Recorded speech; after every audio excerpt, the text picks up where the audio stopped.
General. Marked SAfm1. SF1. Thank you, I apologize to you. Yes, SAfm1. Yeah.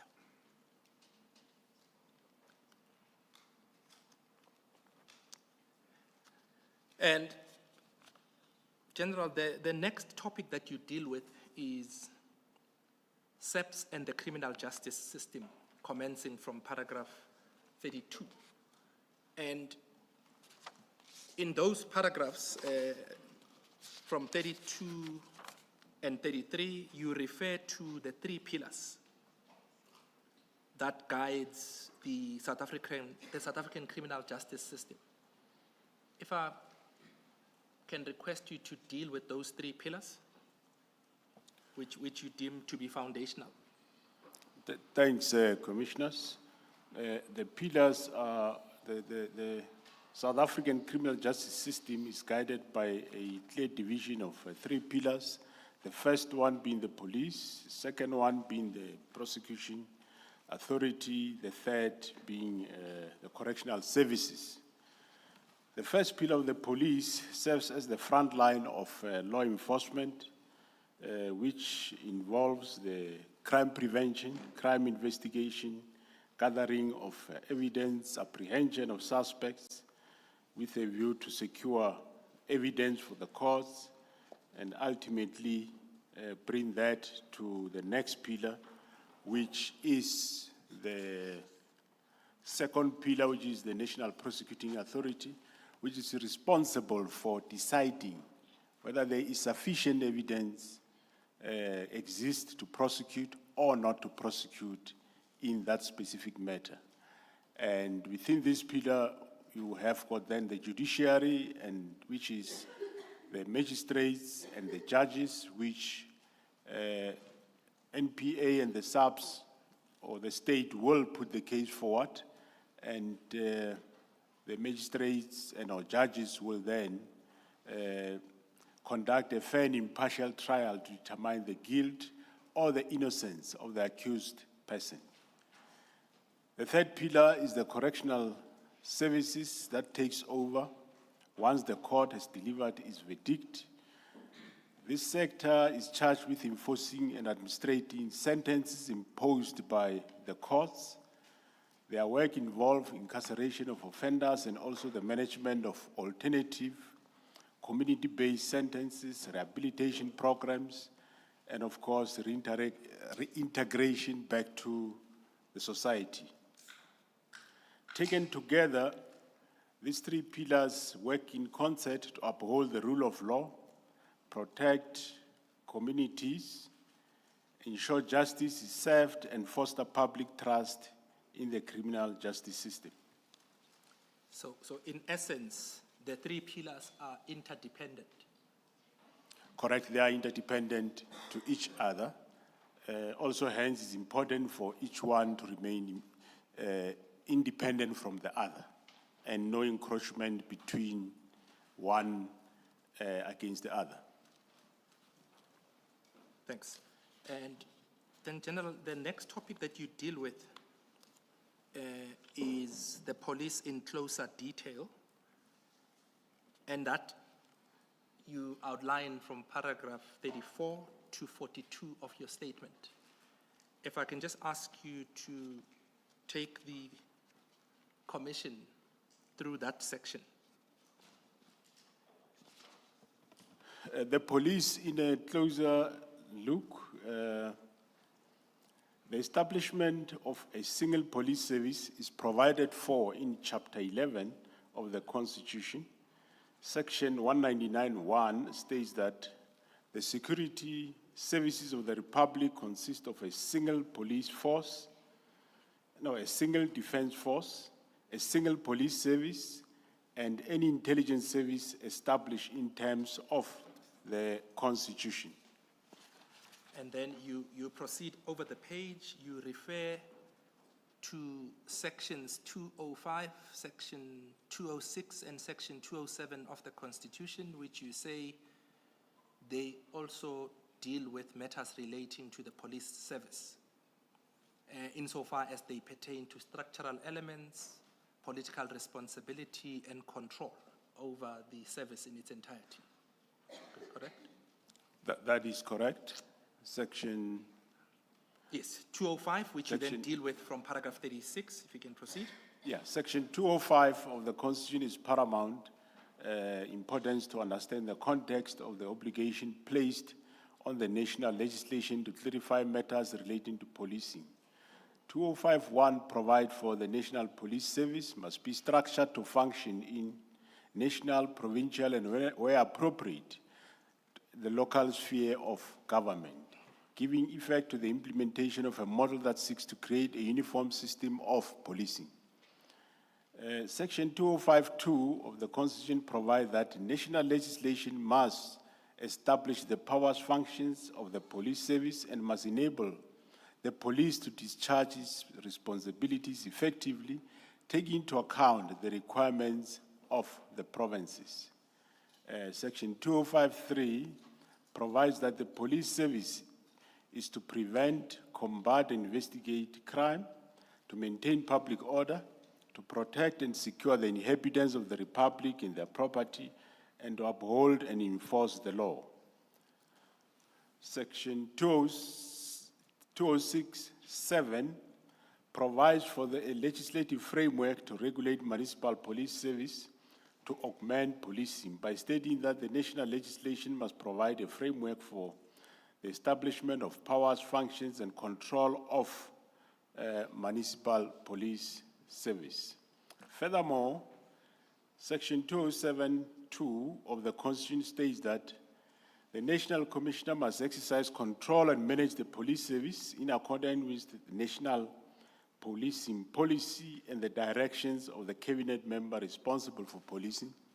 And my understanding of the cabinet member responsible for policing refers to the Minister of Police. And if I can just stop you there, perhaps.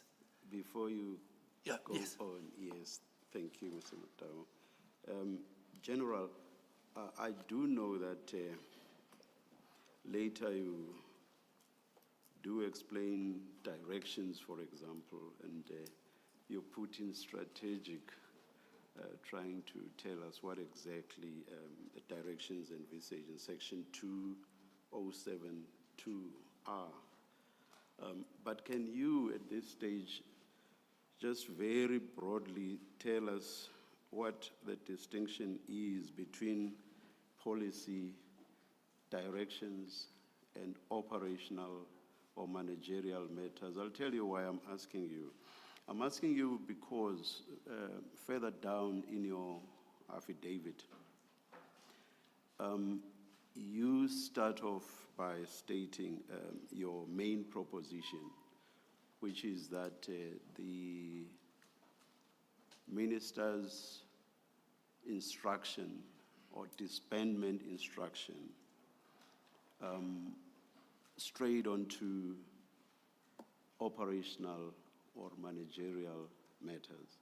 But then you have two alternatives, and you say, if, however, it is found that the instruction was policy, then, but the then being an argument against the minister's entitlement to have issued the instruction.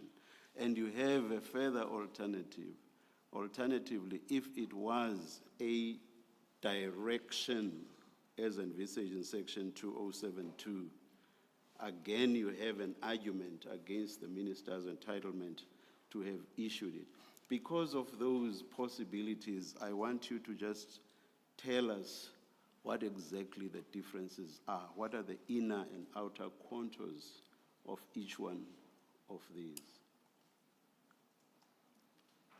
It doesn't matter if you repeat those when you get to that part of the statement, but up front, I just want us to get an idea of what these are.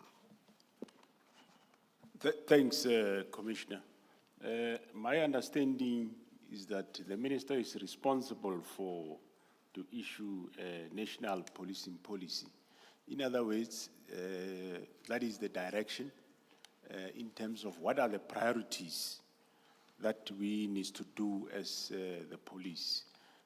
For example, there could be priorities about, let's say, gangsterism or cash in transit that is troubling the country. That is a strategic direction that we need to deal with that.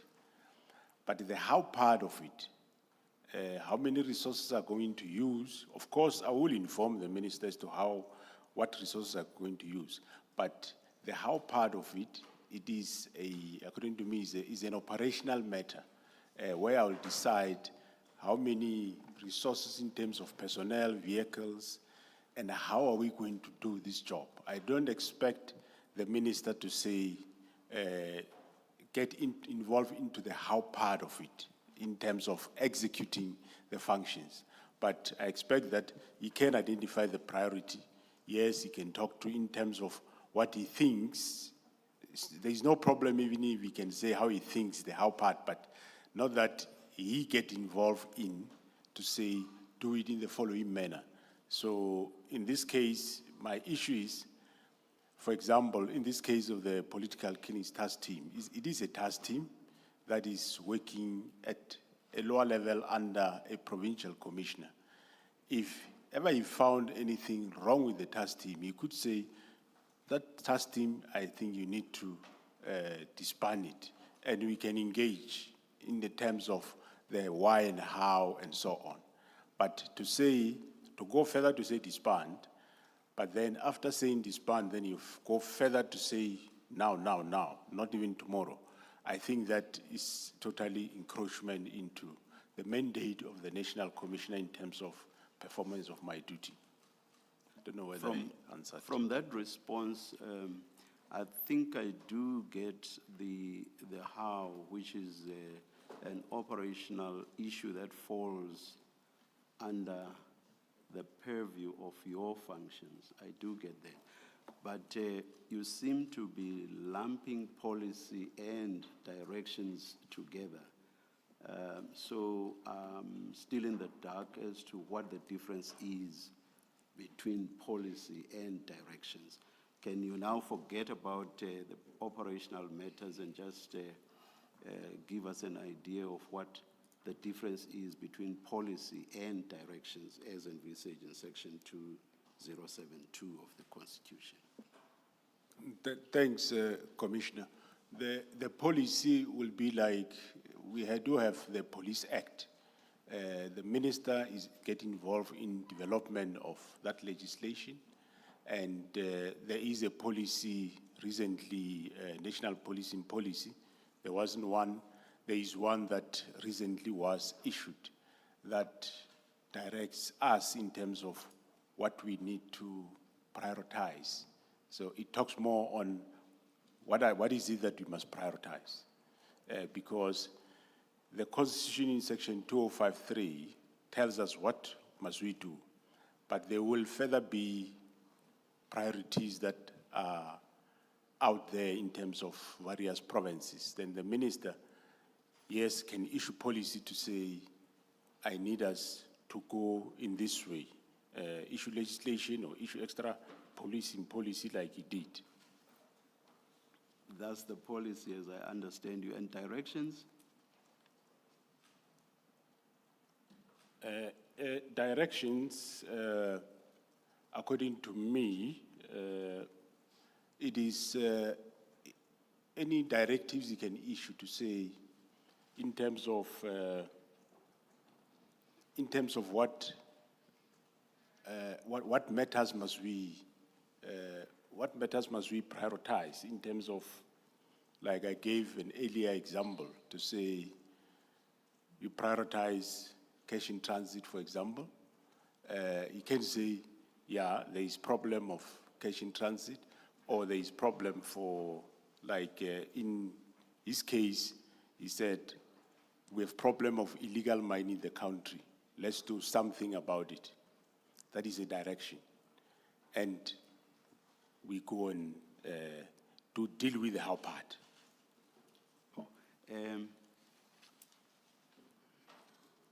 When dealing with policy, you touched on something that was issued recently.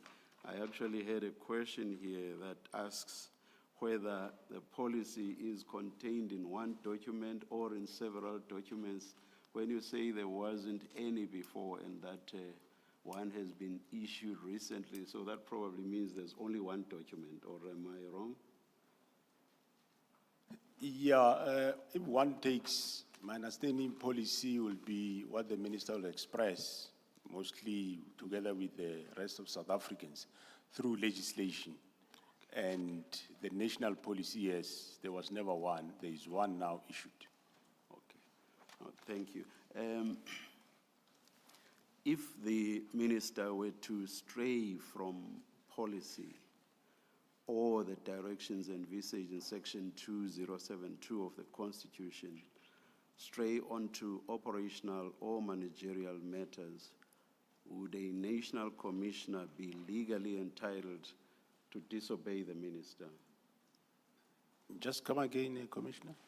Would a national commissioner of police be entitled to disobey an instruction by the minister if that instruction strayed onto operational matters? Would the national commissioner be legally entitled to say to the minister, Minister, I'm not going to do that. I'm not going to act in accordance with your instruction? Yeah, I take it that, yes, the national commissioner can say that.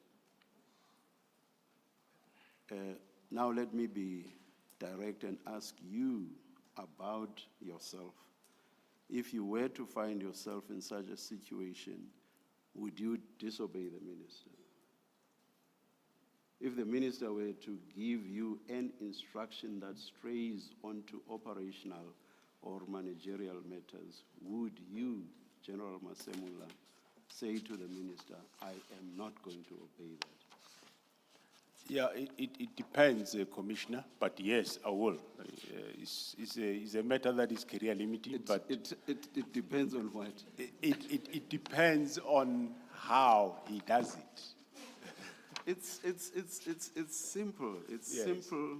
You have said operational and managerial matters are within your remit and not the minister's. Yes.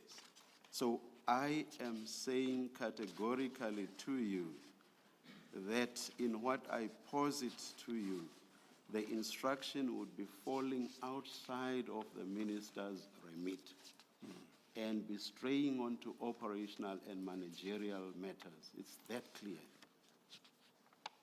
Yeah, no. Would you, General Masemula, tell the minister, I am not going to obey that? Yeah, no, I will tell him that I won't do it. But as I said, it depends. So he must explain why he's doing certain things. So if he explains himself, would you then obey, even if the instruction still strayed beyond the minister's powers and strayed onto your powers and functions?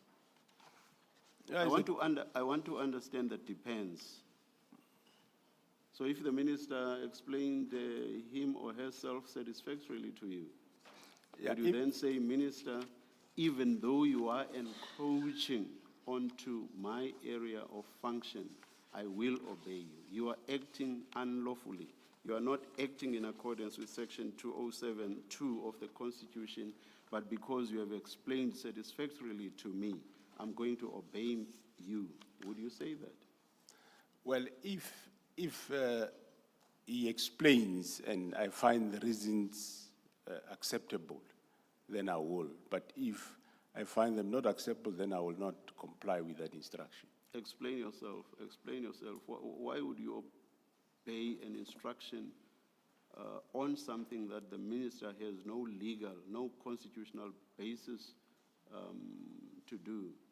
Why would you obey that? Just explain that. I want to understand you. Yeah, thanks, Commissioner. What I'm referring to, well, my understanding and his understanding probably will differ. But if he says, this is what I'm giving this instruction, you must do it.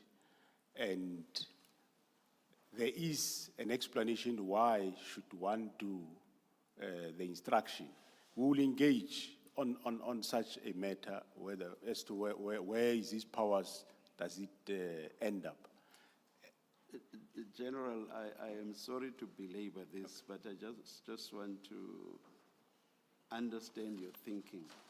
It is not policy, it is not directions as envisaged in 2072 of the Constitution. So if it is none of those, why would you ever obey the instruction? Where would the legal entitlement for the minister to give the instruction come from? No, and on what legal basis would you obey it? Yes, Commissioner. No, if it's very clear that it's clear cut is not his, then I will not obey it. I will not do it. I said so right at the beginning. Yes, I said, I will not do it. if the instruction strays onto your area of function, would you obey it?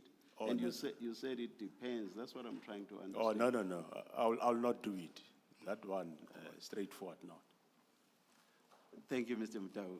No, thank you, Chair. I could pick up that there was perhaps something that was lost in the discussion, or perhaps the questions that the Chair poses. Thank you. Yeah, Thank you. Maybe the General forgot what, because I introduced my question Yes. quite carefully, No. referring to the straying and so on. But thank you very much. Thank you. Thank you, Chair. In fact, this issue that the Chair is raising is something that you deal with in your statement. And it will also inform how you reacted to the instruction to disband. But let us proceed, and we will get to that topic. Like the Chair said, it is a matter that you deal with later.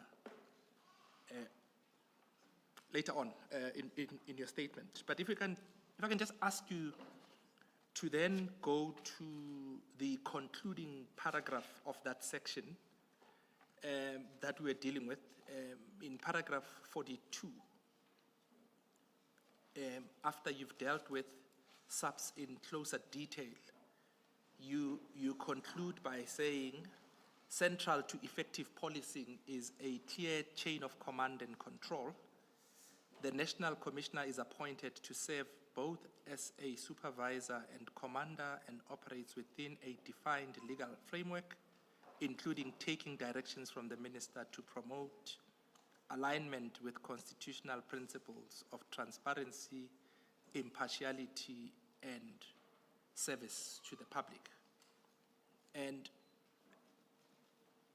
in this paragraph, you articulate that the operations between yourself and the minister are defined within a legal framework.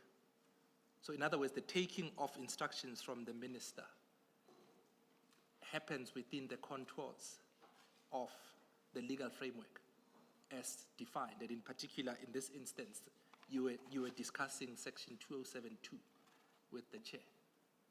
Is that correct? That is correct, Commissioner. So the it depends, as you were dealing with earlier, I understood you to be saying it depends if the instruction is a lawful one or not. Yeah, if the instruction is lawful, one will comply. If not, then one will not comply with it. Yes, and I think perhaps what you did not understand from what the Chair was asking was the Chair predicated the question by asking that assuming an instruction does not fall into either policy or direction, but it strays into your operational area, and that instruction is an unlawful one, would you obey it? Would you implement it? I think that's the essence of what the Chair was asking. All right. Right. If I can then ask you to deal with the next topic, which is the Office of the National Commissioner, your office.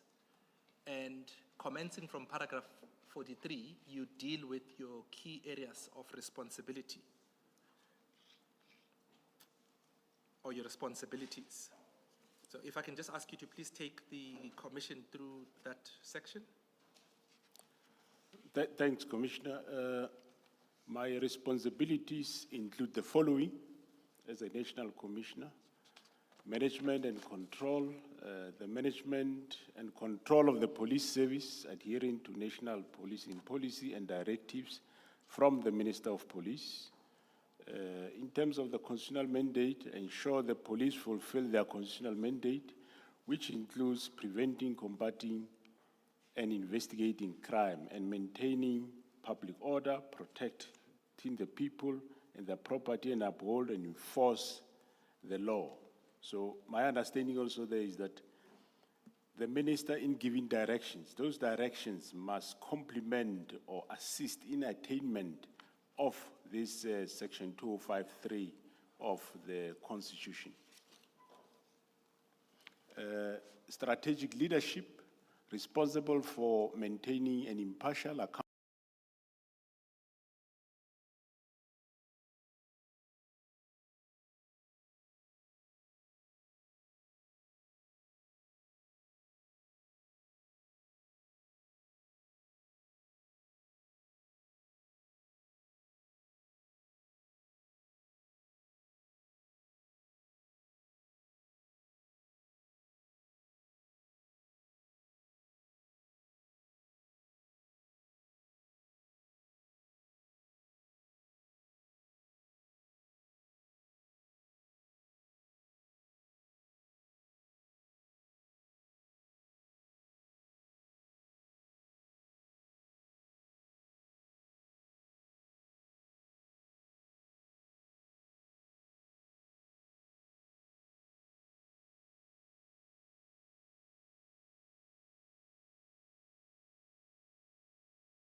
And one of the preliminary observations was that this multidisciplinary task team was working in silos and it does not have an investigation and prosecutorial plan or strategy that is aligned to overall government priorities contained in the National Development Plan, NDP 2030, the Medium Strategic Framework, MTSF, and other key policy prescripts, i.e. creating safe and security environment. If I can just ask that.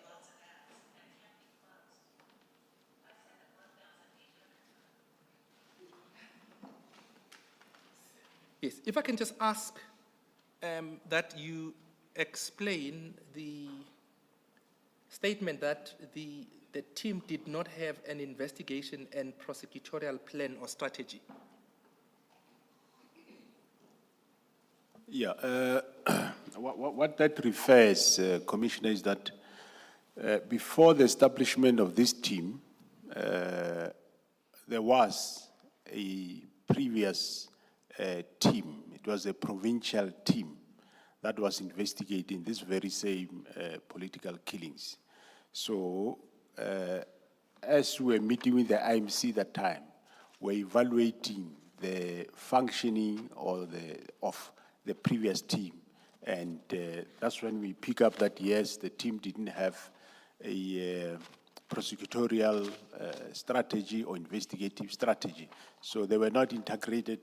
There was no prosecutor-guided investigation, and the team didn't have an investigation strategy. So those are the findings of the team that was there, that we were inheriting. Of course, I happen to be advantaged that I know also the establishment of that previous team. I was involved. It was more provincial team, and it made no successes at all. So those remarks are referring to that, which then we're saying, let's rework, let's come with a new strategy and way forward. Okay, so in essence, and I mean, you deal with this later on in your statement, you say there was a task team that was investigating or had the very same mandate, as it were, to investigate the political killings in KwaZulu-Natal, which was provincially based, and it was later disbanded and substituted with this one. Correct. And the remarks that I directed you to relate to or refer to the previous task team. Correct. And I mean, you'll say more about it when you deal with that aspect. Yeah, no, I'll say more when we... A little later. Then if I can ask you to turn to page 79 of that document.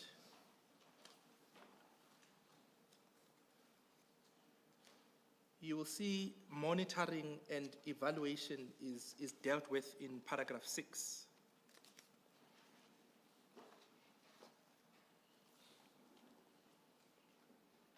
Can I just ask you to, just in brief terms, deal with that aspect of monitoring and evaluation? Yeah, with regard to monitoring and evaluation within the task team, we said that there will be a tactical joint operations center. Commanders will meet on a daily basis, inspect dockets, direct operations, and the commanders will also, the tactical joint operational commanders and the mission area joint operational center will meet on a weekly basis. In other words, there was a method which the team is being monitored regularly from provincial level. That's where your MACHOC is. The tactical jogs, there were about 4, divided into 4 were in the province where there was a problem by that time of political killings. So at that tactical level, they will meet daily. Province, they will meet weekly to monitor what is being done, what assistance can be done, and review, where necessary, their strategies. And if you look at the second last bullet on that page, it says the status report will be submitted to the Criminal Justice Prevention and Security, JCPS, Director General's Cluster Chairperson bi-weekly for further handling with the IMC. Is that connected to the point that you are making in paragraph 60 of your statement regarding the PKTT being overseen by the bodies that you've outlined in that paragraph? Yeah, it is in line, except to say that as that submission is done, it means it will go via the National Commissioner's Office, Steering Committee, and to the DG's cluster, and then, only then to the Interministerial Committee. Okay. The recommendations are in paragraph 7, you don't need to deal with them. If I can ask you to then turn over the page, at page 80, the signature on top there, whose signature is it? And what does it signify? It is my signature. Above there is a recommendation or not recommended. I forgot to tick recommended, but I do allude what should happen there, to say the operation will be run operationally differently, unlike other operations. And I also say there is still something outstanding, which is the budget for vehicles. So that's my signatures. And then if you turn over the page to page 81, the top signature on that page, whose signature is it? And equally, what does it signify? The signature is the signature of the national head of Directorate for Priority Crime Investigation, General Libya, and he recommended this specific call-up or plan. So if you look at this document, I don't want to deal with all of them, but they mainly follow the same pattern. They follow the same until the page 82, where the National Commissioner then approved the plan or the strategy. Yes, I was just dealing with one so that we orientate the commissioners about the structure of these documents, who gets involved, and the signatures and what they signify. Then if I can ask you to... Mr. Mdau, if I may just check something. Yes, thank you. In that page 79, General, under recommendations, the second bullet, it gives you a budget number or an estimated amount, and then it says to be managed at Provincial Office KwaZulu-Natal. Does this mean that this operation, the PKTT, then falls under the operational control of the Provincial Commissioner KZN? It is, and I ask the question mindful that it's a national project, as I understand. Correct, Commissioner. It is a national project. In this specific instant, yes, we're saying that it will fall under the Provincial Commissioner KwaZulu-Natal. If I also take you to page 80, under the signature of General Masemula there, hence you see I'm saying the cost center posting is different to other national operations, and is understood that this operation is driven, provincially driven. So to clarify what the Commissioner is asking, yes, it was driven at the province. But I must hasten to say it's not automatic that it will be like that. This was an operation that investigate political related killings. So we were very sensitive and selective as to who gets involved. Does not necessarily mean, if we say provincial commissioner, it's not automatic that if this provincial commissioner goes currently, the next one comes, it will continue with that one. No, it was a sensitive, it was a case specific, because after this political killing team was established, lot of politicians had interest in what they are doing, and a lot of inquiries were being made. Hence, we had to narrow those people that are involved in this operation. Thank you. Thank you, Commissioner Baloyi. Just at the time when you are dealing with SFM2, was the focus of the task team specifically looking at KZN, or had it looked at other provinces beyond KZN? We are now in 2018 at its inception. I'm following up from the question by Commissioner Baloyi. Yeah, at its inception in 2019, the political cleaning task team was mainly looking at the province of KwaZulu-Natal. Okay. And we know that later on in the statement, you deal with the fact that its mandate was extended beyond that province to KZN and to focus on other issues as well. Correct? Yeah, it's correct. Later, we'll clarify that they were involved in other provinces like Eastern Cape. Right. If I can then ask you to conclude in paragraph 62, that's where you allude to where the PKTT ended up operating mainly from. You deal with KZN and Eastern Cape. If I can just ask you to deal with paragraph 62.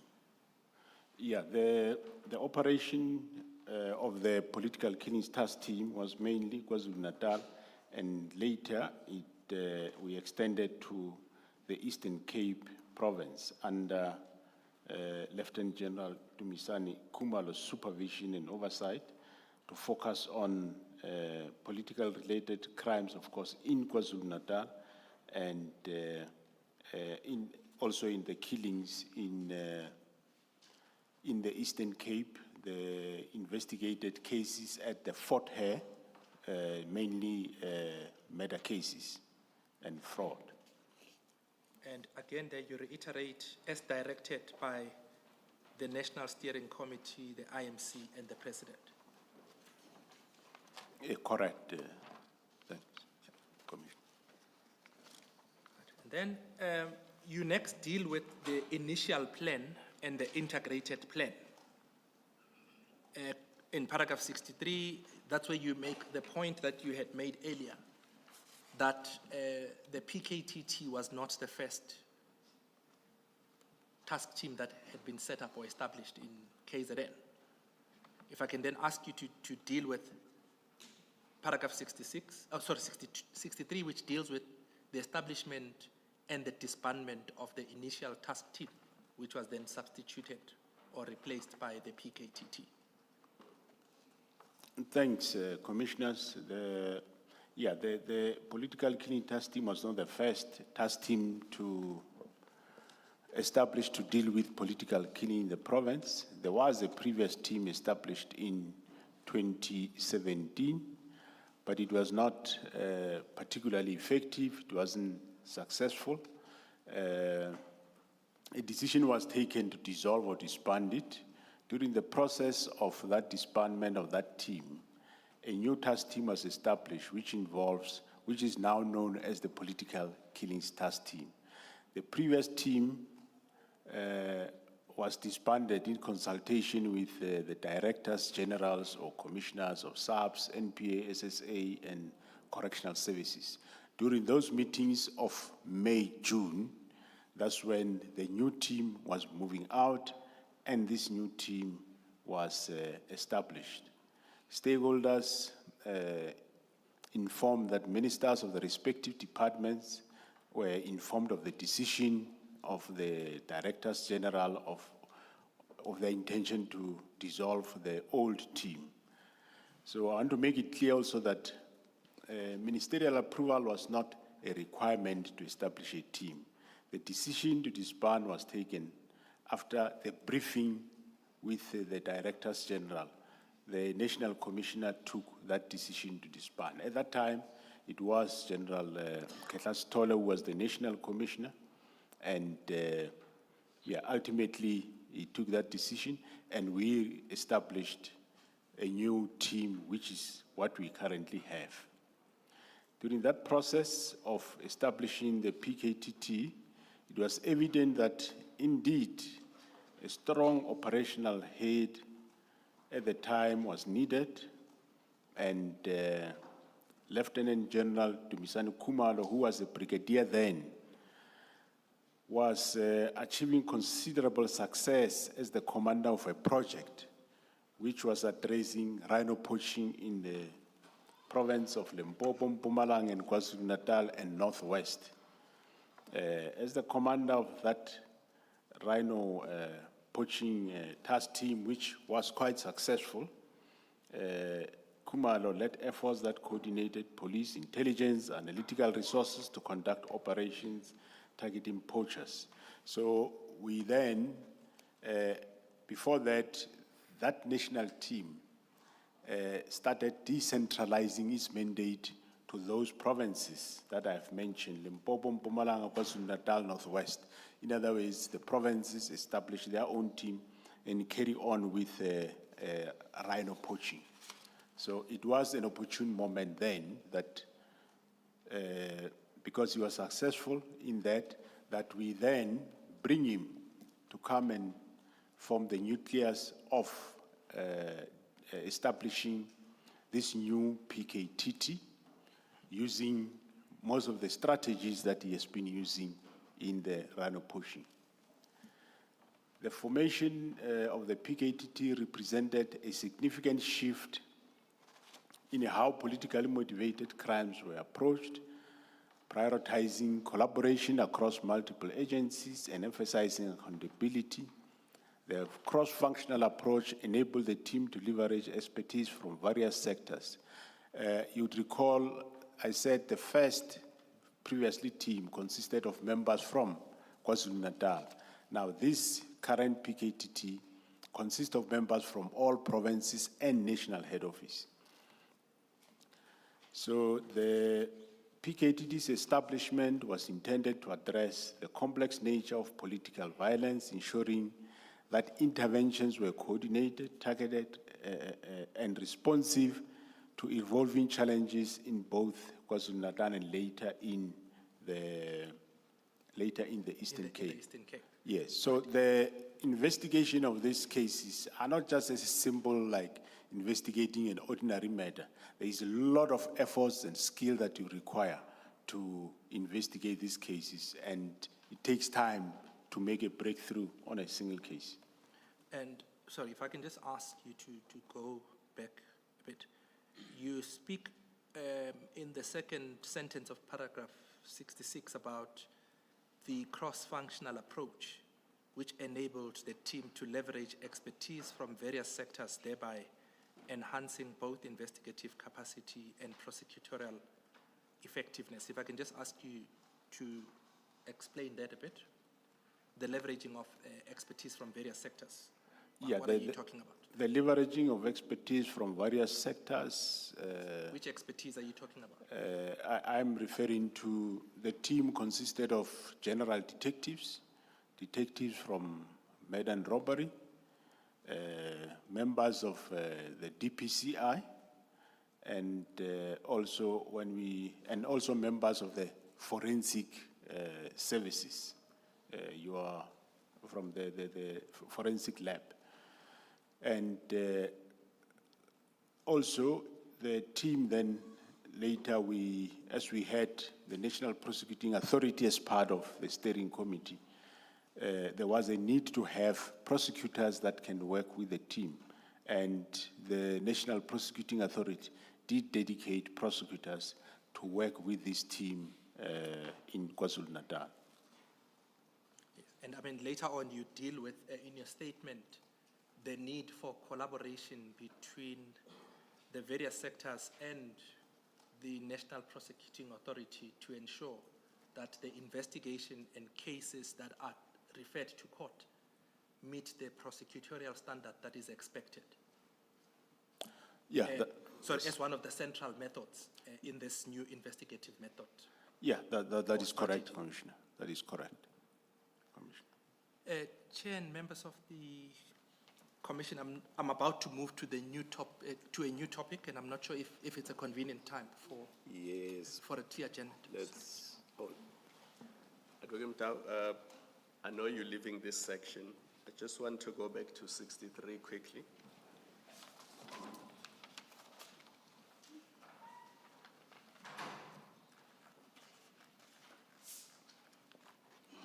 General, the last sentence in paragraph 63, and I assume your answer will take us to tea time. Why was it necessary when the previous task team was disbanded to consult with SAPS, NPA, SSA, and DCS? Why was that necessary that the consultation take place?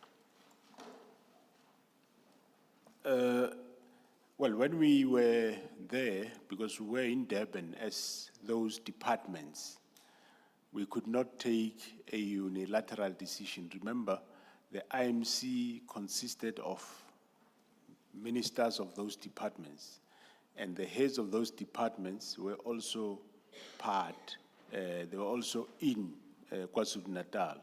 So the National Commissioner could not just decide to dissolve the old team and come up with a new one without taking his counterparts on board.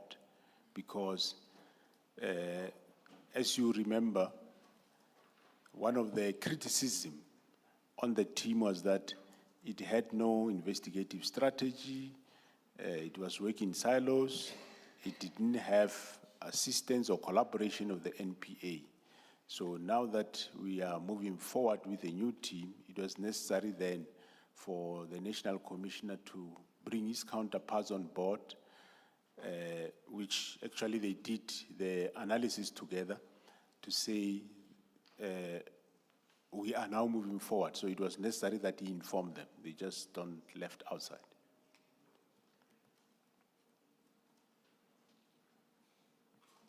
Let us adjourn and resume at 11:15.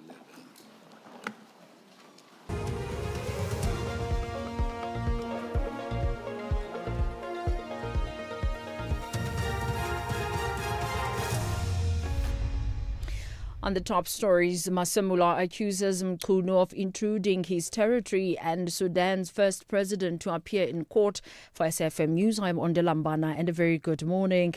National Police Commissioner General Fani Masemula has accused Police Minister Senzo Mkhunu of encroaching his territory when he decided to disband the KwaZulu-Natal Political Killings Task Team. Masemula is testifying before the Madlanga Commission of Inquiry in Pretoria. Mkhunu disbanded the task team in December 2024, a decision which KwaZulu-Natal Police Commissioner Nhlanhla Mkhwanazi described as politically motivated and aimed at shielding powerful individuals involved in crime. Masemula says Mkhunu is not responsible for police operations. If ever he found anything wrong with the task team, he could say, that task team, I think you need to disband it, and we can engage in the terms of the why and how and so on.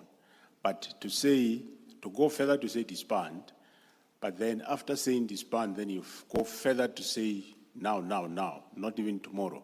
I think that is totally encroachment into the mandate of the National Commissioner in terms of performance of my duty. Masemula also sought to explain under what circumstances he would disobey the minister's instructions.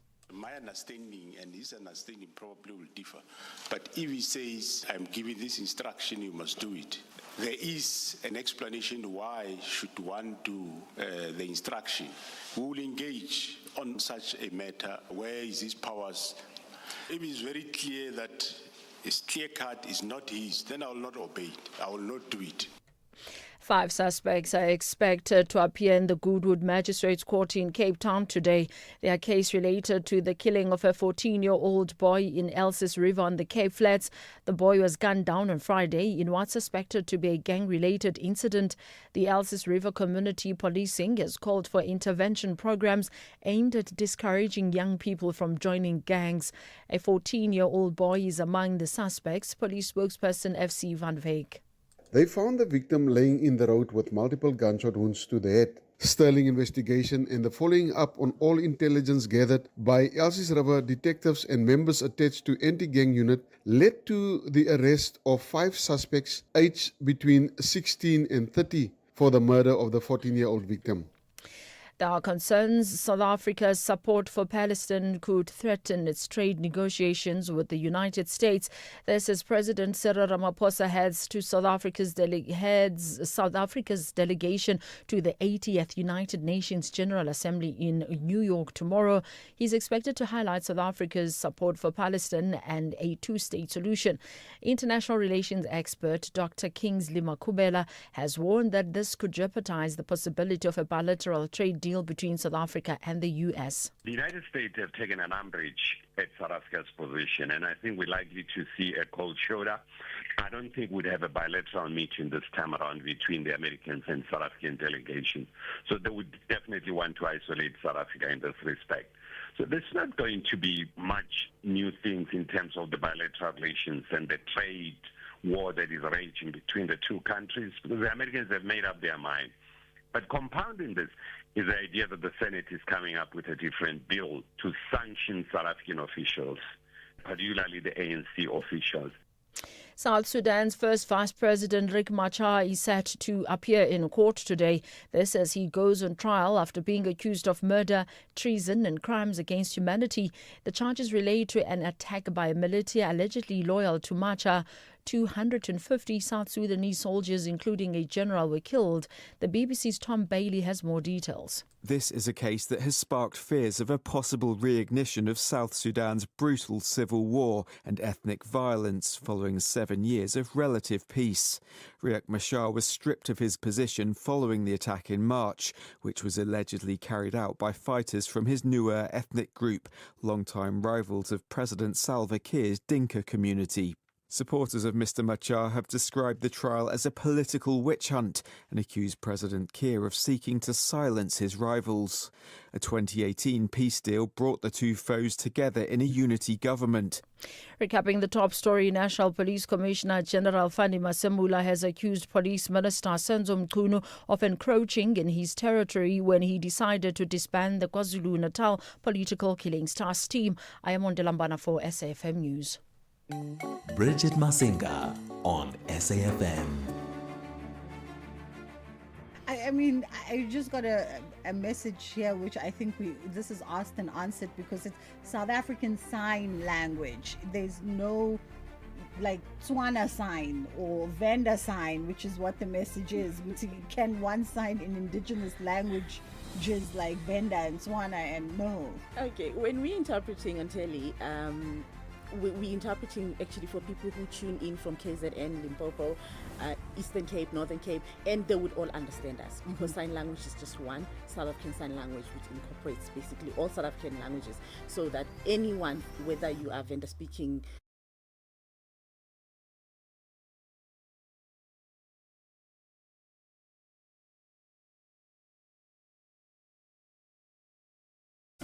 The Full Circle with Bridget Masinga, Monday to Friday, 1 to 3 p.m.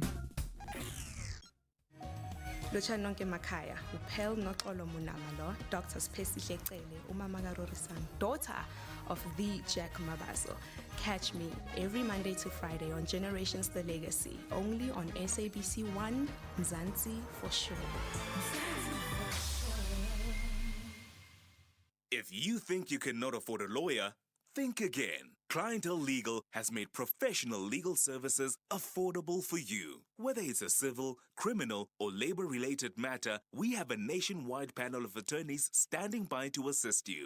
SMS SAFM to 32195. That's SAFM to 32195 and we'll call you back. Clientele General is a licensed non-life insurer and an authorized FSP. Standard rates and terms and conditions apply.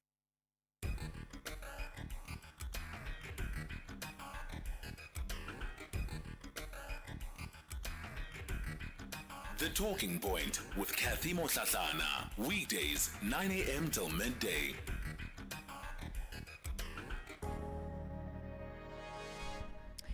You're listening to The Talking Point. It's 8 after 11 o'clock. Welcome to the third and final hour of the show. It's day one of evidence for the National Police Commissioner, Fani Masemola, who's giving this evidence before the Madlanga Commission of Inquiry. We will take you back to that particular hearing straight after they're done with the tea break. What I want us to look at now is the question of trade and improving regional integration for the continent, particularly through the Africa Free Continental Trade Area. Joining us for this conversation is Dr. Joy Kateregwa, who is the Director for Regional Integration Coordination Office at the African Development Bank. Dr. Joy, good morning to you. Thank you so much for your time this morning. Good morning. Good morning, Kathy. I'm really pleased to be here. Thanks for having me. So this is an important conversation that we're having, and it's in light of just an address that is going to be taking place at the Integrate Public Lecture Series at the Nelson Mandela School of Public Governance. This is coming up at UCT, and you are going to be speaking specifically on this issue of regional integration and how you believe it's at the heart of ensuring that the Africa Free Continental Trade Agreement and area begins to really take shape. I think let's just start with, after, of course, a lot is said about it, but maybe if we can start with the basics of what we believe this actually represents for the region. And region being the whole of Africa, and then of course we can have sub-regions in there, looking at west, north, south, whatever you want to do. Well, Kathy, thank you very much. I think it's a good place to start. What does the AFCFTA concretely represent? I think the AFCFTA, the African Continental Free Trade Area, represents Africa's best effort to create resilience, to build an industrial base, and to create the conditions that can allow for creation of prosperity on the continent. It does it in several ways. The first one is to create certainty and predictability in the African marketplace. That countries that have signed and ratified this agreement are saying that if you produce and bring your products to my market, I will give them preferential treatment, aiming towards zero tariffs over a period of time. I will treat them with a stable, predictable regime of regulations. I will ensure that they're not discriminated vis-a-vis local products. This means, in fact, that the AFCFTA sends a signal for Africa to start its industrialization concretely.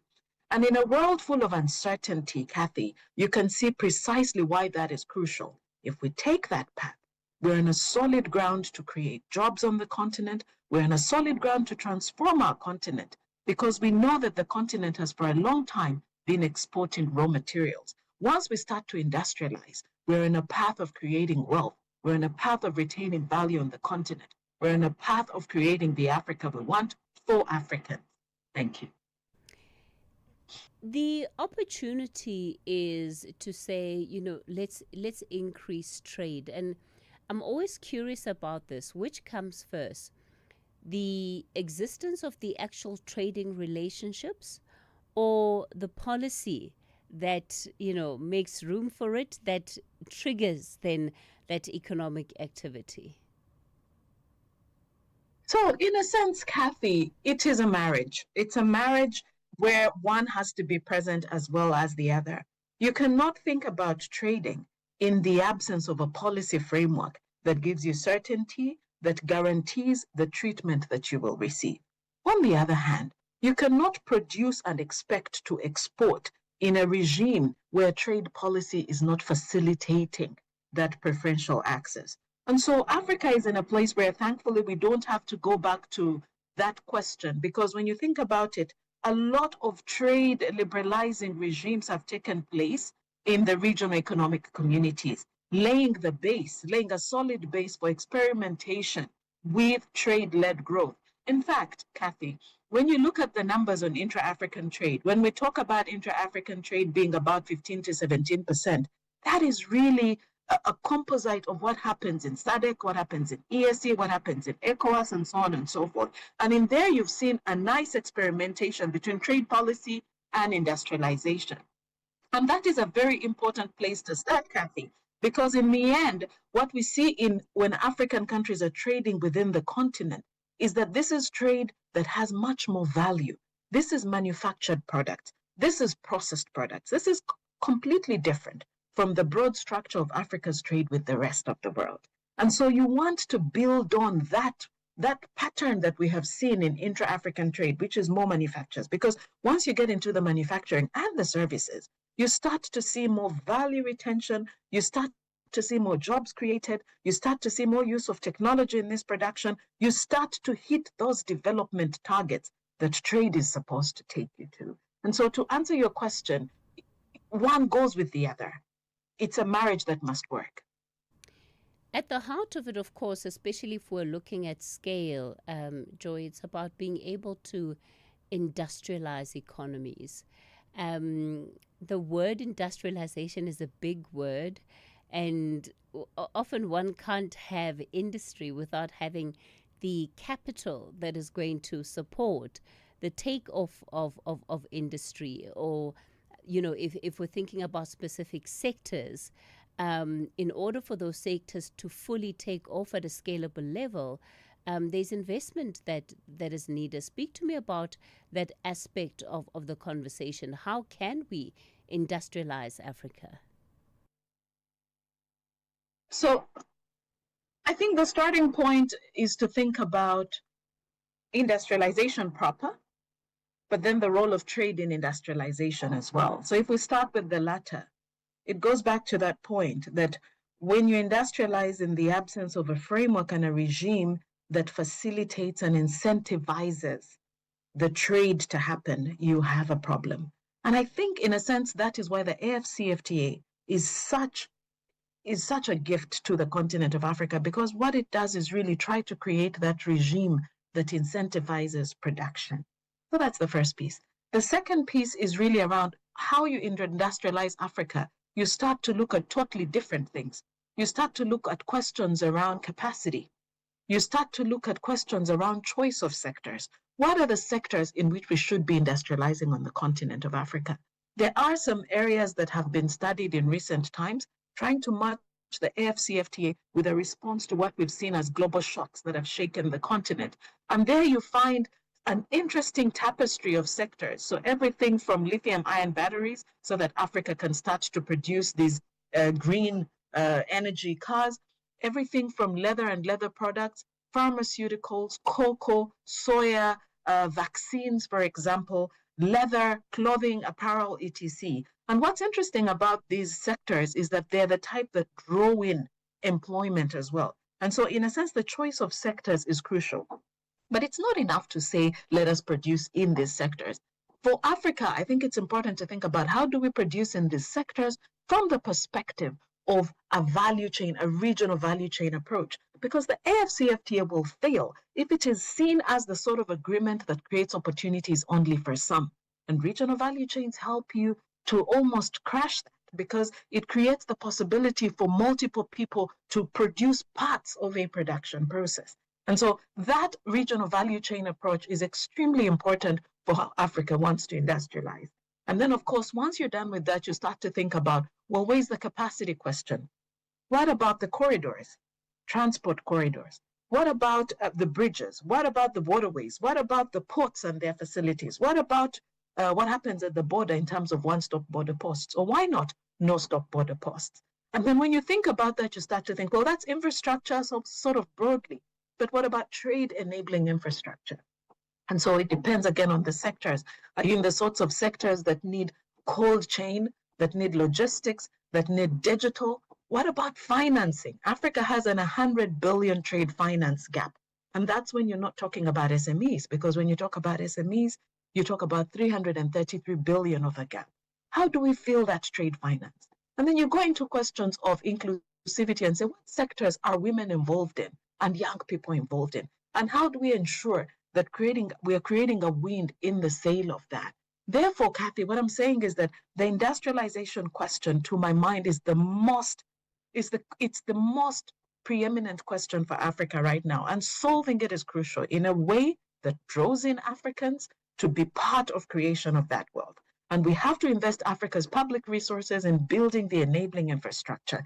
And we have to make sure that private sector is supported to be the ones to produce for what we want to see as a made in Africa revolution. Where is the energy that is going to support Africa?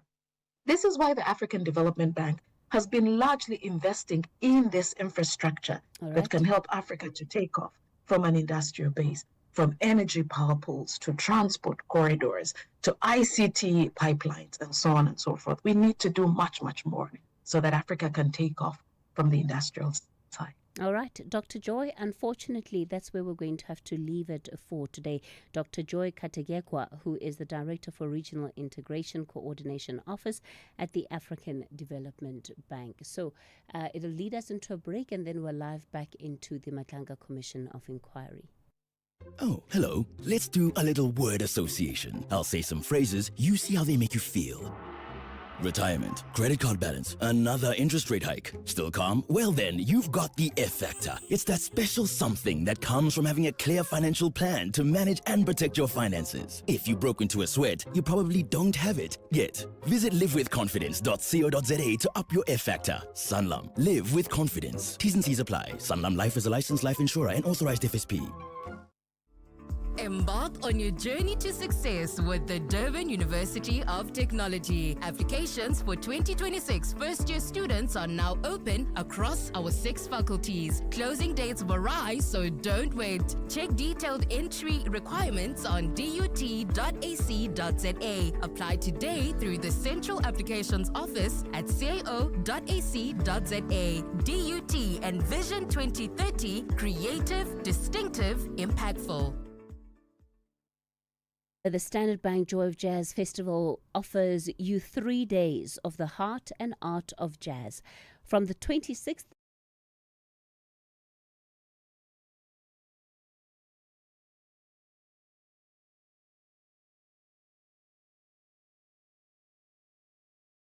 world-class acts that are expecting you and yours. Take me there, buy your ticket +1 at Ticketmaster now. In fitness, as in finance, endurance is key. If you're 55 and older, you can get an interest rate of up to 10.62% with a Nedbank Electronic Optimum Plus account. Now feel the earn. Invest in under 2 minutes on the Money app and get money fit with Nedbank. See money differently. Nedbank. We're licensed FSP and registered credit provider. T's and C's apply. For more info, visit nedbank.co.za. The Buccaneers are chasing for nothing but victory as Godini. But Southern African neighbors, the Stars, believe they will shine away from home. This is the first preliminary round of the CAF Champions League. Catch the second leg match between Orlando Pirates and Diodi FC on Saturday, 27 September at 2:30 p.m. Live on SABC 1 and SABC Plus. Proudly brought to you by SABC Sport. For the love of the game.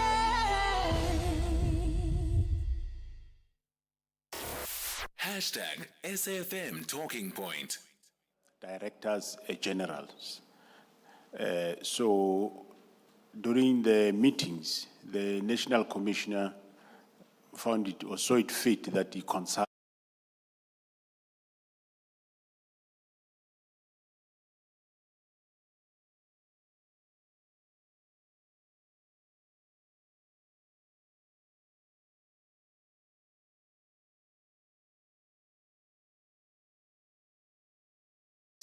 with they can assist the task team with the role that they are playing. So hence, you have seen the NPA must provide prosecutors, the SSA must provide intelligence, the corrections must provide movement or transfers of prisoners. Some of the prisoners or detainees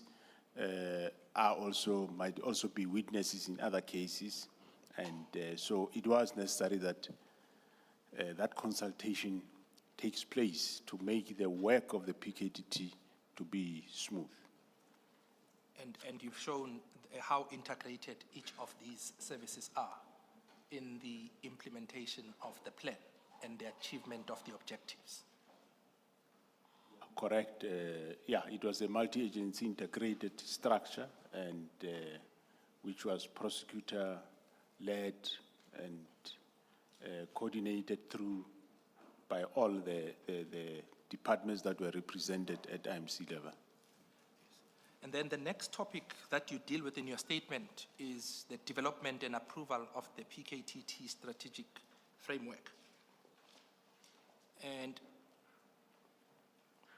commencing from paragraph 70, you deal with a recommendation that had been made for the adoption of an implementation plan. And you indicate in paragraph 71 that you participated as a member of the team in the process that led to the recommendation of that PKTT implementation plan.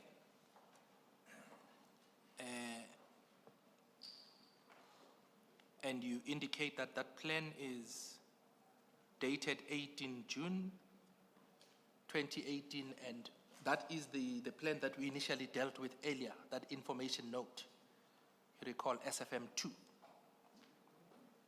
So just for the benefit of the commissioners, that the document that you refer to in paragraph 71 is SAfm 2, which you already dealt with earlier. That's correct, Commissioner.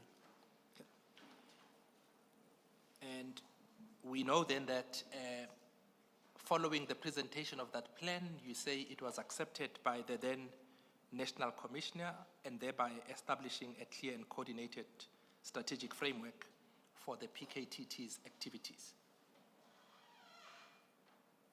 And if I can then ask you to proceed from paragraph 72, where you deal with the operational chain of command, and in paragraph 73, you deal with the oversight of the PKTT activities. Thanks, Chair. The operational command of within the PKTT was structured to ensure clear lines of authority and effective coordination of activities. This was achieved by organizing the command through tactical joint operation centers, commanders, and the respective zone or unit leads. These leaders were responsible for managing operations within their designated areas and ensuring that actions were aligned with the overall objective of the PKTT. Oversight of the PKTT's activities was provided by the National Steering Committee, which comprised of senior officials from relevant law enforcement agencies, as well as representatives from, no, not from IMC, it was only the relevant officials from law enforcement agencies. The committee convened regularly to assess progress, address challenges, and ensure that the team's effort remained focused on its defined mandate. And if I can just summarize, 74 and 75 deal with the operational model which you've set out in parts earlier on. And then in 75, it's the identification of specific operational challenges and the goal that was sought to be achieved is something that you've already testified on. If I can ask you to then move to the next topic, being the work of the PKTT, commencing from paragraph 76. Thanks, Commissioners. Since the PKTT was established as a task team, the National Commissioner ultimately had to approve the PKTT's budget as part of its budget approval process, the project leader, Lieutenant General Dumisani Kumalo, would prepare an information note which would be verified by the Provincial Commissioner, Lieutenant General Mkonazi, and thereafter submitted for recommendation and approval. This information note was essentially a request for extension of the term of the team. When it was established, the PKTT's term was initially 6 months. Therefore, in order for it to continue operating, its term had to be extended for a further 6 months, and budget has to be allocated. Sorry, if I can then just perhaps to deal with what comes after that, because it deals with aspects that you've already testified on. You indicated that the motivation for extensions would be contained in the information notes. We dealt with one example earlier, where a motivation is outlined. The plan, by way of objectives, is also dealt with together with the budget and the time frame for which the approval related. Is that correct? That's correct. And you've also spoken earlier on about the principle of reporting, which was intended to ensure that there was transparency and accountability in respect of the operations of the PKTT. Is that correct? That is correct, Commissioner. Yes. And you also indicated your participation in that process for requesting a budget, identifying the term of the extension, and the priorities that were going to be addressed. Correct? That is correct, Commissioner. Yes. Then if I can ask you to move to paragraph 79, where you say, when I was appointed as the National Commissioner. Thanks, Commissioner. Maybe before I move there, let me just also explain that the team's mandate was extended from 6 months to another 6 months and eventually a year, but then eventually we had to make it permanent. Why it happens that way was that during the first 6 months and the second 6 months, the courts, or whether it's the lawyers or the accused, they will postpone their cases and request a postponement beyond the team's mandate, so that by the time the cases come to court, the team is no more there. So that forced us to end up then announcing that the team is permanent, because otherwise cases were not being tried. They would want to know when are they going back. Once they are given the date, then they ask postponement beyond that. So hence we then make the team to say it will be permanent until the political killings subside. Going to paragraph 79, when I was appointed as the National Commissioner in 2022, I was responsible for approving extensions and budget for PKTT. I attached here what I refer to as the Financial Authority from June 2018 to June 2025. The relevant extensions and financial authorities or approval are attached as SAfm 3. I also deal with the June 2025 approval in more detail when I address the events that occurred post the handing over of the 1-to-1 dockets that have become known to all South Africans.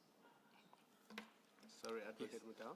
Yes, thanks. General, the extensions, the various extensions, and then the one where the PKTT's term was made permanent, did those require ministerial approval or IMC approval?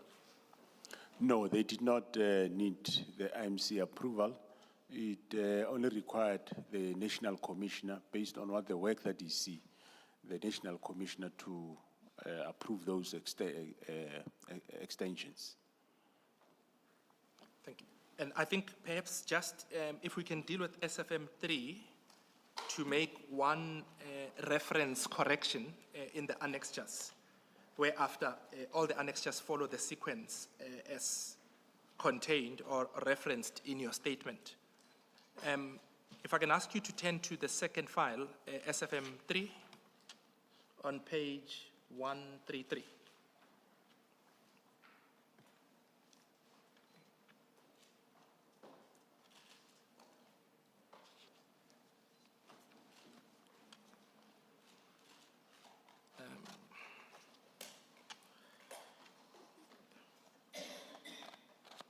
You will see from 133 to 149.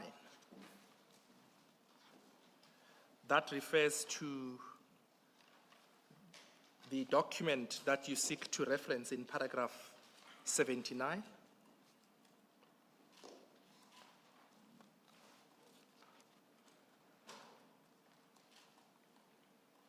Yes, until 149. That is correct. And then you will see after 149 to 150. Sorry, from 150 to 153.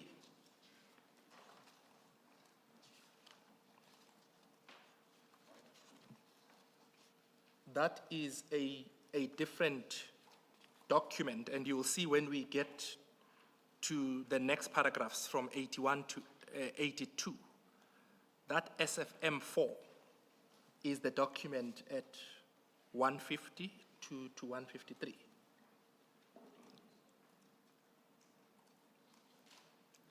So that I just want that to be corrected for the record in terms of that one reference in your statement. Then we'll deal with SM4 in the next section. Okay. So SAfm 3 is supposed to go from 133 to 149.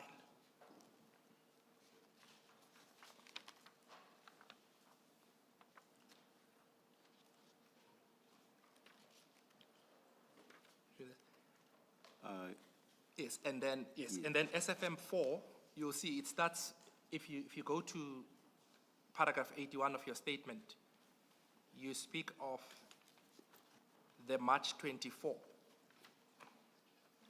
information note, and that is the one that commences at 150. If you look at paragraph 5 of 150, you'll have 24 to 25 there. And if you go to the signature page at 152, you'll see that's the March 2024 document. Okay. I assume this will necessitate movement of the flags. Movement, Mr. yes. Mutau. So, perhaps what could be done is the one should be labeled as, but I mean, we'll address that probably SAfm 3.1, and then it doesn't affect the rest of the sequence. all right. We'll Yes. leave it to your juniors to attend. To attend to it, yes. Thank you. Thank you, Mr. Mutau. Thank you. Mr. Mutau, sorry, before you proceed, on a quick scanning of your SAfm 3, yes, it looks like different periods of requests for extensions. Yes. Am I correct? Yes. I think it'd probably be helpful for the record if you would indicate the first extension date, it's pages so-and-so, and then the next extension date, pages so-and-so. Yes, we'll do so. Thank you. And can I just request that I come back to that at a later stage? Because in paragraph 79, it just simply references the fact that those extensions commence from June 2018 to June 2025. I'll just make sure that the extensions are identified in accordance with the request. Okay. Thank you.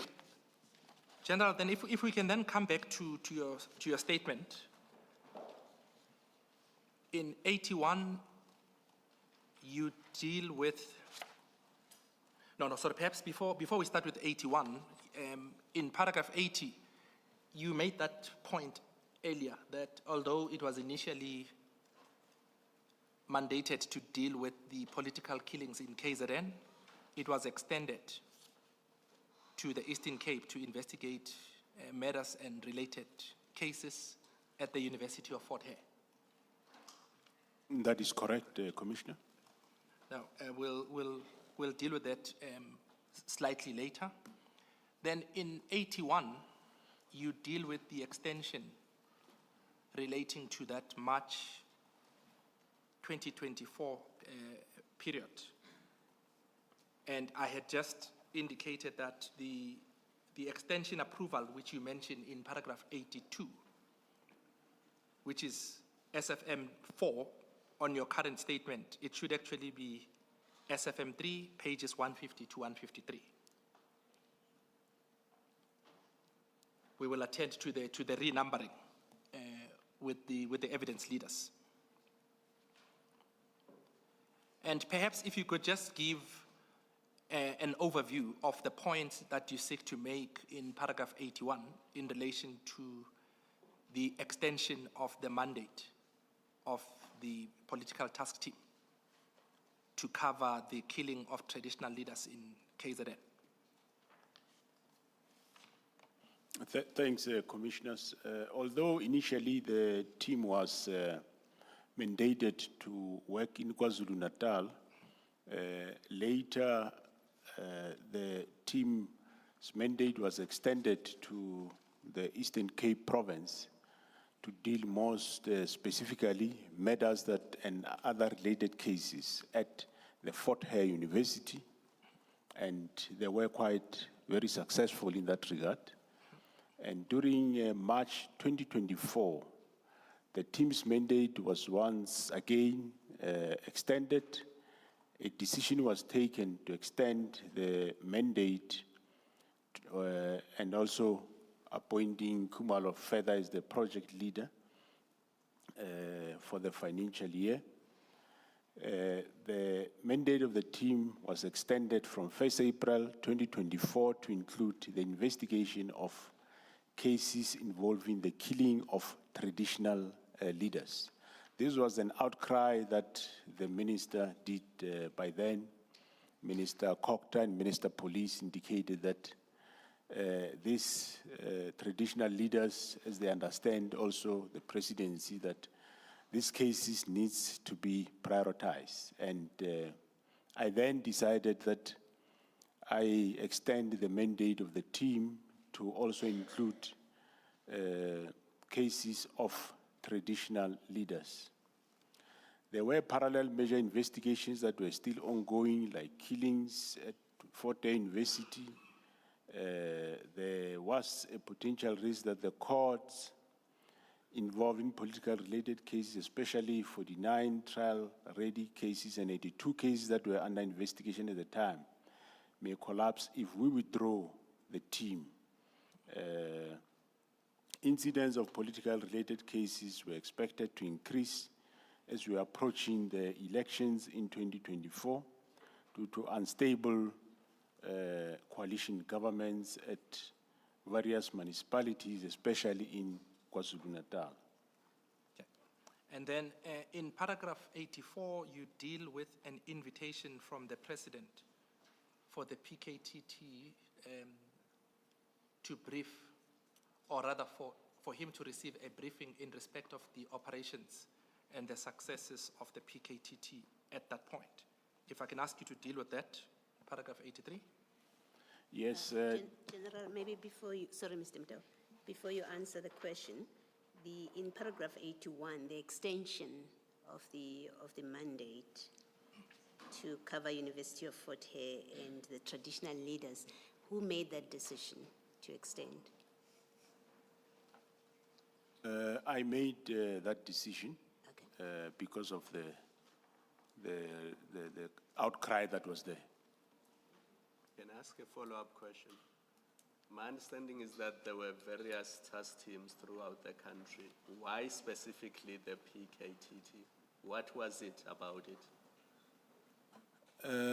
When the killings did happen, yes, there was the provincial commissioner did put a task team to do investigation, but as we have seen there is no progress, then we The reason why we called the PKTT is because of its nature of success. You could see that, if I may go to Fort Hare, the Fort Hare cases were being investigated by the province of Eastern Cape, the SAPS in the Eastern Cape, including the DPCI in that province for quite some time, over a year or so. And there wasn't much of success. And because of this team, one knows how successful it is in most cases. Then we ask that they assist in the Eastern Cape. And indeed, within a short space of time, they were able to resolve most of the cases at the university. Normally, people say that where you have the Kumalo investigating, if there is a case, definitely you will face the full might of the law. So in this case also it proved that way. Thank you. And when we deal with the documents later, we will show that in respect of both these extensions, the presidency was contacted, both in relation to the extension of the mandate of the PKTT to include the matters at the University of Fort Hare and in the Eastern Cape, and in relation to the killings of traditional leaders. And you will explain at that point, with reference to those documents, what the reference to the presidency and how that cascaded, if at all, from that to yourself in respect of implementation. But I don't want to take you out of sequence in your evidence. If then you can proceed, subject to the commissioners having finished their questions, to deal with the briefing of the president at the Durban airport following his request. Yeah, it was, there was an invitation from the president. He was for other work in the province of KwaZulu-Natal, and he invited the team on 17 March at Durban airport, and members of the team, together with myself and the minister, did brief the president on the work of the team. This was the last briefing to the president on the PKTT before his disbandment, and the attached presentation to that is SAfm 5. So that day they did that briefing. Just for ease of location, that presentation is at pages 167 to 186 on file 2. Thank you, Mr. Mtao. Thank you. We'll come back to some of those details later.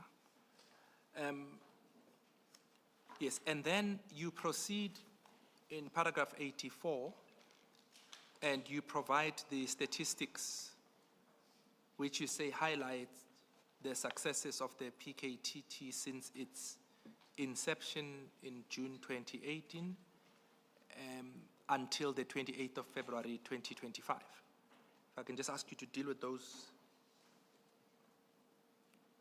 commencing from 84.1.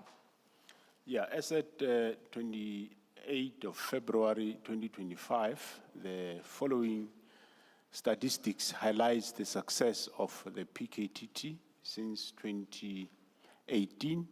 They had 612 dockets that have been allocated. 125 of these dockets are still under investigation. 9 were unfounded. Unfounded means that you can say it's a false case. They were finding a lot of those during the time.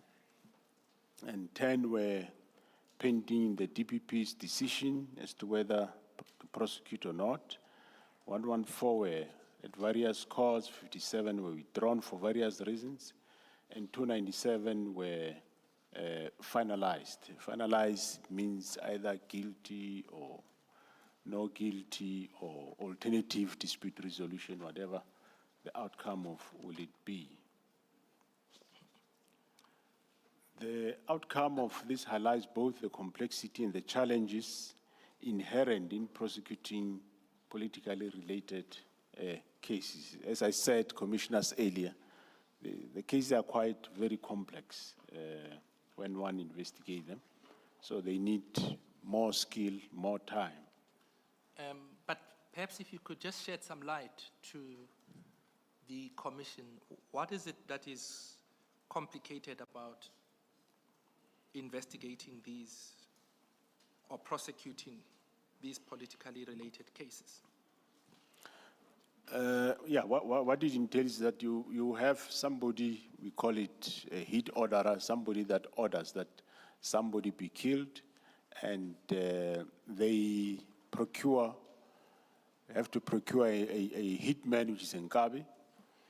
You must somewhere procure also a firearm, and then at some point, then get the firearm to the Nkabi and make sure that then the hit is undertaken.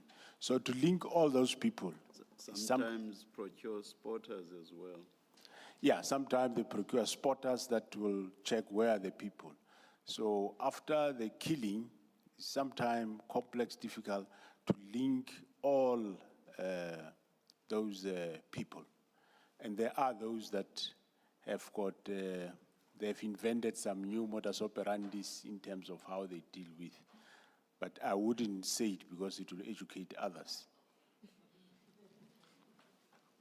So that's how complex it was. And in some cases, especially of cases of intimidation and attempted murders, councillors will go as far as getting into their cars and say somebody must shoot, but just make sure you shoot just on the shoe, don't shoot too deep on the bone.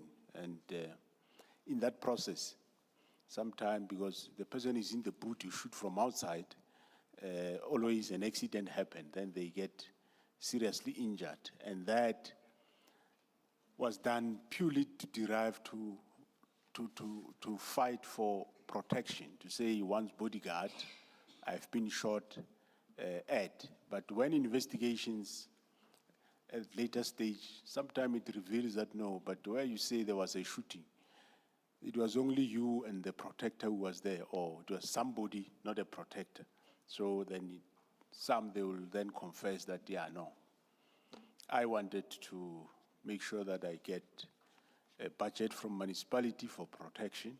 That's how at length they went. So that's why I say these cases are quite complicated. Okay.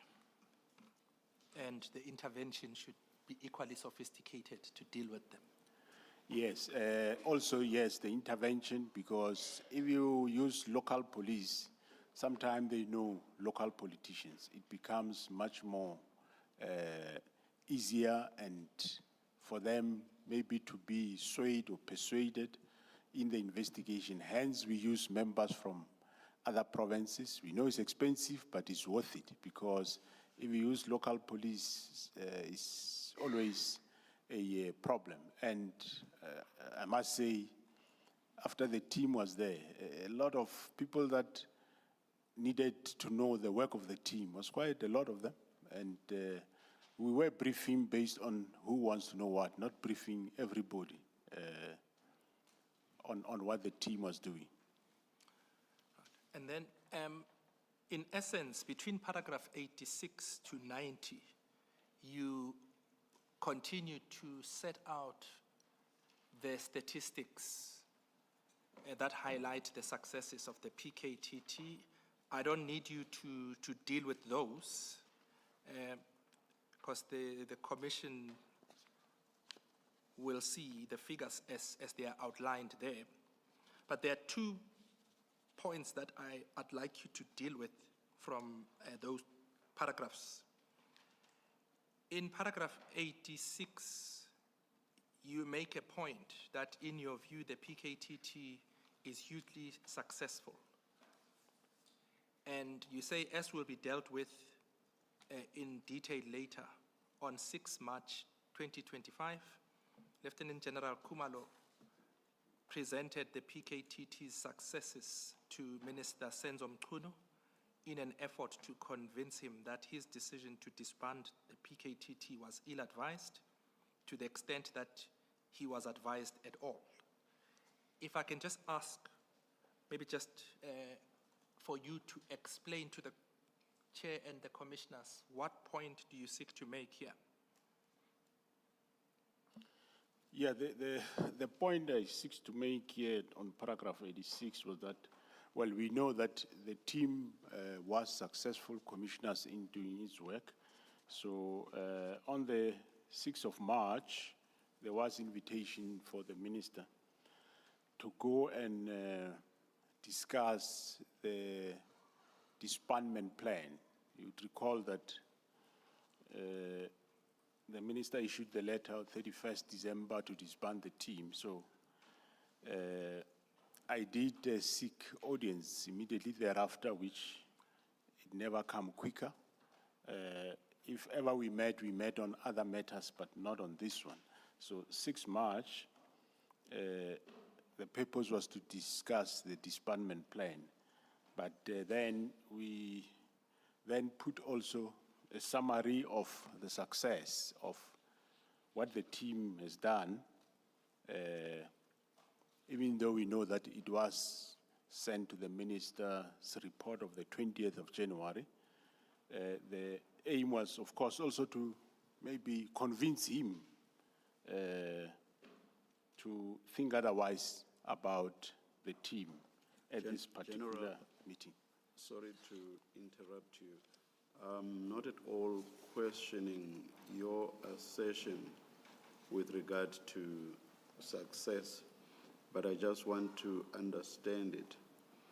You referred to 612 dockets, and you say of those, 297 were finalized.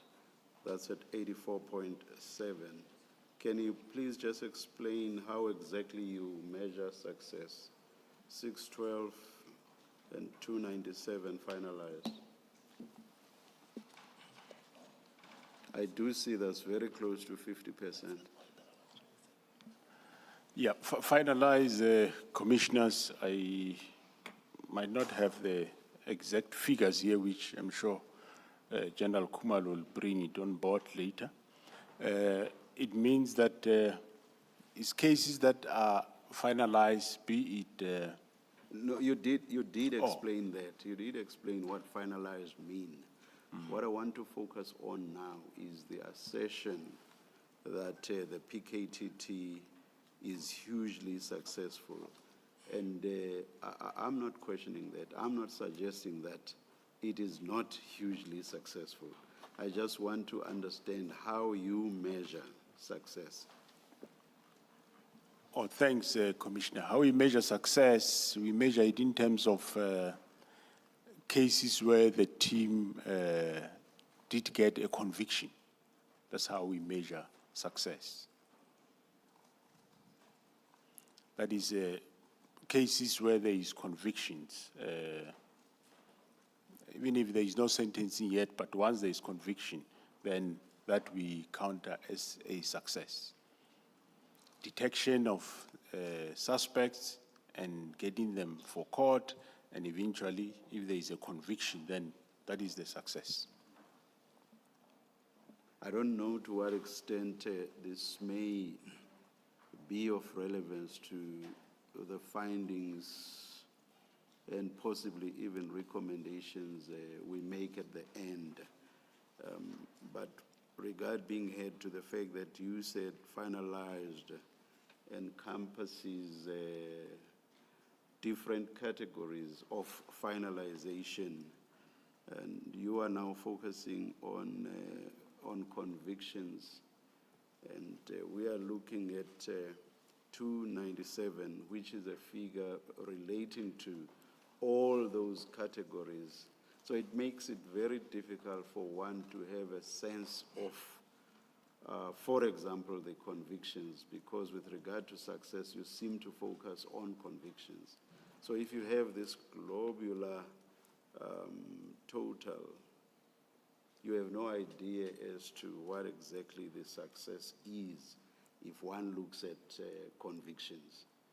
But I guess it would be very unfair of me to require you to give those statistics here if you do not have them in your affidavit. Perhaps let's leave it there. Thanks, Chair. General, did I understand you correctly when you said Lieutenant General Khumalo is going to deal with this issue in more detail? That's Did correct. I understand you correctly? That's correct, Commissioner. He will deal with the details of that. And he will provide those statistics. That is correct. Mr. Madau, perhaps General Khumalo will deal with it. You will indicate if that's the intention. But it's a slightly different angle and a follow-up on the chair's question. Now, in this presentation to the President, General, and I'm looking at page 168, and in paragraph 1, 2, 3, 4, 5, bullet point 5, you say, as of July 2018, the team is allocated and accounts for 329 dockets of politically related cases. That is the presentation in March 2014. And then in your statement at paragraph 84.1, you say, since June 2018, the PKTT has 612 dockets allocated to it. Should we read this to mean that the difference between 612 and the 329 as at March 2024 is in fact the increase in dockets from April 24 to February 25. Yeah, is that what it means? Or is it just a case of how the evidence is presented, Mr. Madau, that there's no detail and a bit of it is lost in there somewhere? Sorry, Commissioner, you say on... So if you look at 168, yes. bundle B, or the second bundle, that's the presentation to the President. And bullet point 5, you say that at July 2018, 329 dockets had been allocated as of July 2018. So as a date of presentation from July 2018, at least that's how I read it, the PKTT had 329 dockets as at the date of your presentation in March 2024. And then your statement says, as at February 2025, which is a year later, the PKTT has 612 dockets. Is that an indicator of the growth in dockets? Is it a question of the numbers? Because it's like a 50%, nearly 50% increase in dockets in 1 year. Yeah, it's an increase from 329 to then the current, which is 612. Is an increase of extra allocation of dockets. So as at the time that the minister makes the decision to disband, you're now dealing in the region of about 612 Yes, that's dockets. correct. Yes. Thank you.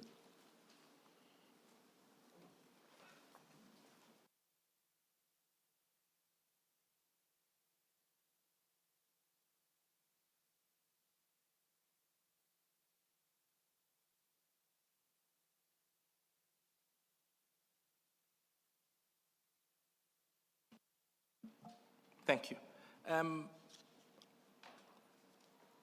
We're about to touch on paragraph 86, and you were dealing with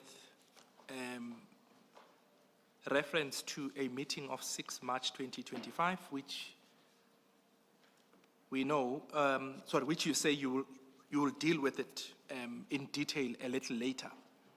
But in this paragraph, you talk about a presentation of the statistics that were presented to the minister at that meeting. And those statistics are the ones that I didn't deal with earlier on. If you go over the page, 27,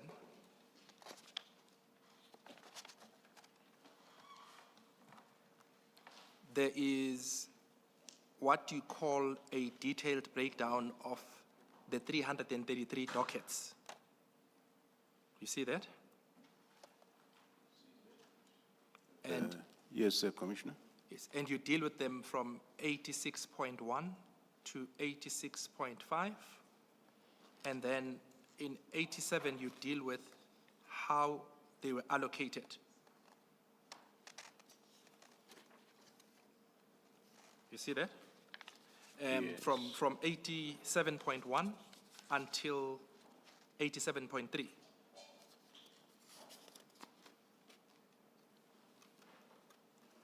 That's how you deal with the allocation of the 333 dockets. Yes, Commissioner. And then in paragraph 88, you deal with the 18 dockets that pertained to the incidents of killings at the University of Fort Hare. And you break those down into 14, 2, and 2. You see that? Correct, Commissioner. And then in paragraph 89, you deal with the team having been further allocated 51 dockets that are associated with matters targeting traditional leaders. And you break those down into 48 and 3. You see that? Correct. Please, Commissioner. Yes. please hold your thought and don't forget where you were, Mr. Mutau. Thank you. General, can you please explain the 333 dockets at the top of page 27? Where does that number come from?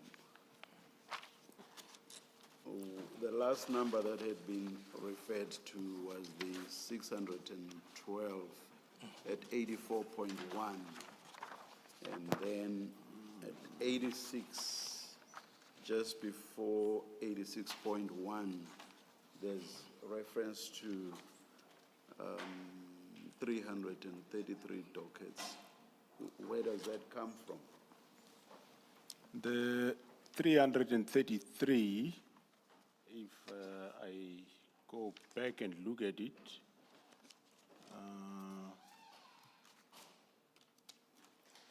it will come from the same 612. It's not an extra number above 612. It comes from the same 612. What I need to just probably go and check back is the 297, because as to the 297 and the 333. Perhaps if you turn to page 411, it might assist. 411. 411.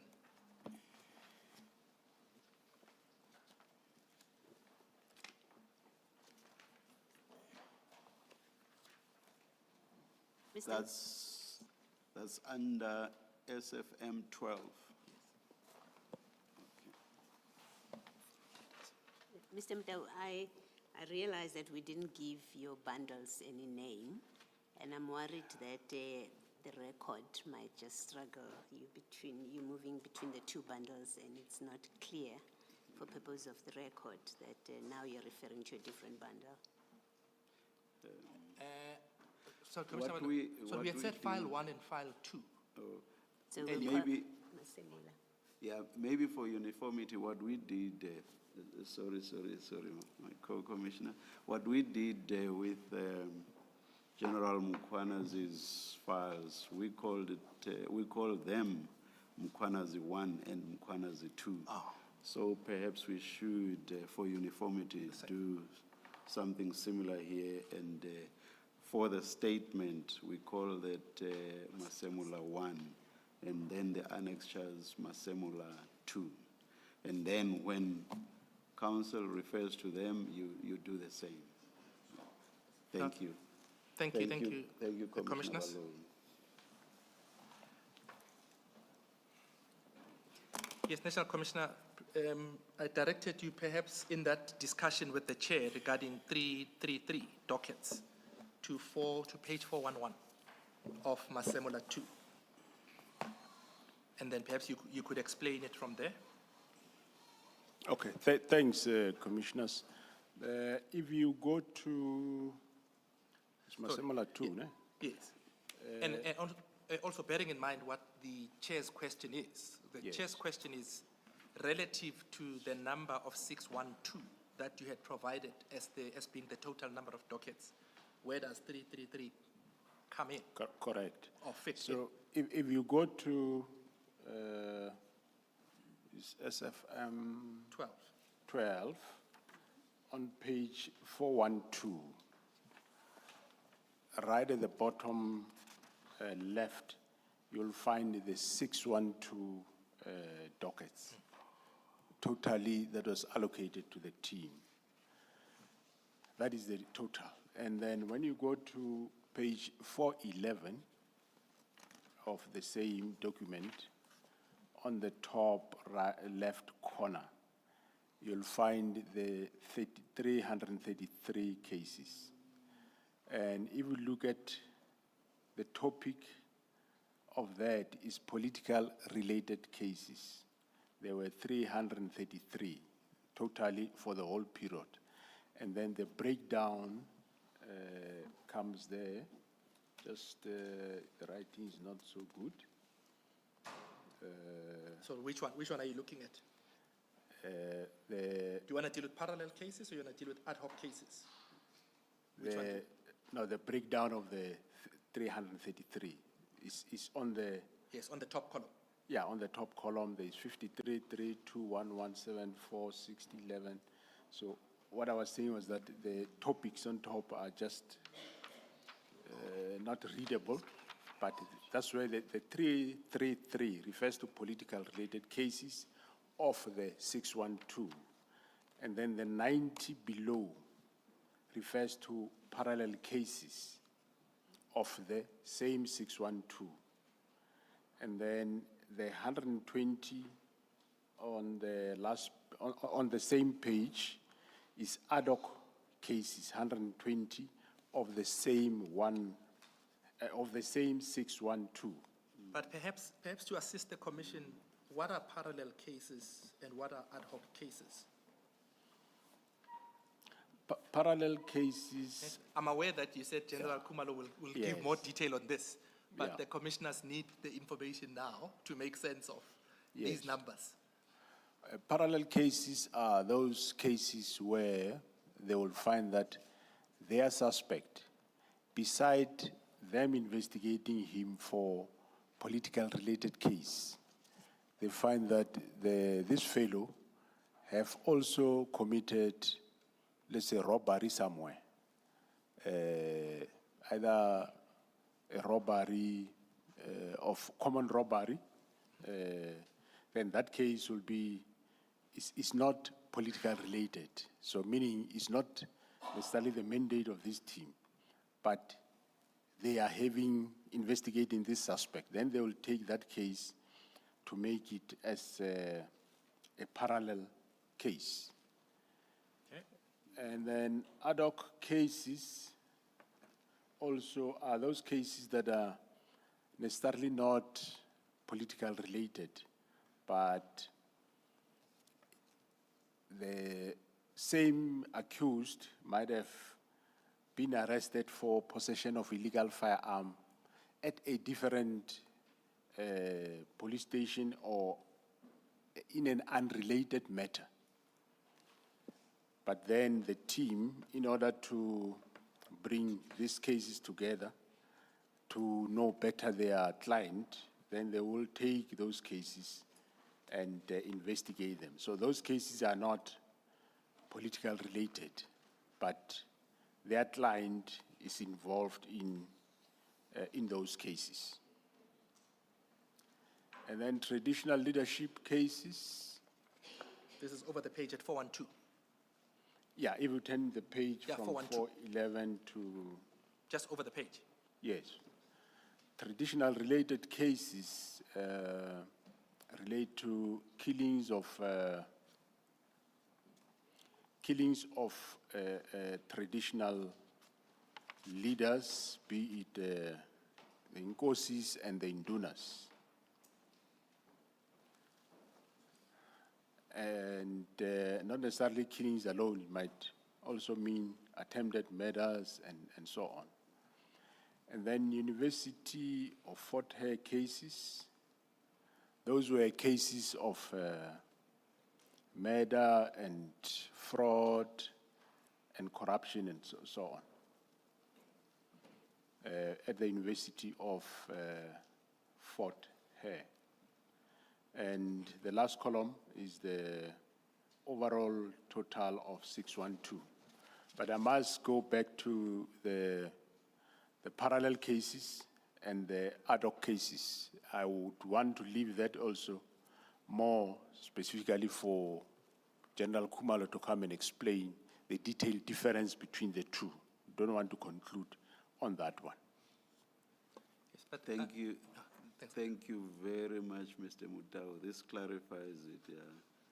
Thank you. Thank you very, very much. Thank you to you as well, General. Thanks, Commissioner. General, in paragraph 90 of your statement, the last sentence, you say the PKTT has an unmatched success rate. Now, I want to bring you back to paragraph 84, perhaps to further clarify the question that the chair was asking. If one is merely looking at 612 dockets, and of those, 297 were finalized, it would appear, just on the face of that there are less cases that were finalized than the cases that had been allocated. You see that? Because if you just look at 612 and subtract 297 from that number. Correct. It would be less than half the total number of dockets. Correct. And I think it is in that context that the chair is asking the question to say, how do you then measure success, particularly with reference to the point you make in paragraph 86 and the last sentence that I referred you to in paragraph 90 of your... Factoring into that, the fact that finalization does not mean convictions only. There are several categories under that term. So the 297 in terms of convictions is even reduced further, as it were. So please respond to Mr. Mutau's question. Thanks, Commissioner. The finalization in this regard, will recall that the dockets of at Fort Hare University, there has been arrest made. Those cases are still at court, have not yet finalized, because the trial of this type of cases take long. And also take into account that, I think it was, over 51 of the traditional leaders' dockets. The team only took those dockets in 2024. So there couldn't have been more move in terms of investigation of those cases. So, and it doesn't mean that they might have made a lot of arrests, but the cases will still be at court and not finalized, as we mean in terms of conviction. So that's the difference. It's not expected that if they've got 612 dockets, there shall be 612 convictions. No, it doesn't work that way. They might have made arrests, but cases take time. We can refer to this very same year, we might have seen a number of convictions coming from the very same cases of the team that comes a long way. So perhaps it may be shortchanging the PKTT to focus on convictions only. I would imagine that, and I think it is stated somewhere in your affidavit, there may be instances where there is no movement at all in terms of detection and arrests. But upon the PKTT taking over, there's suddenly movement in that regard. And you get arrests, and you get people appearing in court. So it may not necessarily lead to convictions in the end, but the fact that suddenly there's movement, correct, does make a difference. That's correct, Commissioner, especially if we look at the Fort Hare one. There was no movement at all, but after the team intervened, people were arrested, people were brought at court. So then the cases are still in the process at the court. Of course, one assumes that the arrests would not be arrests for the sake of it, and that it would be arrests that are justified in the circumstances. Yes, correct, Commissioner. Mr. Matawi, if I may, you, General, in that paragraph 90 rather, you say that the PKTT has an unmatched success rate. Obviously, you and the minister disagree. In his letter, we know he says that it adds no value, or some language to that effect.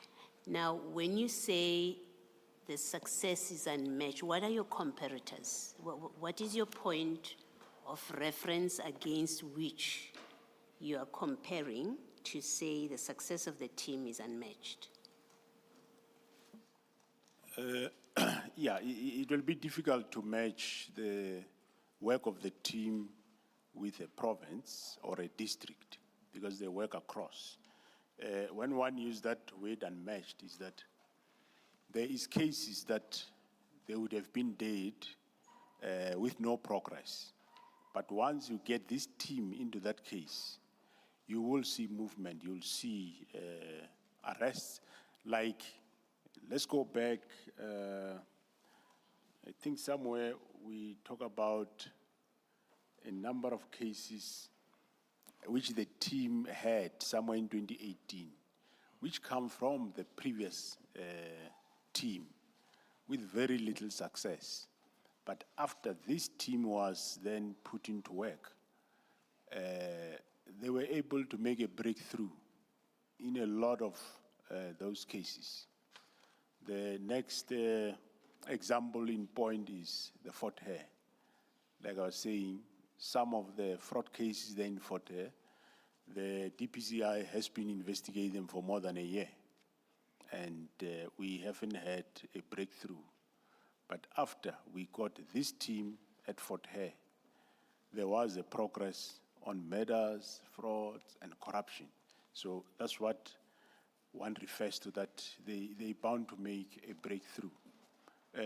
We can go as far as in Gauteng province, where we had cases of murders and drugs related, which after the team the Gauteng team seek assistance of KwaZulu-Natal, and we allowed 10 members of the political killings task team to assist Gauteng.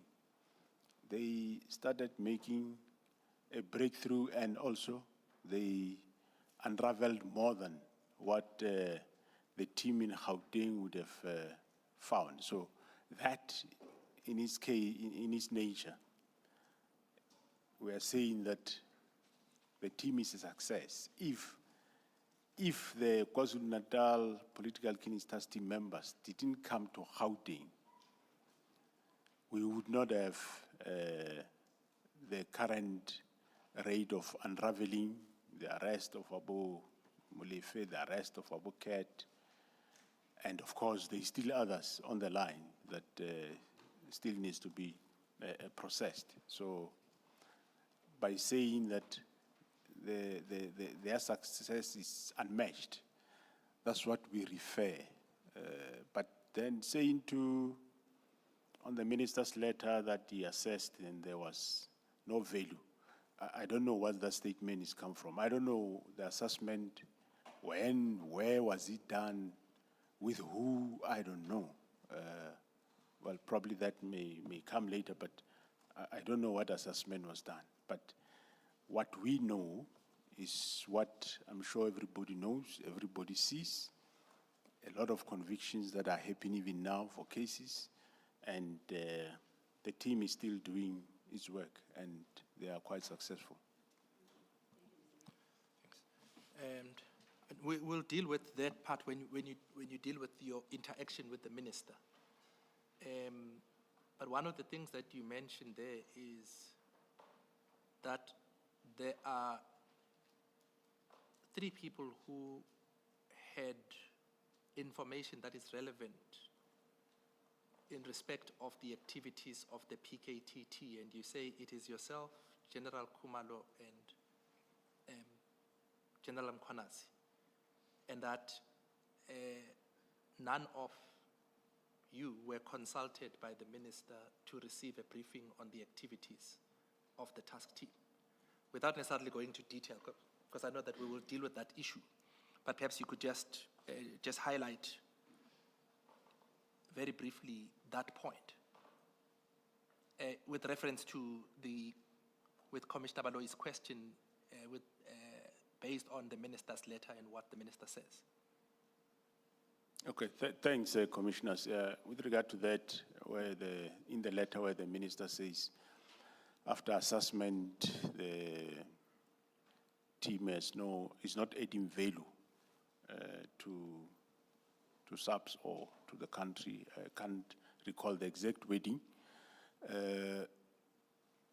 I'm sure for one to come to that conclusion, yes, you must have done assessment. And when you do assessment, obviously you will talk to people that are dealing with the matter at hand. In this case is the PKTT.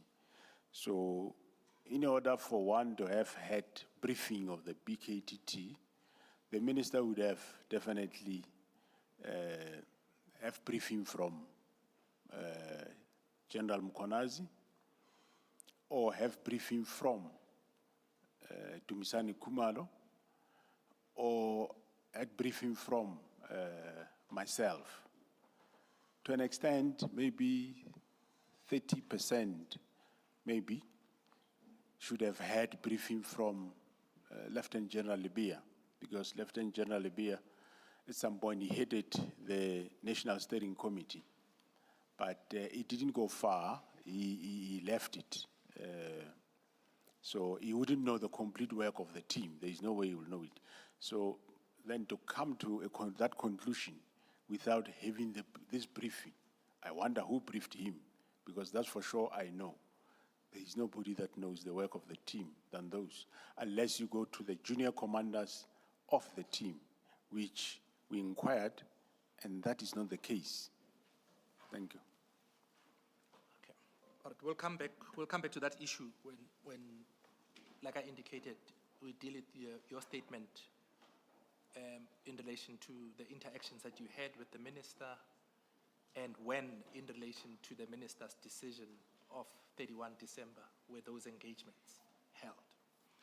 But if I can just perhaps touch on one aspect in relation to the activities of the PKTT, and I'm aware that Major General Khumalo will deal with that aspect, among other things, when he goes into detail regarding the PKTT's operations. But one of the aspects that you mentioned earlier is the difference between getting to the hitman and getting to the mastermind. And one of the methods through which the PKTT operates is that it does not deem it sufficient to merely arrest the hitmen, and that there may be instances where they do know who the hitmen are, but in order to resolve the crime in its entirety, they may decide not to arrest the hitmen that are known because they want to get to the bigger fish, for lack of a better description. If you could just perhaps touch on it, because earlier on you, as you're distinguishing the different role players, one of the models upon which the PKTT operates is that one. If I can just ask you to very briefly touch on it. Yeah, thanks, Commissioners. Well, investigation, as the team do investigation, they apply a lot of strategies.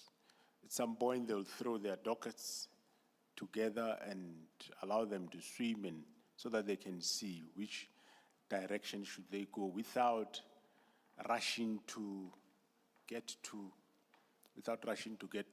arrest the hitmen, because sometimes if they do that, they will lose the rest of the chain. So sometimes they will identify some spotters and start with them in order to get to the mastermind, or use even the hitmen for information purposes and collection. So they were applying various methodologies which are legal, and there is nothing wrong or illegal in them. But their strategies, was that they wouldn't just rush to arrest a specific person for the sake of arresting. They will investigate their cases thoroughly and determine in the whole value chain of the hit orderer, the spotters, the one that procure the firearm, the Ngabe, they will determine where to start, which way to move forward or move backwards. So they will always use those strategies. That's how the team became successful. In fact, I was going to ask you that are those considerations relevant in determining the success and the statement that you make when you say their success rate is unmatched? Yeah, indeed, it does also indicate it does talk to them being successful, because they do untangle sometime cases that would have been closed as either become cold case or they are not resolved. I think we can just leave that aspect. Major General Khumalo will deal with it as the person with the details. If I can then ask you to turn to page 29, your paragraph 91 of Masemula 1.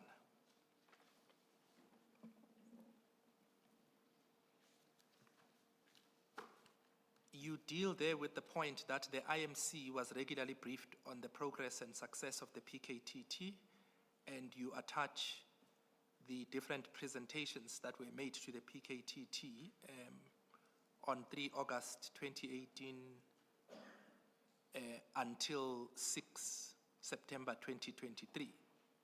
And those are attached as Annexure SAfm 6. Is that correct?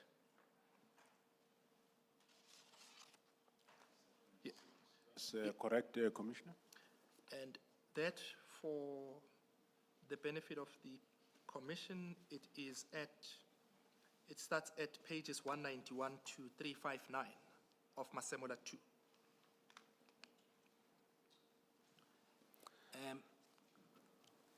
Mr. Mutau, will you, with this as well, as we requested previously, please? Yes. Well, yes, I'll do that in line with the earlier request. Okay. When we deal with some of the relevant aspects in those presentations.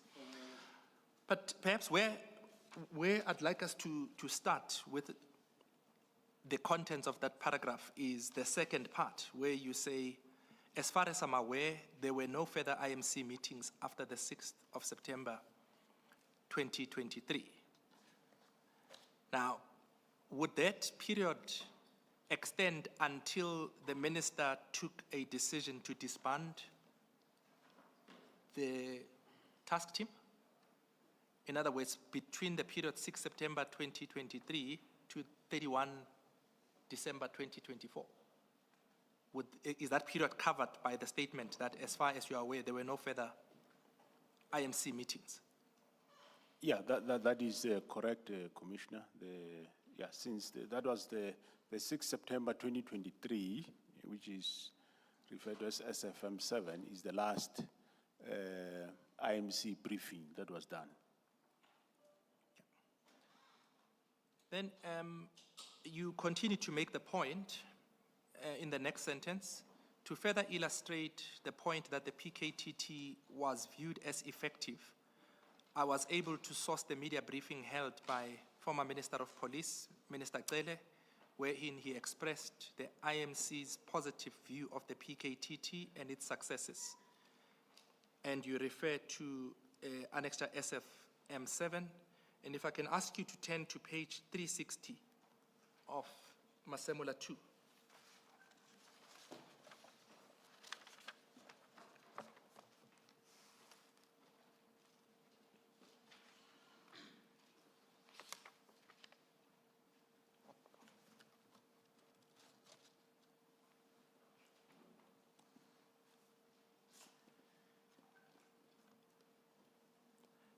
And if I can ask you to deal with the first 6 paragraphs on that page. You will see the document is headed Speaker Notes from the Police Minister at the time, Minister General Bheki Cele, on behalf of the IMC on political killings in KwaZulu-Natal, and it was delivered on the 6th of September 2023. And then just after, ladies and gentlemen, if I can ask you to just deal with those paragraphs that follow. From I address until just before, ladies and gentlemen of the media.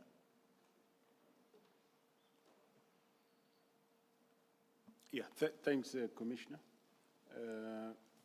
In that press briefing, which was hosted by the then Minister, he says, I addressed this media briefing this morning on behalf of the Interministerial Committee on Political Killings, consisting of Minister of State Security, Defense, Justice and Correctional Services, and myself, the Minister of Police, who also chairs the IMC. The IMC held this meeting on Tuesday in Durban, where it was presented with a detailed briefing on the work of the Integrated Multidisciplinary Task Team investigating political killings in KwaZulu-Natal since 2018 to date. In its 5 years of existence, the committee has provided the nation with several updates.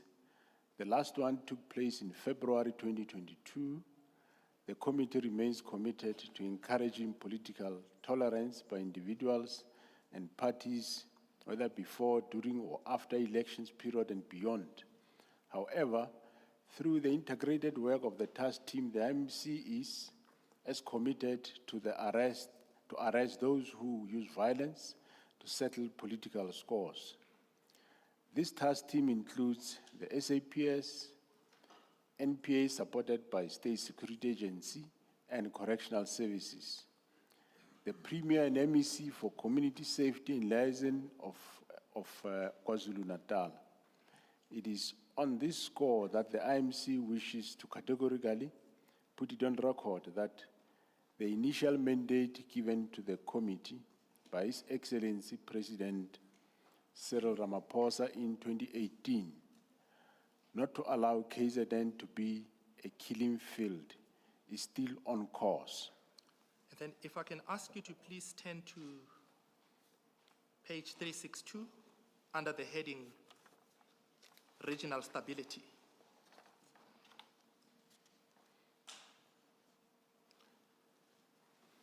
And if I can ask you to first deal with the first paragraph under that heading. It says, members of the media, with each update on the IMC on the work of the task team, it is becoming increasingly clear that the team is working with purpose, agility, and is focused on producing results. Prior to the establishment of the task team, we know that cases were not properly investigated, which often led to suspects not being arrested. And then if I can ask you to skip the following paragraphs and deal with the last one just before, ladies and gentlemen. The IMC. The one that says the IMC is encouraged. The IMC is encouraged that interventions are in place to deal with all forms of politically related crimes proactively and reactively in the eThekwini and in the Zululand district. And then if I can please ask you to turn to page 369 and deal with the conclusion. Mr. Matau, maybe before you leave this page, top of the page 362, General, would that not be considered a success? What is set out on top of page 362? The one that says the task team is conducting intelligence-driven operation targeting possession of licensed firearms, which has resulted in 172 cases. Over 250 unlicensed firearms have been taken off the street through the police operations. It is regarded as a success, but however, these specific cases will fall either on that category of ad hoc or parallel. Yes. But I think it's more ad hoc, but it's a success. When Chairperson was asking you, when you say the task team was hugely successful, what does success mean? And at that time, you limited it only to convictions. Now, my question is, if they remove 250 unlicensed firearms from the streets, which I assume could be used for later killings, is that not a success of the task team? Well, it is a success, Commissioner. Sometimes one sees things as obvious, so you don't, because to me it's obvious, so you sometimes not mention them. But indeed, that is a success. Thank you. If I can then ask you to turn to page 369 and to deal with the conclusion. In conclusion, on behalf of the IMC, I wish to dispel any notion that seeks to cast doubt in the work of the task team investigating political killings in KZN. Today's briefing has not only demonstrated the progress in the work that falls within the mandate of the task team, it has also revealed the continuous efforts by the task team to ensure that firearms linked to crime scenes and taken off the streets. The work of the task team has been commendable and is fully supported by the IMC. The committee encourages enhanced and maintained collaboration between departments of police, state security, national prosecuting authority, justice and correctional services in order to stabilize political violence in the province and beyond. The work of the task team extends beyond the KZN borders. Its work has also been exemplary in the investigation and ultimate breakthrough of the murder cases in the Fort Hare University in the Eastern Cape, where 8 people have been arrested and brought before the courts. The task team is also assisting in investigating in the Limpopo and Mpumalanga province. Lastly, as we edge closer to the national general elections next year, the efforts are being solidified to boost the work of the IMC as well as investigations. In enhancing the work of the task team, the IMC has resolved that there will be dedicated courts to speedily prosecute these matters. The IMC again calls for political parties to strengthen internal mechanism to diffuse inter- and or intra-tensions and instability that may escalate and lead to political attacks and killings. I thank you. And if I can just ask you to turn back to your statement and please deal Before moving on, this is Minister Cele says this a year, 3 months before the disbandment instruction. So for the picture to be complete, you would have to touch on whether anything that tended to detract from what the minister says here had happened during that period, 1 year, 3 months. Had anything happened that detracted from the positive remarks by Minister Cele? No, Commissioner, there was nothing that negative that we could have said happened with the task team that might have changed opinions. The task team kept on doing good work all the way. Thank you. Yes. Maybe just to complete that, did the IMC, between the period after the former minister made that statement and before the disbandment, ever express any dissatisfaction about the work of the PKTT and not achieving its mandate? No, I must also say that normally IMC's lifespan is the administration of the specific government in place. So there wasn't IMC appointed, but there were ministers in those departments. But from either of those ministers and or my own minister, there was never any expression of dissatisfaction about the work of the task team. Dissatisfaction, you mean? Yeah, There was never an expression of any dissatisfaction? there was never expression of any dissatisfaction from any minister, including Minister of Police. Yes, no, we'll deal with that because you then say when you deal with that letter, you say it came as a shock and a surprise. But let's deal with it when we get to that point. Mr. Mtawi, before you proceed. Yes. I- in this media statement, General, in that last page, 370, there's now a reference to the task team assisting in Limpopo and Mpumalanga provinces. You haven't said anything about it in your statement, and neither did General Mkhwanazi speak to Limpopo and Mpumalanga. Do you care to share any more detail? We did wanted to expand to those two provinces, and we did have a meeting once with the ministers and the officials of the National Steering Committee at some point in Limpopo, more specifically at Mogalakwena, to go and assess the killings. They were mostly in Mogalakwena and Vembe, which is Twando. And in that assessment, we found that the provincial team is on course. They don't need any assistance. And so there was no further necessity to go over to go and assist in that specific province. In Mpumalanga, there were cases, there were cold cases that we needed to relook at, and that has never happened. We never extended to get to Mpumalanga.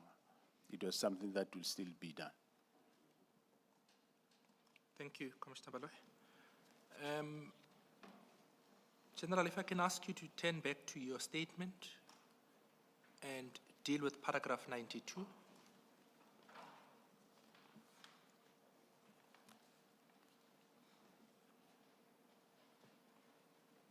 You say the narrative that the PKTT was not effective is completely false. Can I ask you to deal with that? Thanks, Commissioners. On paragraph 92, I'm saying that The narrative that the PKTT was not effective is completely false. If at any point I was convinced that the PKTT was no longer effective, I would not have approved its extensions and budgets, which had to be considered twice a year. Hence my astonishment when I learned that the minister had issued a directive to me to implement his decisions to disband the PKTT. I'm convinced that if the minister had made himself available for briefing and engaged me with an open mind prior to issuing the disbandment directive, he would not have disbanded the PKTT. But I must also say that, of course, on the renewal authorities, financial authorities, now and then you will find, maybe especially the CFO, questioning the long lifespan of the team. I mean, a CFO, you have got a right to question those. CFO normally don't know what is happening in the field, what we are dealing with. So we do accept that now and then CFO will query that. Will at some point she'll say, but why don't you make a unit? The reason why you don't make a unit, once you make a unit, then it's a unit of KwaZulu-Natal. Then you are back to square one, unfortunately. So, whereas here you have members of the team, they are not permanently there. They stay there for 2-3 months. They go home in their various provinces for a month or two. Then they come back as and when their cases are coming to court or to beef up the team. So that model worked for us the best because they don't belong to the province. They don't get involved in local politics whatsoever. So, thanks. Thank you. If we can then go to the next topic that you deal with in your statement, which is Gauteng counterintelligence operation, commencing from paragraph 93. And it goes all the way until paragraph 100. If I can ask you, in the paragraph 93, you refer to the fatal shooting of an employee of an entity called QTech in Vereeniging. If I can just ask you to start there and tell the Commission about the events of 17 April 2024. Yeah, Commissioners, on the 17th of April 2024, Amaswart, an employee of an entity called QTech in Vereeniging, was fatally shot while seated in his car outside his workplace. The employer, which is QTech, had reportedly identified price inflation in a Transnet contract, which subsequently exposed a complex web involving organized crime, police corruption, and significant personal risk for those conducting the investigation. The organized crime unit in Gauteng, under the leadership of Deputy Provincial Commissioner Mbuso Khumalo, assumed the responsibility for investigating Mr. Swart's murder. This case became integrated into the broader Gauteng crime intelligence operation. 3 suspects were apprehended in connection with this murder. First one being Michael Puletau, a police officer. Musakekana, Tiero Floyd Denny Mabusela. The charges included murder, conspiracy, attempted murder, possession of suspected stolen property, and possession of unlicensed firearm and ammunition. Forensic examination linked the recovered firearms to several other violent crimes, thereby consolidating the cases against the accused and revealing a larger syndicate allegedly offering nearly R1 million for assassination. Although bail was successfully opposed initially, the accused Michael Buletau was later released on bail on account of health grounds. This development raised considerable concern among the investigators and prosecutors due to the increasing threats, including both verbal and physical intimidation, such as being followed and threatened with harm. Consequently, on the 5th of August 2024, the SPP formally communicated the threats to senior police officials, including myself. In the correspondence, the SPP requested urgent protection measures for the investigators. The letter of the SPP... and those measures are set out in that letter. In that letter. Which is at 371 to 372 of Masemula 2. Thanks, Commissioners. Paragraph 98, in accordance with SAf's procedure, Major General Mbuso Khumalo conducted a threat and risk analysis supported by Major General Kalakala, who is Gauteng Head of Intelligence, and together with Colonel Ntuli, who completed the assessment, concluding that the risk level was high and recommended a 24-hour protection. Subsequently, the matter was escalated to National Office, and a parallel counter-intelligence case was initiated along the primary investigation. Lieutenant General Dumisani Khumalo, the Divisional Commissioner, was brought into the picture, and given the apparent association of SAf's officials of various ranks, with individuals under investigation, the threats directed towards investigators, allegations of bribery involving magistrates linked to the cartel, concern over police infiltration, and the reduction of the investigation team from 5 to 2 members, particularly due to the threats, it was deemed necessary for Lieutenant General Dumisani Khumalo to urgently request external assistance. The request was directed to Lieutenant General Mkhwanazi, who then seconded 10 members of the PKTT. Sir, sorry, yes. And can I just ask you, sorry, can I just stop you there? Okay. Sorry, Chair. Thank you, Mr. Mutau. Can you just explain, you'll forgive me if it's been explained, but can you just explain the reduction of the investigation team from 5 to 2? Commissioner, what it means is that the investigation of the murder of Amaswart, at some point there were 5 investigators. Because of the threats that were directed to this team, some of the members left the team, and there were only 2 left to carry on with the investigation.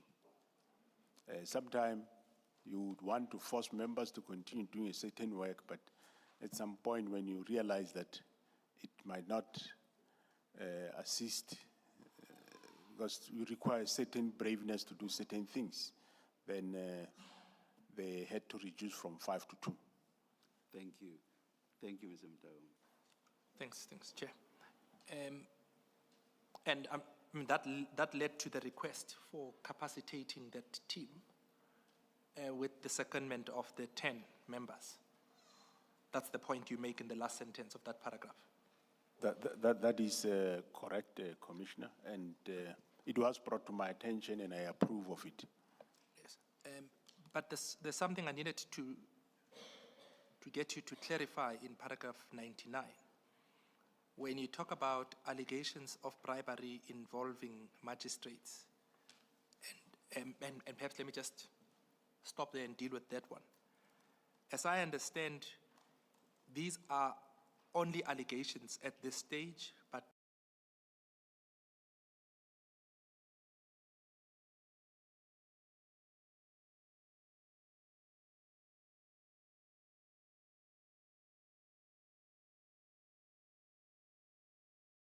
the two investigators, at some point, they were told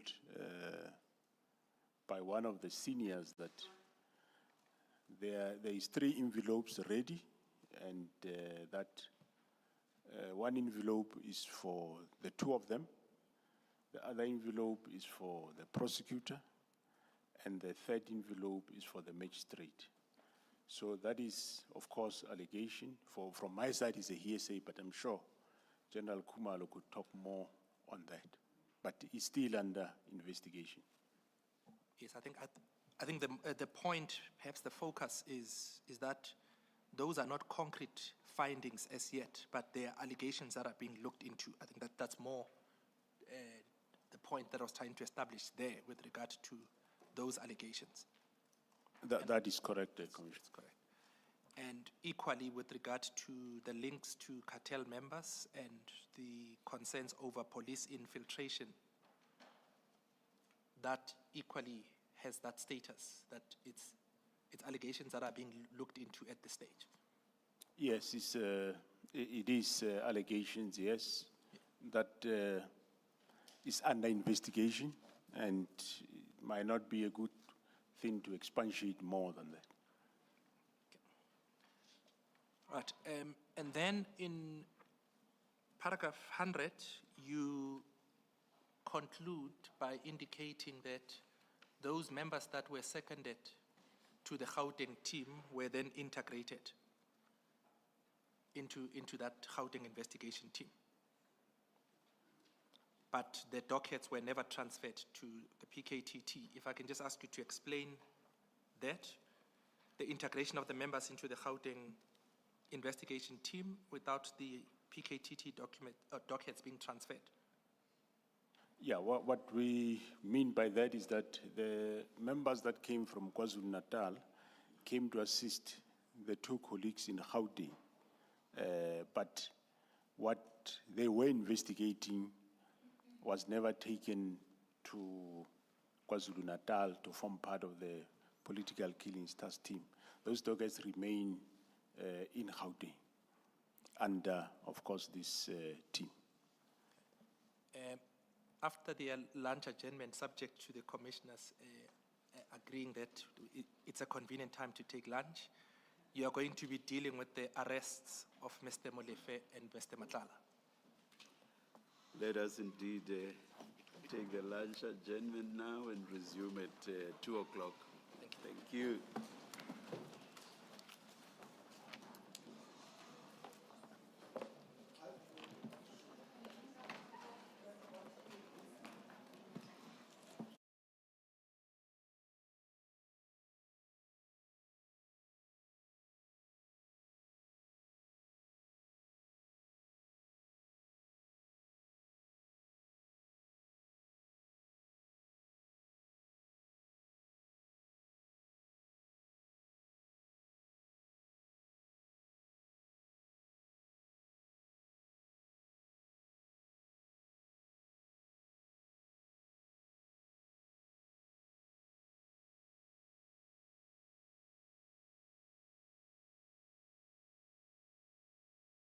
Come as Mkhulu took a decision to disband the PKTT last year without the go-ahead from the National Commissioner. Yeah, it depends, Commissioner, but yes, I will. It's a matter that is career limiting, but it depends on what? It depends on how he does it.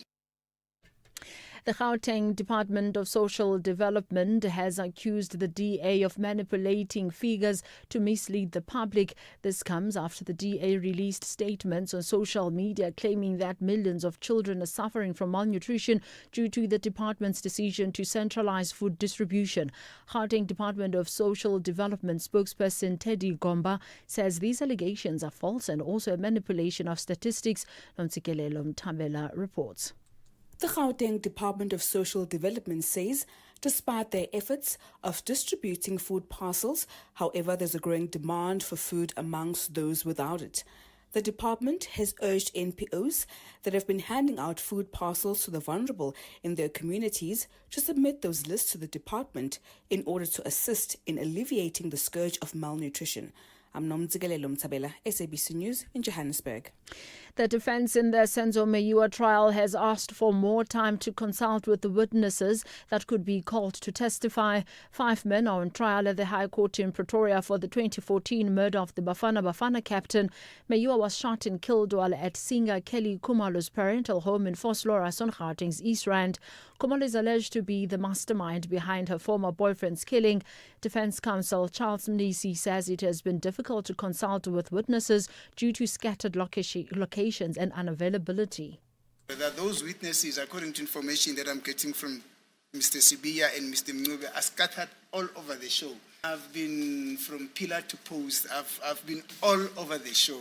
Unfortunately, despite my fervent effort to squeeze everything so that today there might be something happening, I've not been successful in doing that, my lord. And simply because some witnesses, you call them, you request to see them on a particular day, they say, no, we're not available on this particular day, can you please arrange another day?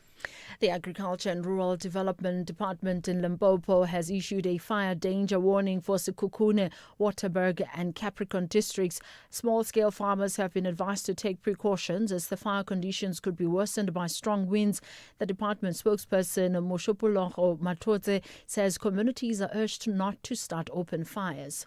Extremely high fire danger warning is expected in the Limpopo province, especially in Sekhukhune, Capricorn and Waterberg districts. Farming communities are warned about the fire danger and are advised not to set any open fire because it is extremely dangerous to do so. Should there be any open fire, it will be out of control due to strong winds moving at high speed predicted for today. President Cyril Ramaphosa has vowed to use the country's participation at the United Nations General Assembly to push for the reform of the UN Security Council. He was speaking in his weekly letter to the nation earlier today. The president is leading the South African delegation to the 80th session of the UN General Assembly taking place in New York this week. Ntebu Mukobo has more. President Ramaphosa contends that the most serious hindrance to the UN fulfilling its mandate is the structure and operation of its Security Council. Currently, only 5 out of the 15 UN Security Council member states are permanent with veto powers and effectively making decisions on behalf of the more than 85% of the world's population living in countries of the Global South. The president says this current composition and its record of decisions seriously undermines the spirit of global cooperation and weakens the UN's commitment to neutrality and its legitimacy. He says Pretoria's message to the UN gathering is that if the organization is to remain relevant and if the global rules-based system is to endure, then the global body must demonstrate in both word and deed that multilateralism is alive. Recapping the top story, National Police Commissioner General Fani Masemula has admitted that he would disobey an instruction from Police Minister Senzo Mchunu if it violated operational matters in the police force. I'm on Lambana for SAfm News Headlines at 1:30.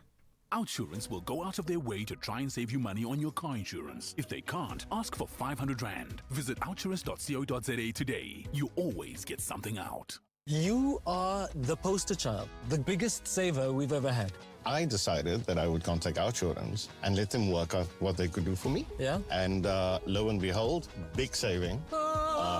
2,794 Rand a month. That's over 33,000 Rand a year. And it was the easiest switch ever. Real people helping real people get real deals. Go to outsurance.co.za now for a 10-minute quote that could save you thousands. What does you always get something out mean to you, Lorette? Outsurance made it possible for us to live our dream to travel more with the money in our pocket that we save. Let me know, what is it? 725. It was unbelievable. My husband, he sits there on the chair and he's just nodding his head and saying, yes, yes, yes. This is really not just an advertisement. This is really real. Go to outsurance.co.za now for a 10-minute quote that could save you thousands. Licensed insurer and FSP, T's and information online. Embark on your journey to success with the Durban University of Technology. Applications for 2026 first-year students are now open across our 6 faculties. Closing dates vary, so don't wait. Check detailed entry requirements on dut.ac.za. Apply today through the Central Applications Office at cao.ac.za. DUT and Vision 2030, creative, distinctive, impactful. Power, land, loyalty, blood. In the heart of Montana, the fight for the Dutton Ranch is far from over. Betrayals cut deep, enemies close in, and every choice could be their last. Yellowstone, Season 4, where family is everything and nothing is off limits. Every Tuesday, starting September 2nd at 7 p.m., only on S3. S3, open up. S3.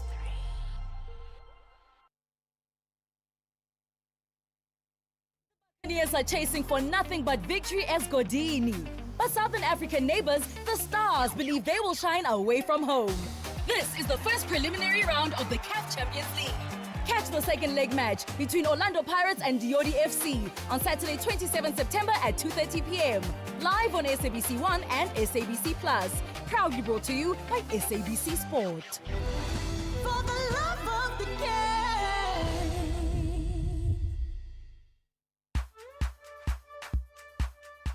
This Heritage Month, SAfm invites you to journey into the past while shaping the future under the theme, Reimagine Our Heritage Institutions for a New Era. We celebrate the stories, traditions, and voices that define who we are as a nation. From vibrant conversations to thought-provoking debates, SAfm is where heritage meets innovation, connecting generations and keeping our culture alive in a changing world. SAfm, leading the conversations that move us.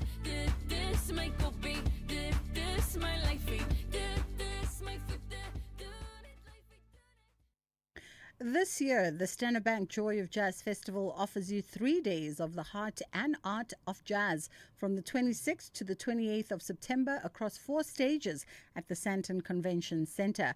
You can enjoy the likes of Esperanza Spalding, the Baylor Project, Jasmine Horn, Steve Betty, Michelle Ndengocello, Steve Dyer, and so many more artists. The Fisherman's Orchestra and 50 world-class acts will be expecting you and yours. Take me there. Buy your tickets now at Ticketmaster. Embark on your journey to success with the Durban University of Technology. Applications for 2026 first-year students are now open across our 6 faculties. Closing dates will rise, so don't wait. Check detailed entry requirements on dut.ac.za. Apply today through the Central Applications Office at cao.ac.za. DUT and Vision 2030, creative, distinctive, impactful. The heavyweights of German football, the Bavarians, are chasing for a win, while the River Islanders want to triple their efforts to stop the reigning champions. This is the Bundesliga, football as it's meant to be. Catch Bayern München up against SV Werder Bremen on Friday, 26 September at 8:30 p.m. Live on SABC Sport on DTT Channel 4 and everywhere for everyone, always on SABC Plus. Proudly brought to you by SABC Sport. For the love of the game.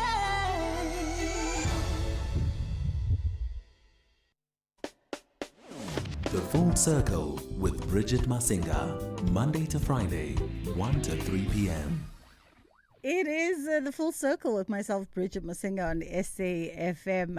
And of course, we're jumping in on this Monday in between the interval that Madlanga Commission into the inquiry into the SAPS matters is currently on a break, and this is the opportune time for us to bring you also a little bit of a breather, a little bit of a relief from everything that is happening over there, if only for just a moment. And today we saw, of course, the head of the SAPS, Fanny Masemula, sitting for day 1 of his testimony. It'll be interesting to see as the day proceeds exactly what is uncovered from there that is of interest to the current conversation. Right now, though, like I said, we're going to shift focus just a little bit, and we're going to have a different kind of conversation looking at South Africans and whether or not are South Africa's problems due to unresolved trauma. It's said that we are faced with the persistent challenge of unresolved trauma that contributes to cycles of violence and social breakdown. So we're going to be catching up with the Director of Programs from the Institute for Healing of Memories. Also in this hour, we're going to try and squeeze in a conversation with Anya van Beck, who's a talent and culture strategist as well as HR expert. And that conversation is going to one that hopefully gives you some guidance and some advice in terms of what do you do when you put on a performance improvement plan. So that is coming up in this hour as we take a bit of a break from that Madlanga Commission that is currently sitting, of course, in Pretoria. Let's take a quick pause. We'll come right back with Fatima Swartz. This year, the Standard Bank Joy of Jazz Festival presents 3 unforgettable days deep in the art and heart of jazz. From the 26th, 27th and 28th of September, Umu Sankare, Abapemu, Jasmia Horn, Silent Law and the Noisemakers, Najbonk Trio, Michelle Ndingio-Jello, Willem Siini, Gabby Mutuba, and over 50 world-class acts will be ready to welcome you and yours to 4 magnificent stages of the Sandton Convention Center. Take me there. Buy your tickets at Ticketmaster now. The wait is over. The 2025 and 2026 English Premier League season is here, and the battle for glory is hotter than ever. Can Mohamed Salah light up Anfield once again? Will Erling Haaland keep smashing records for Manchester City? And can Bruno Fernandes drive Manchester United back to greatness? Every goal, every clash, every heart-stopping moment live. Catch the Premier League Saturdays at 3 p.m. only on S3. S3, open up.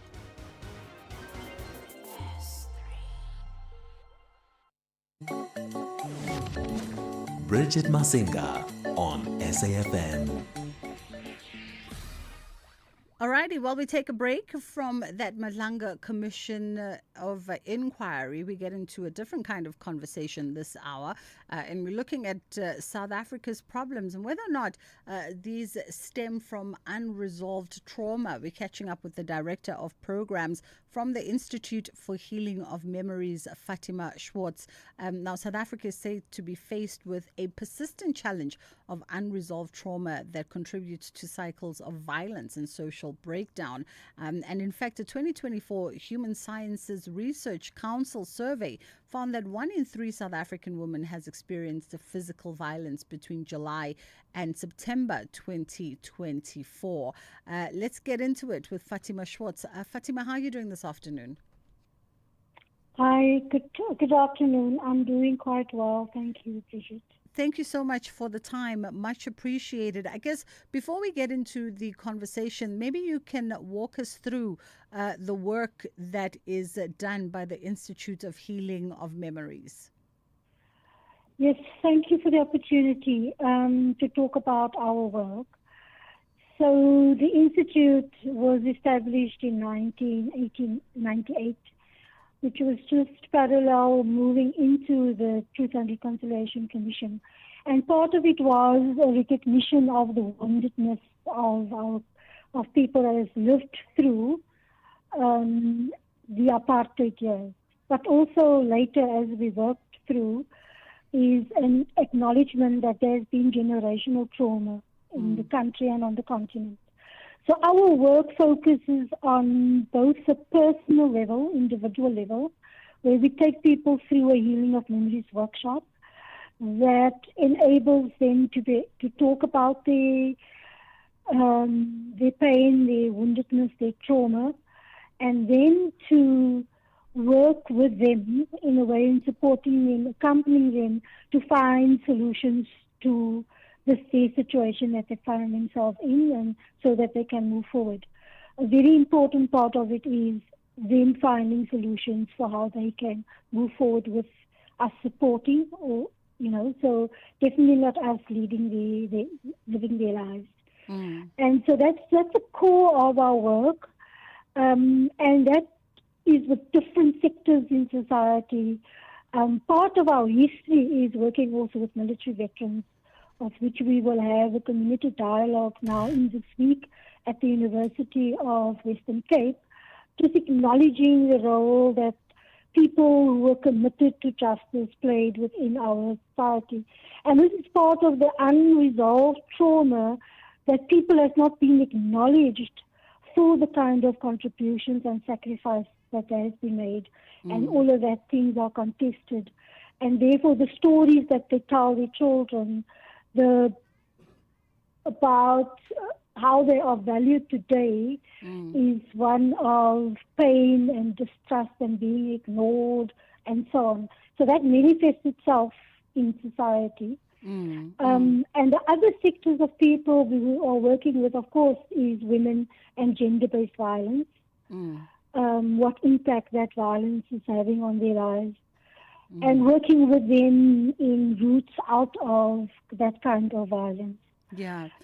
And a lot of work with young people, Restoring Humanity, our program, because I think by the time when you reach your teens, there's already lots of pain and hurt. And a lot of it comes from sometimes not direct violence, but just neglect, you know, that we're not paying attention to our children, our babies. They are left to their own devices. And when you go into the townships, you would see how kids are not cared for, you know, how the elders are not cared for. So it's working with different groups of people and their pain and working them through that, both in healing of memories kind of processes, which goes over months and times, as well as community dialogues where we try to make sense of the systemic issues that are making it possible for these forms of oppression and degradation and neglect to fester.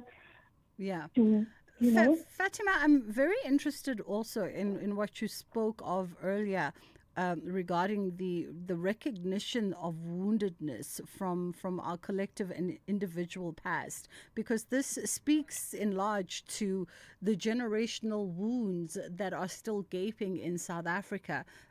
Talk to us about that, and how do we begin to address that, you know, both for the collective good of society, of South Africans, but also recognizing the individual traumas that were inflicted, you know, in those eras of apartheid. Well, no, thank you for that, Bridget. I think what we have learned over the years is that, you know, families tell stories, and they tell stories about their experiences in different ways. It's not just about sitting around a table and sharing a life story, but in the general comments, the different decisions that they make in terms of how they have been hurt and how they have been ignored. And I think it is playing itself out in different ways now. We've seen it a couple of years ago when the young people became quite angry because around issues, the outcomes of the TRC reparations and things that has not been met, you know, promises that has not been kept, and a perception that nothing has changed in the reality of their lives. There hasn't, I mean, spatial apartheid is still very much alive and well. You know, the architecture of apartheid has not been in any significant way, I'm not saying at all, in any significant way kind of deconstructed. So, I mean, the lines of our schools, our education systems, all of these systems that was put in place by apartheid has been modified, but not in its essence being rebuilt. So the education of the Model C schools are still very much different from the quality of education that we found in the majority of our townships. And access to sport, to culture, to ballet, to those things that makes and gives meaning to life, you know, in a beautiful, joyous kind of way. It's still a struggle for the majority of the people. And we don't seem to have any plan of, in a more kind of structured way, deconstruct these systems of apartheid that is still present, you know. And so what we have found with the young people in particular, they are holding, I think, the past generations to account as to why they are living the lives that they are living right now. But at the same time, they are also engaging in social justice work around land, around decolonization projects, and so on. But what it does leave young people with, and generations that has been ignored over time, is the anger and the hatred that they have sacrificed, that they have lived through, and then they've been ignored. And I think in Cape Town, in particular, where I'm talking from, we see a wave of violence that we are dealing with in certain areas and across all the kind of communities. And some of it is driven by identity politics, which is about people having been ignored or have perceptions of being ignored, and people who have not been able to economically move beyond high rates of violence, gun violence. We're still dealing with the fallout of the DOP system, where the highest alcohol syndrome, children born with alcohol syndrome, is in the Western Cape. What does that mean for their futures? What does that mean for the next 5, 6 generations if we are not looking at all of those things? And so those stories and those histories are both in the places where they are living, When we talk, for instance, about young people, and they say, they are being influenced by their peers, and that's why they're going off the rail. Our experience is that most of these young people that are now parts of gangs is generational. They're first generational gangsters, because there hasn't been keen intervention from both society parts. And I think this is where we feel as the Institute, our process is about building people's power. Yeah. Working in a way in which people can have the confidence and the understanding and consciousness to intervene in their own lives. So we need to kind of be much more intentional about how we invest in our own healing. Nobody's going to do this for us. Absolutely. And I think part of that is our own quest as an institute to have like the fundraising dinners, like one that we'll be having on the 13th of November. I want to touch on what you've just said about, being responsible and taking charge of our own healing. Because if we understand that, we are generations in working with unresolved trauma, and this trauma continues to shape who we are as South Africans and to really shape our communities. Decades past, democracy, decades past so-called freedom of South Africans. What kind of conversations should we be having now? We're prepping for this national dialogue, right? To course correct in many ways. What kinds of conversations should we be having about the healing process of the systemic trauma, and what needs to be done in order to ensure that 2 generations down the line, South Africa has turned a different tide? Yeah. I think the first basic conversation is, what does healing look like to you? What do you see as a healthy society? To be able to look at both the personal, the cultural, the spiritual, the economical, very important things that needs to happen and take shape within our communities. And I think the dialogue, the national dialogue, could assist that process, where communities themselves identify what healthy society looks like, because what we are, and then to work on it, what can I do, within my church, within the soccer club, and so on, and what are the responsibility of government in this endeavor, so that we have clear lines of responsibilities and accountability in terms of working towards what a healed society looks like, and for us to be very conscious and realistic about it. a healthy, leafy community is beautiful, but if we don't plant the trees and nurture it, because all of us are not going to move to Constantia. You know, if we don't push for a different ways in which, and it's unfortunate, our housing developments are taking place with not adequate, safe and accessible communal spaces, you know, which is greenery and all of those kind of things. And then our own responsibility for telling our own story of things that has been done to us, and acknowledging that, and people who has done it to us, accepting accountability. You know, we've just left people off the hook. You know, because we want to move on. We need to keep people accountable for what they have done.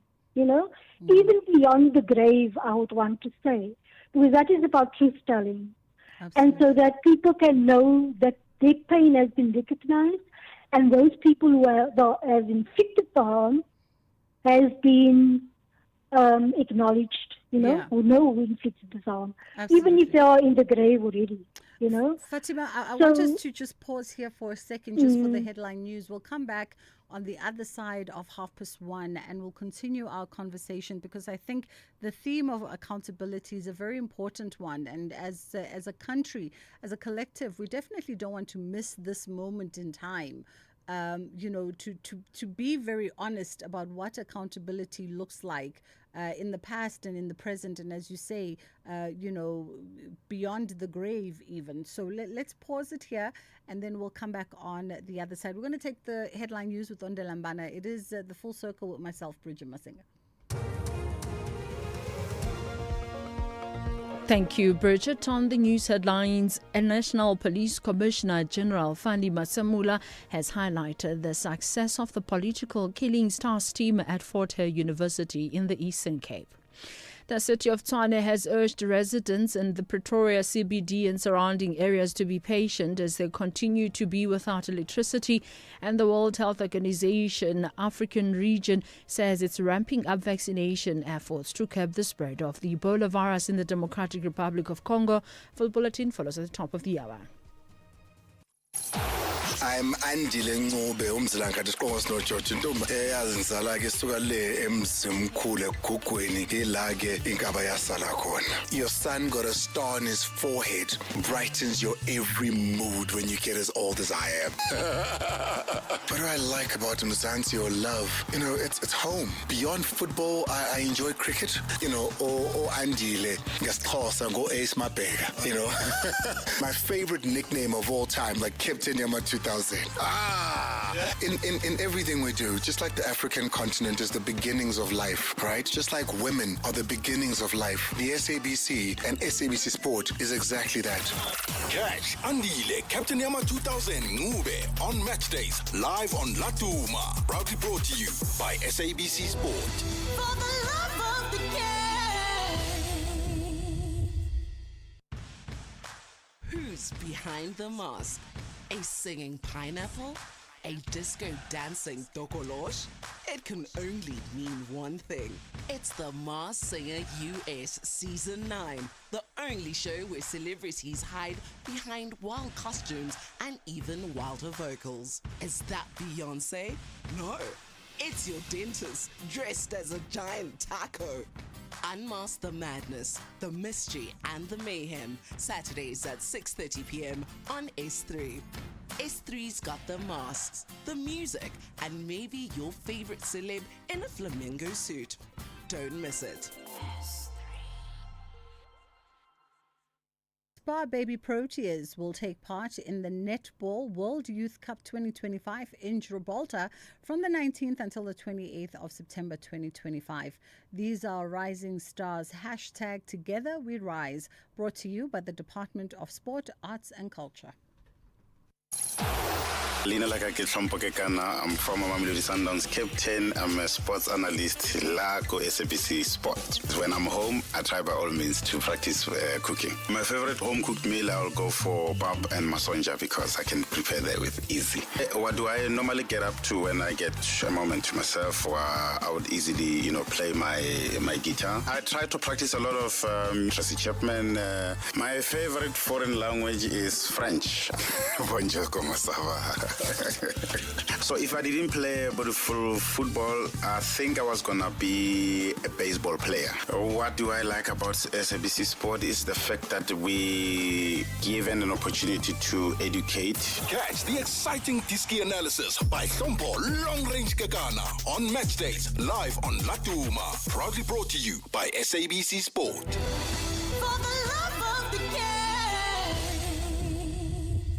If you think you cannot afford a lawyer, think again. Clientele Legal has made professional legal services affordable for you. Whether it's a civil, criminal, or labor-related matter, we have a nationwide panel of attorneys standing by to assist you. SMS SAfm to 32195. That's SAfm to 32195 and we'll call you back. Clientele General is a licensed non-life insurer and an authorized FSP. Standard rates and terms and conditions apply. The Full Circle with Bridget Masinga, Monday to Friday, 1 to 3 p.m. We're in conversation with the Director of Programs from the Institute of Healing of Memories, Fatima Schwartz, and we're just exploring South Africa's unresolved traumatic past and how that continues to have an impact in society today. In our communities, as a collective, as individuals, we still deal with the scarring left behind by apartheid systems that fractured entire communities, entire families, and still that generational impact is rippling through well into 2025. And as we were going into the break, Fatima, you were touching on the theme of accountability. And let's explore the lack of accountability and the kind of impact that has on conversations around social cohesion, for instance, or national development, even this sense of a South African identity, which is often debatable, right? Because a lot of people say, we'd like to believe we're Mandela's Rainbow Nation, but until we come to a point of reckoning with our past, and the various roles that we all played in enabling that past or in perpetuating the trauma of that past or covering up that past, we will never get to that idyllic rainbow nation.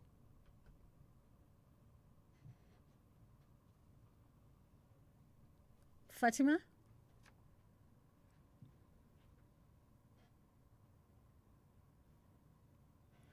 Let's just take a quick pause and then we'll be right back as we try to connect. Africa, my name is Mazola Molefe, SABC senior journalist and touchline reporter. What makes me laugh? A lot of things make me laugh. Family, seeing my kids grow, becoming the human beings that they are. Some of the stories that I come across are quite laughable. My favorite setup in the house has to be my man cave. I've got a wife and 2 kids. Not that I'm trying to run away from them, but if I had to choose between being a pilot, taxi driver, and a bus driver, it's a tough one. I wouldn't choose either, but if we put a gun to my head, maybe a bus driver. It's tough to walk in the mall sometimes because people are stopping you, wanting breaking news, wanting updates on everything. So that's what I love the most about SABC. Catch sensational touchline reports on match days with Mazola, Super Journal Killer Molefe. Proudly brought to you by SABC Sport. For the love of the game. Embark on your journey to success with the Durban University of Technology. Applications for 2026 first-year students are now open across our 6 faculties. Closing dates vary, so don't wait. Check detailed entry requirements on dut.ac.za.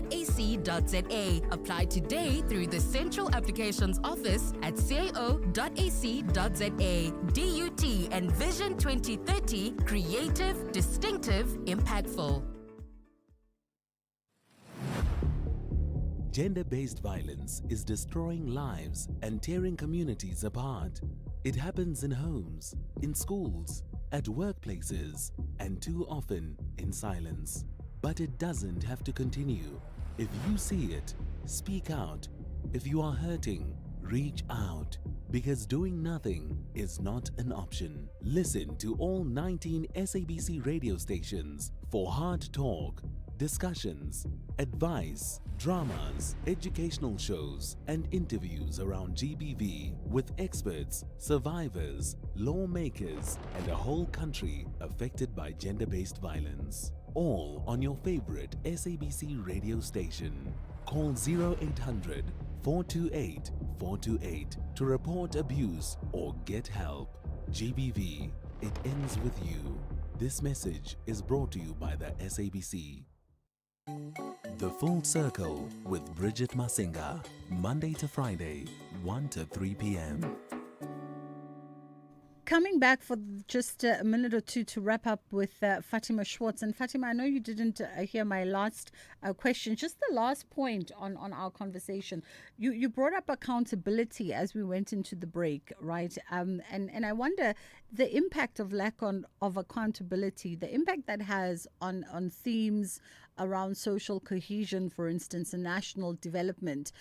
Even if we look at this idea of a rainbow nation, right, which is oftentimes a contentious one, because how do we come to a one identity when we still haven't reckoned with our collective past? So I think, we started off well with the Truth and Reconciliation Commission, which was part of truth-telling and was to contribute to the healing process of the country. And one of the outcomes of that was reparations, restitution, and so on. And these commitments that was made obviously did not materialize. But I think in terms of our community ways, we need to find ways in which we keep government accountable to those legal processes, justice processes that was put in place, particularly the President's Fund in terms of contributing to identifying communities that was most affected by apartheid violence, and then putting in place with communities processes where they can rebuild and address community generational kind of trauma in those communities, and re-look and go back. That is very specific. It's specific in terms of there is money allocation for it. It can happen. It has been kind of part of a legal process and so on.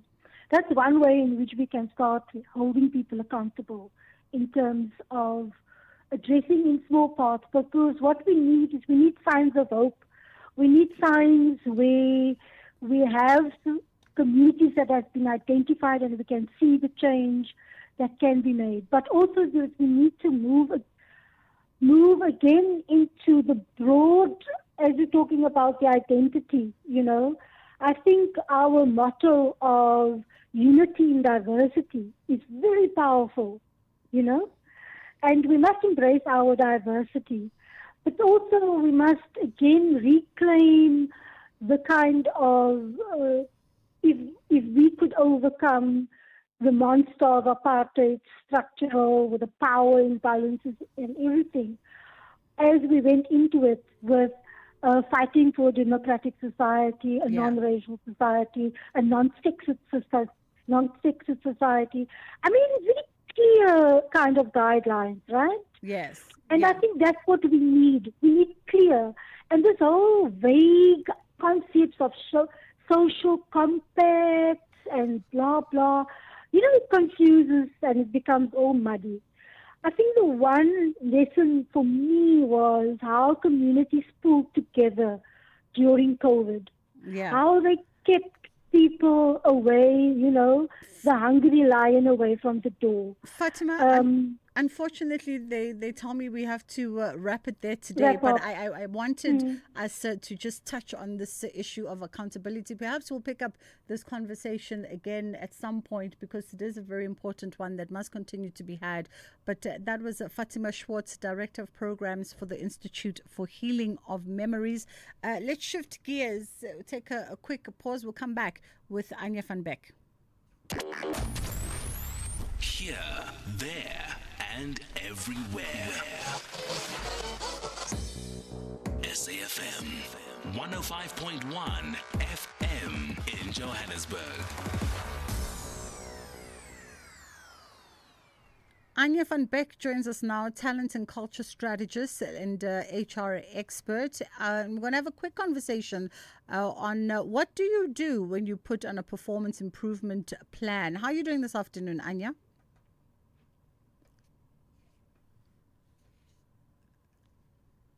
She's on WhatsApp. How are you, Anya? Ja, hulle fok There you hulle, are. toe hulle my introduce, toe praat hulle met iemand anders, Fatima, oor social justice. You Toe kom hulle agter hulle die verkeerde persoon op die lyn. So hulle het my nou net teruggebel. Anya? Maar nou is ek nog muted. Oh, you're hearing Anya. Anya, how are you?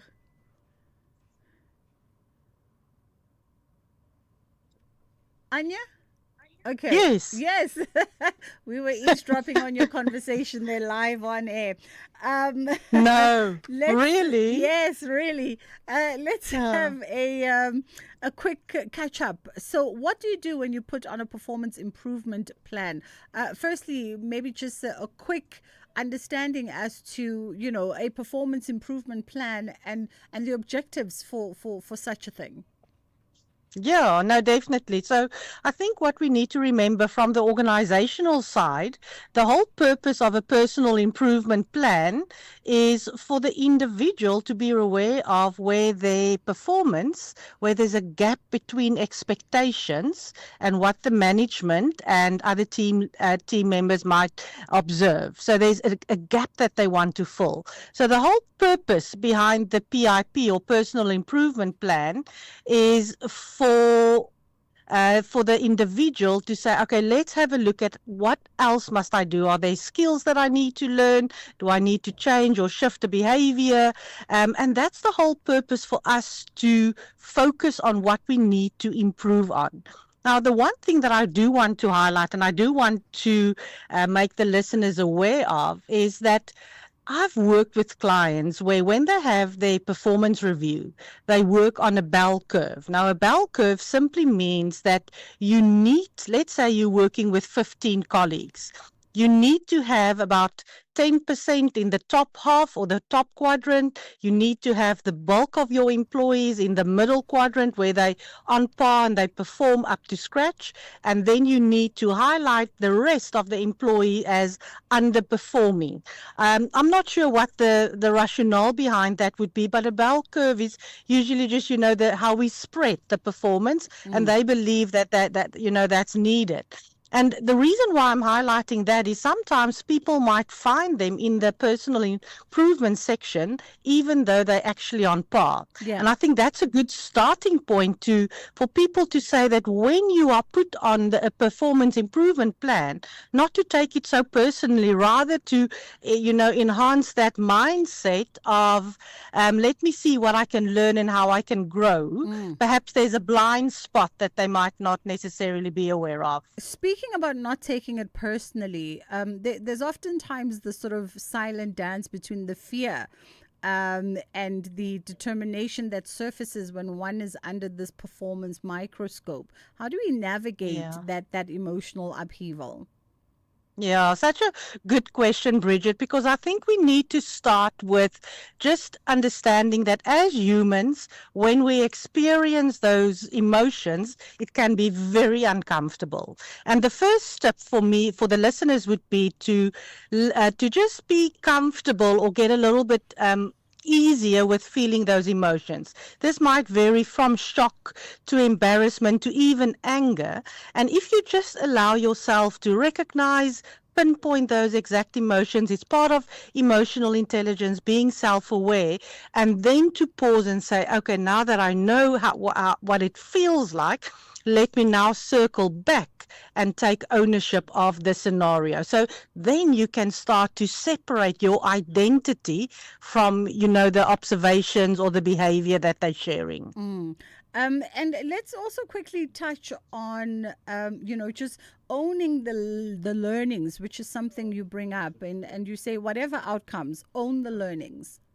Yeah, absolutely. And what I mean by owning the learning is when you start with a improvement plan, we don't know what the outcome will be. And unfortunately, research do show that often a personal improvement plan, after the step after that is exiting from the organization.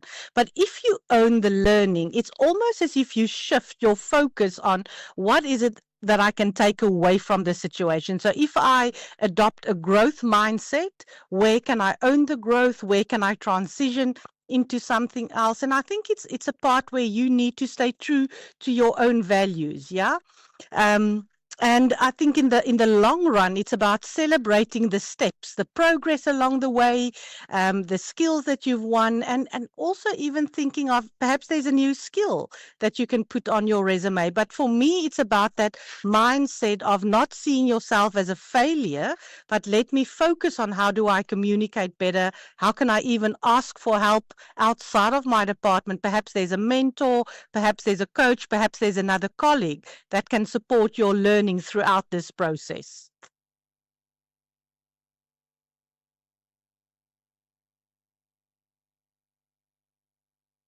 Hello.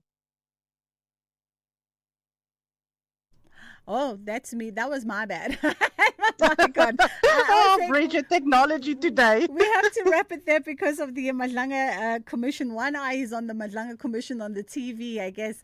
Just your final nugget on this in 30 seconds. Yeah. Final nugget. If you put on a PIP, don't feel like a failure. Treat it like a learning ground. Adopt your growth mindset and focus on what you can control. And that's how you show up during conversations and owning your learning. Absolutely. Anya van Beek, thank you so much for the time. And Anya is a talent and culture strategist as well as an HR expert and executive coach. That's where we leave it today. We literally have one eye on the television and one ear on the radio as we keep a keen eye on what's going on in Pretoria with that Madlanga Commission. From myself and my team, will continue again during tomorrow's break. For now, we are going to get into our kids' programming, and then we're going to come back at the top of the hour with Ondela, who's going to lead us back into that commission when it resumes. SAfm. This program is brought to you by SABC Education, enriching minds, enriching lives.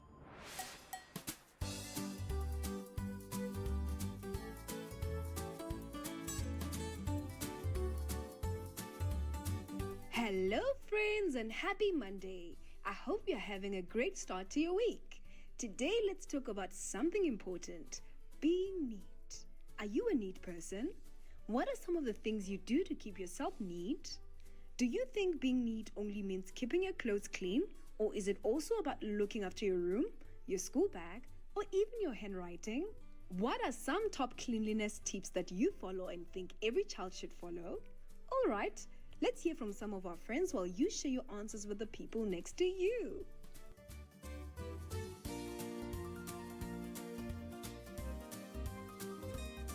Hello, my name is Muhammad. I am neat. Some of the things that proves that I am neat is that I'm always tidy with my clothes and my appearance. Some things that children have to do to keep themselves clean is not play in a very dirty area. They must bath, shower, wash their hands with soap after going to the toilet, and never touch something that looks dirty. No one encourages and helps me to keep clean at all times because I am dependent enough to do it myself. The top cleanliness rules that I follow and I expect all children to follow because they're important is that bathe regularly and always wash your hands. Hi, my name is Tanika. I'm quite neat and clean. My handwriting, my room, my school bag, all neat and clean. Even my hair is neat. For kids to keep themselves clean, They have to bath every day and do basic hygiene like brushing teeth and cleaning rooms daily. My mother encourages me to clean every single day, and if I don't clean, then she'll usually shout at me. My cleanliness rules are: cleanliness is next to godliness, and always bath with shower and brush your teeth. Hello, my name is Pazama Cheta. Yes, I am neat. I clean my room every day and keep my belongings neatly packed in a clean space. Children should clean up after themselves and keep all their stuff clean and neat. The person who encourages me to be clean is my mom. My top 2 cleanliness rules are to clean after myself and never find yourself sitting in a dirty area. Hello, my name is Mani Injafangavera. Yes, I think I am neat, and some of the things that prove that I am neat is that I keep my toys well. I make sure that the dishes are washed.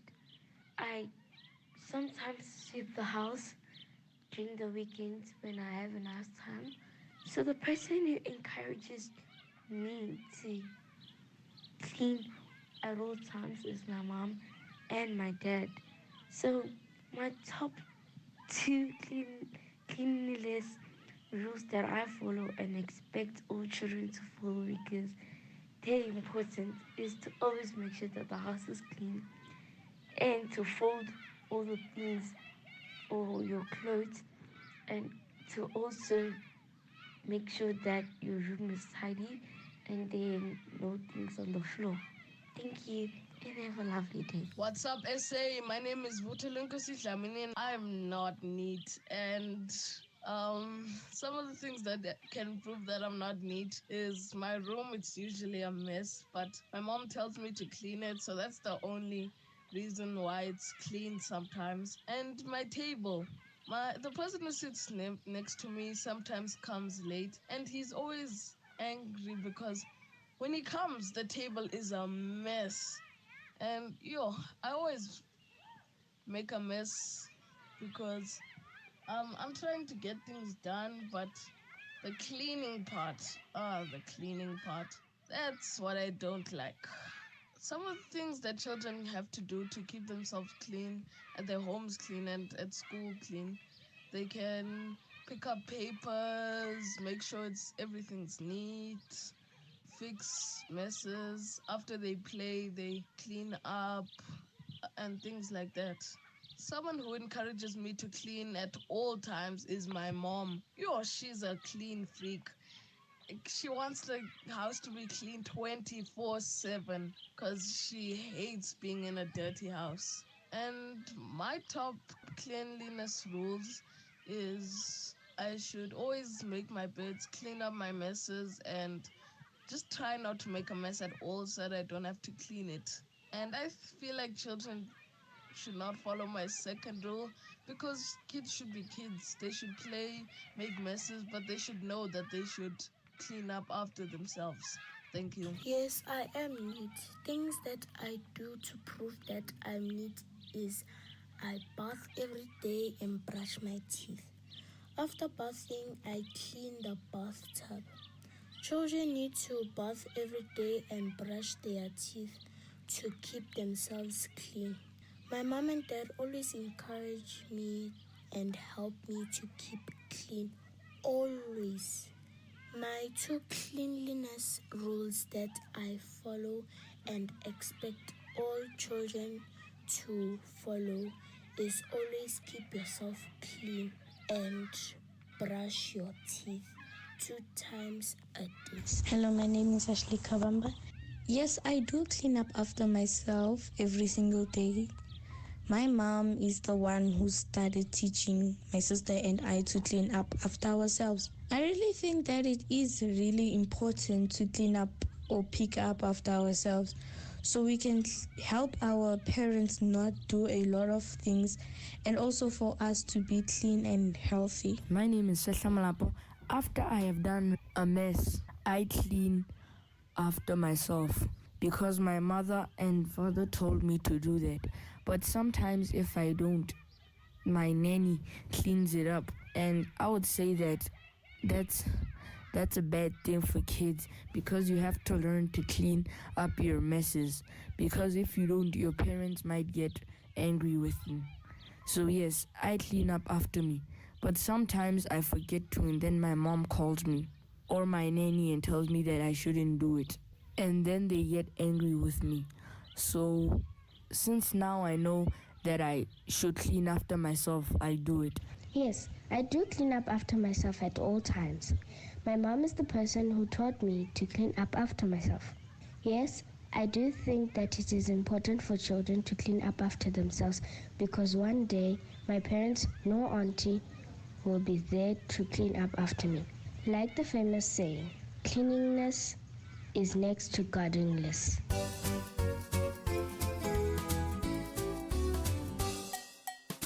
Thank you, friends. It's always great to hear from you. Today we are talking about something really special, being neat and tidy.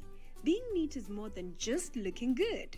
It's about feeling comfortable, staying healthy, and showing respect for yourself and the people around you. When you are neat, you feel fresh and confident, and you're ready to take on the day with your best energy.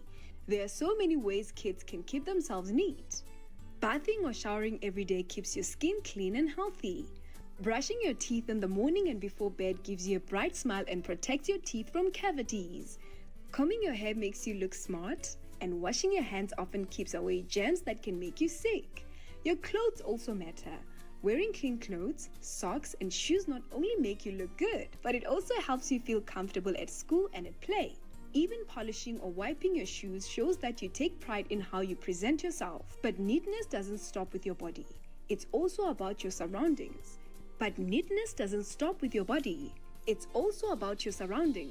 Keeping your school bag neat and organized helps you find your books easily and makes learning less stressful. At home, you can fold your clothes, put away your toys, and make your bed each morning. A neat space makes it easier to relax and concentrate on the things you love. Being neat is also a sign of responsibility. It shows your parents, teachers, and friends that you can take care of yourself and your things. Plus, it sets a good example for others. When they see you neat and tidy, they may want to do the same too. So friends, since it's Heritage Month in South Africa, let's remember that neatness and respect are also part of our culture and traditions. Just like we celebrate our different clothes, food, music, and language, we can also celebrate keeping ourselves and our spaces neat and respectful. Taking care of ourselves is a way of honoring our families and showing pride in who we are. Remember, neatness is a superpower. So let's shine bright this Heritage Month by being proud of our roots, respectful of our traditions, and neat and tidy every single day. That's it for today, friends. See you next time.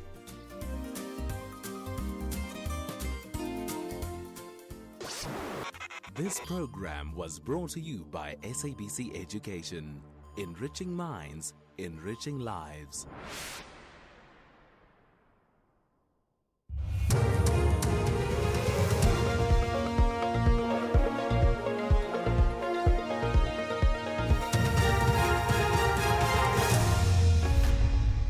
On the top stories, Masamula highlights success of the PKTT at Fort Hare University, and WHO ramps up efforts to curb Ebola virus. For SAfm News, I'm Ondalambana, and a very good day. National Police Commissioner General Fani Masamula has highlighted the success of the Political Killings Task Team at Fort Hare University in the Eastern Cape. Masamula has told the Madlanga Commission that he was the one who gave instructions for the team to intervene at the institution. Last week, KZN Police Commissioner Nhlanhla Mkhwanazi testified that the Political Killings Task Team attained a lot of success in KZN and was roped in to help in the Eastern Cape and Gauteng. Masamula elaborates. The dockets at Fort Hare University, there has been arrest made.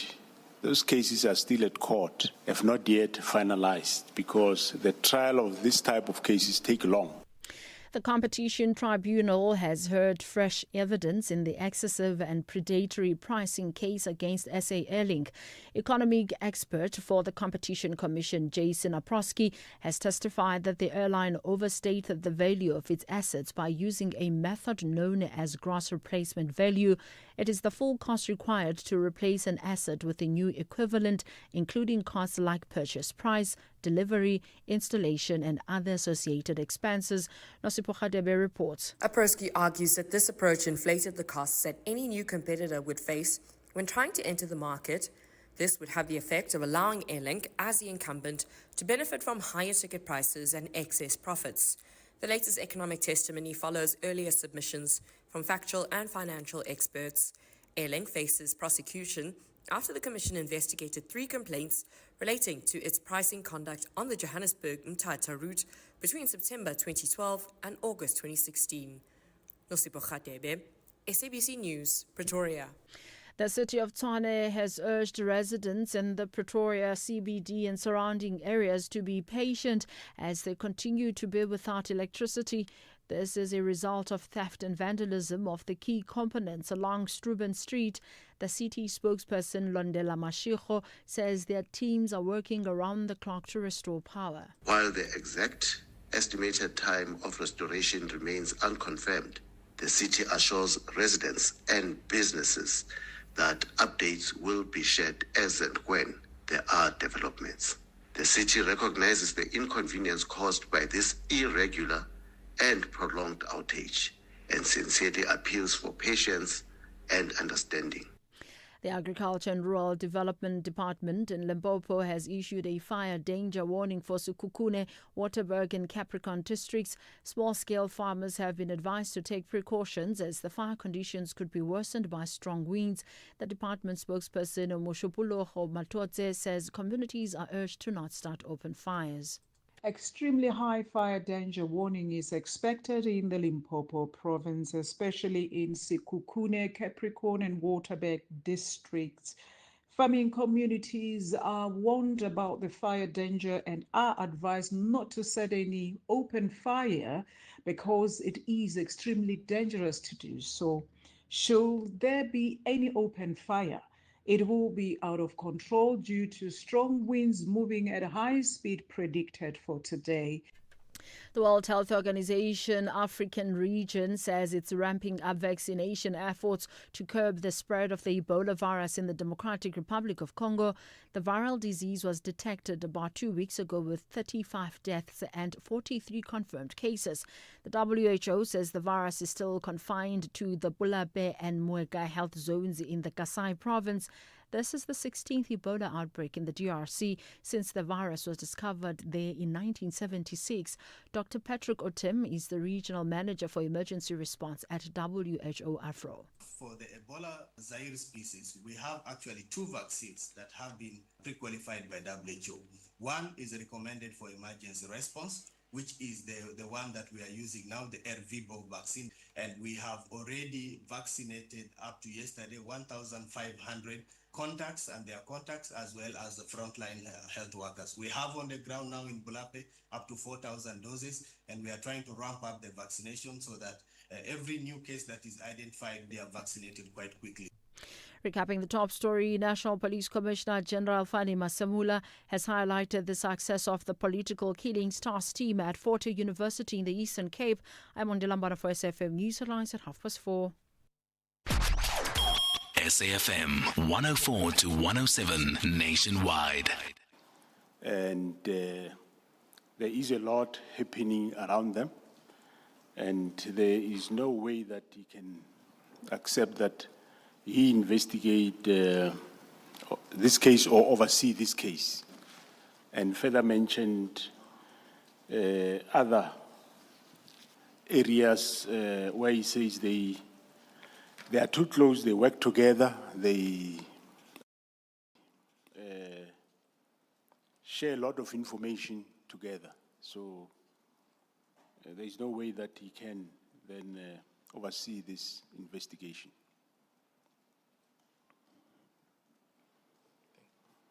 I see you are dealing with it in a very constrained manner. Okay. No, all right. You could perhaps explain to the Commission if there is a reason why you are not at liberty to detail or disclose the extent of what was revealed. You could say that to the Commission so that there is an understanding of why you are putting it simply like that and not going into detail. or unless if there's a detail that is missing, you should provide it. Okay, yeah, the matters around this, they are still under investigation, but, well, the person did bring to my attention that the closeness of them to such an extent that this person said, Mr. Matlala is actually one of my deputies, it's just that I'm not aware of, in that he's doing the same work with General Sibia, they direct police to do certain things and so on. So that was the allegation that was said. I think it's safe to leave it there. And you're saying because of the fact that those matters are still under investigation? Correct. They are still under investigation, yes. And is that the reason why you are not sharing more, and you just simply make that allegation in terms of the General Sibia having been implicated? Yeah, I think it is safe to leave it there because it's still under investigation, so it might not be good to give everything while it's still under investigation. Thank you. All right. If you can then proceed,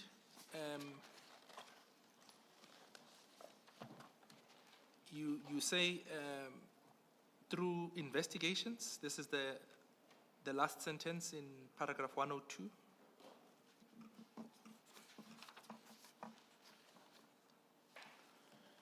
Yeah, the operation conducted at Mr. Matlala's house, actually that's what I just said, to say that originate from a referral from me, in particular a concerned party that requested a meeting with me, and upon the meeting, the person implicated Mr. Matlala and also said Mr. Sibia is closer to Mr. Matlala. It was expressed that Mr. Matlala is involved in various crimes and suspected to be involved in the kidnapping of Mr. Cheribu Shura. Given this background, because this person did tell me that I'll find it quite difficult to, according to her, he or her, to find a justification to choose a specific investigator in Gauteng. Hence, then I approached Lieutenant General Dumisani Khumalo to conduct this investigation. Through investigations, it was established indeed that Mr. Matlala is a person of interest, which resulted in the search to his premises on the operation of the 6th of December 2024.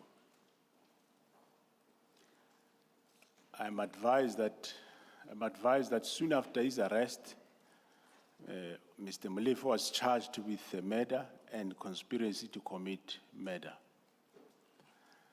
On the 14th of May 2025, Mr. Matlala was arrested on 3 counts of attempted murder and conspiracy to commit murder. And then you proceed, you state that these 2 individuals have now been formally charged with serious offenses for which harsh sentences are imposed by law if proven. Yes, these 2 individuals have now been formally charged with very serious offenses for which harsh sentences may be imposed by law if proven. It is my considered view that the secondment of these individuals from the task team was a correct decision to do. That is the secondment of the members from KwaZulu-Natal PKTT. I'm advised that Dumisani Khumalo will provide a detailed account of the GCI ops and the PKTT's involvement.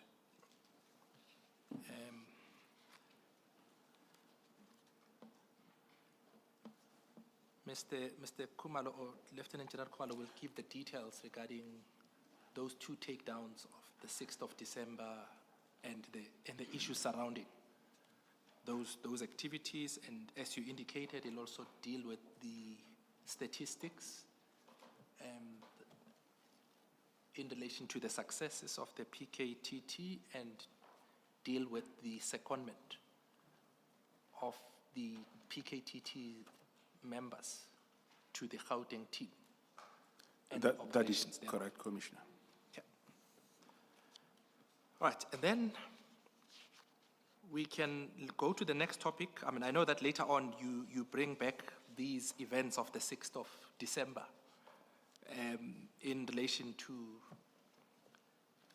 the events that relate to the disbandment. But if we can just then deal with the next topic being the disbandment, starting from paragraph 107, you talk about the fact that the issue relating to the minister's instruction to disband the task team started at a time when you were on leave in December to January. If you could just take the commission through that. Thanks, Commissioners.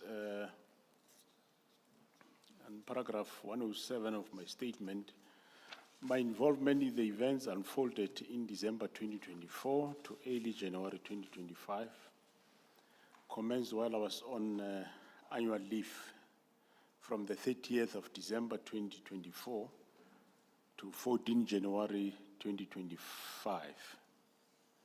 So on the 28th of December 2024, I was attending an official funeral of a captain in Eskaweni, Richards Bay, with the Minister of Police.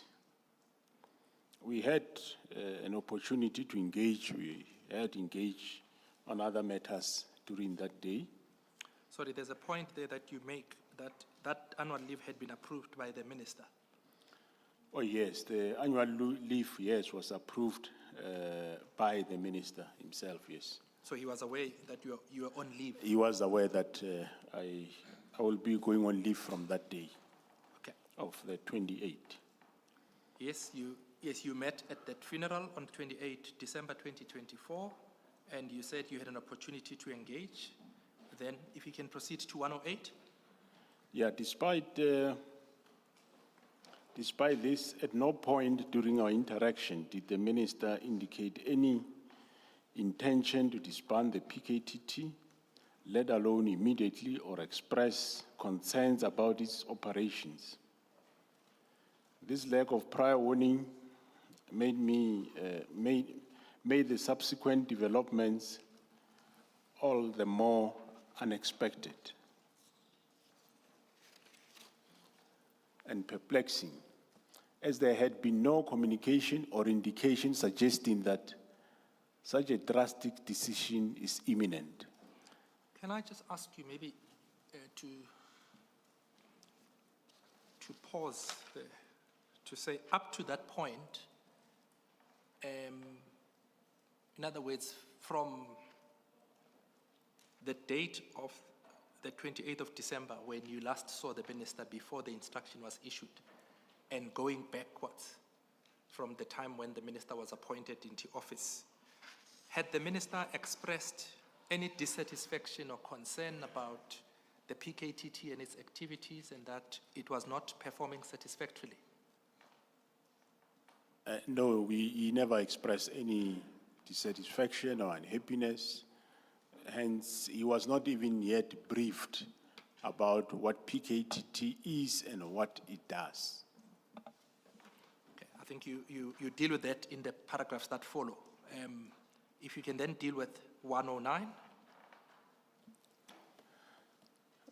On the 2nd of January 2025, I received a WhatsApp message from Major General Sebula regarding a letter from the minister. Major General Sebula is working in my office as the executive manager.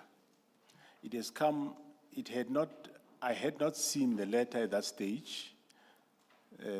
The WhatsApp contained the letter from the minister addressed to me, dated 31st December 2024. The letter is attached as SAfm 9. Yes. Can I ask you to go to file 2, Masemola 2, annexure SAfm 9, which starts at page 373.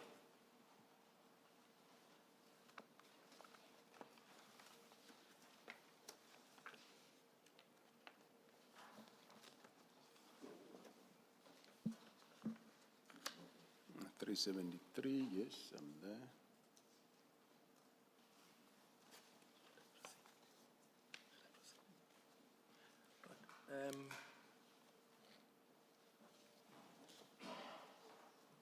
If you're on 373, you'll see there the subject is a letter to Netcom, and it's an email from one Nkabinde CM dated 31 December 2024. Good afternoon, National Commissioner General Masemola. Please find the attached letter from the Minister for your urgent attention. That is dated the 31st of December, and you indicate that you received it on the 2nd by way of a WhatsApp. And you mentioned this on paragraph 109 of your statement. Is that correct? That is correct, Commissioner. And before dealing with the contents of the letter, to go back to your paragraph 109, you continue, you say, I did not fully appreciate the significance of the letter because, as I said, I was on leave. And you then deal with the 3 topics that are addressed by that letter. If I can ask you then to turn to the letter at 374.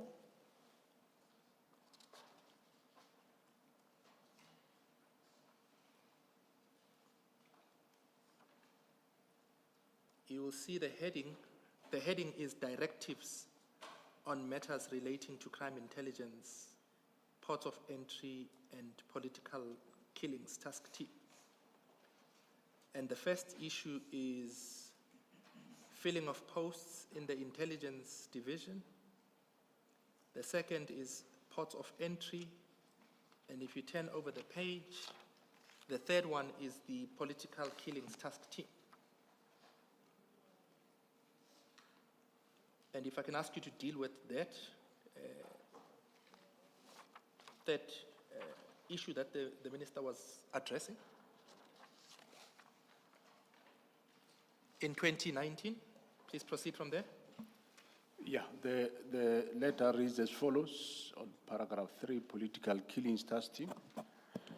In 2019, a directive was made to the National Commissioner of Police following the Madlanga Commission report, even though not flowing directly from such, that an interministerial task force be established. The key mandate was to stop, investigate, resolve unresolved matters of politicians in the country, especially in KwaZulu-Natal. My observation in this regard, as indicated above, is that further existence of this team is no longer required, nor is it adding any value to policing in South Africa. I therefore direct that the Political Killings Task Team be established immediately. Further, that a preliminary report in this regard be submitted to the Minister by the 20th of January 2025. The final and closing report must be submitted to the Ministry Management Executive Committee meeting late January 2025, the date of which will be communicated as soon as possible.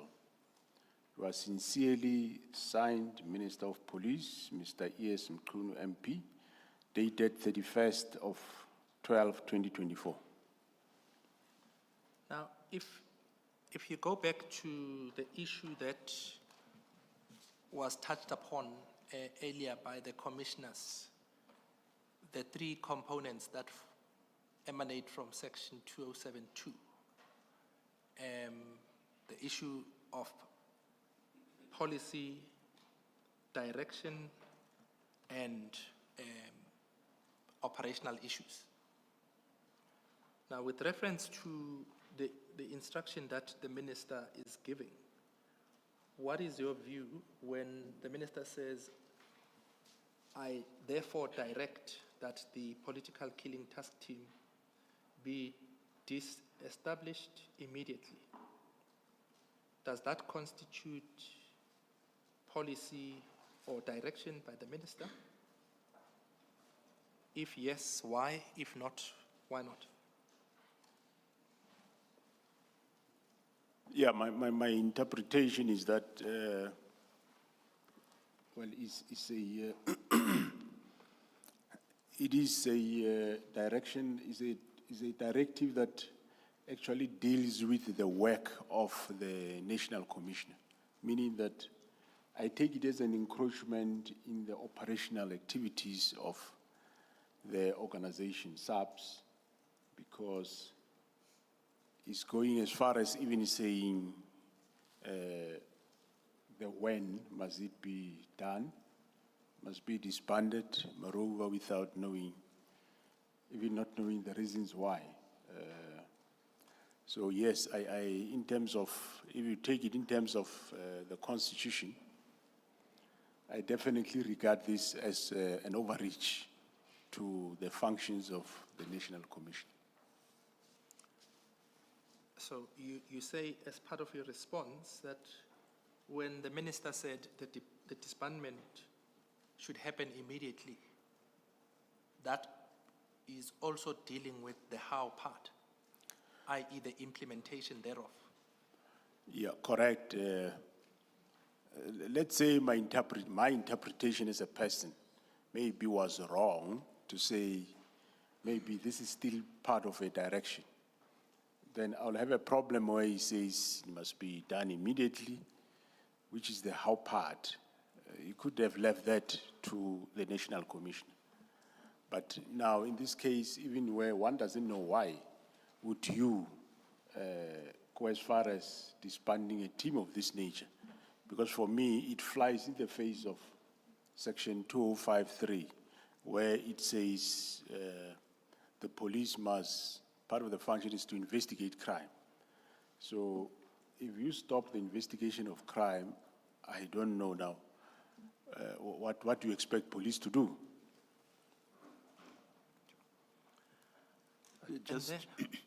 Just to make sure that I understand, you emphasize the how. I do not know whether you are suggesting that there wasn't necessarily a problem with the disbandment instruction itself, or was there? Commissioner, there was also a concern about the disbandment. What informed the disbandment? Okay. But would it, all things being equal, and assuming that you had no problem with what informed it, would it have been a lawful instruction? Disband the PKTT, would that have been a lawful instruction, all things being equal? In other words, is it still part of policy direction? To say disband no, that's for me, that's an overreach, that's an operational matter. So it wouldn't.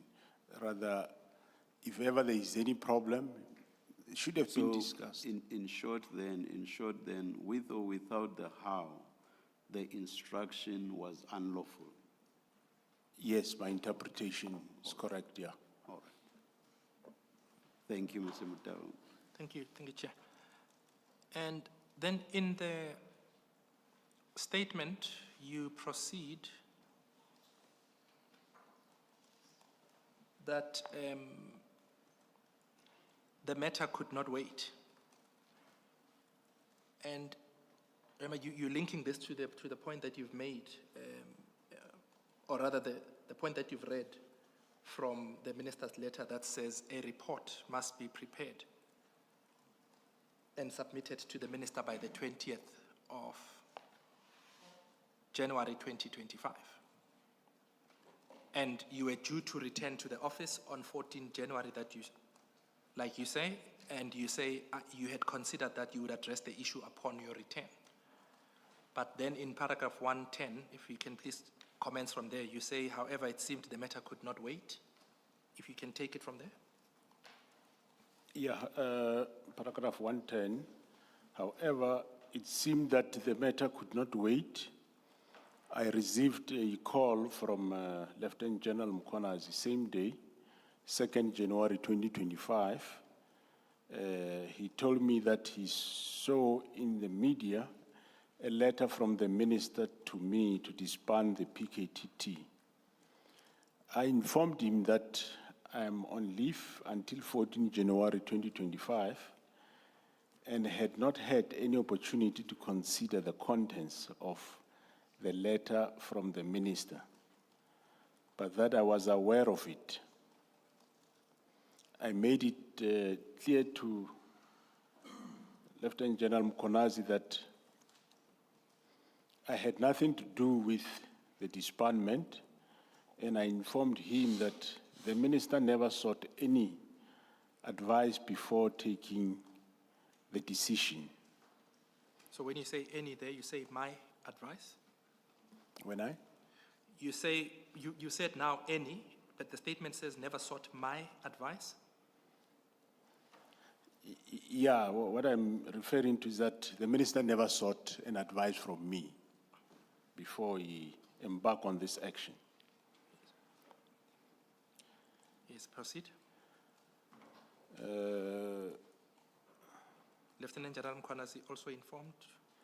Yeah, Lieutenant General Mkhonazi also informed me that he too had not been engaged in the possible dissolution of the PKTT.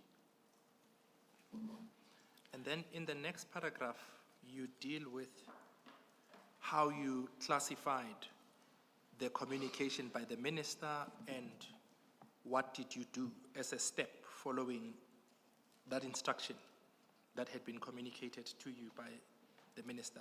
If you can please proceed. Paragraph 1.1. Before you do that, General, do you have any knowledge how this letter would have ended up in the media on the 2nd of January? I have got no idea as to how. It's not from your office? As far as I know, no, knowledge? it's not from my office. Thank you. Thank you.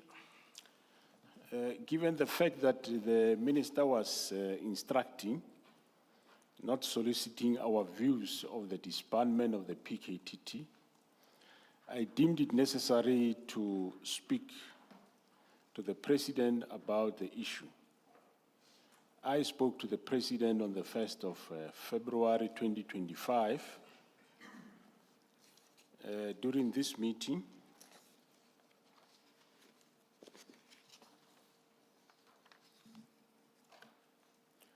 I mentioned the minister's directive to disband such a successful team, and the President told me that he would speak to the minister.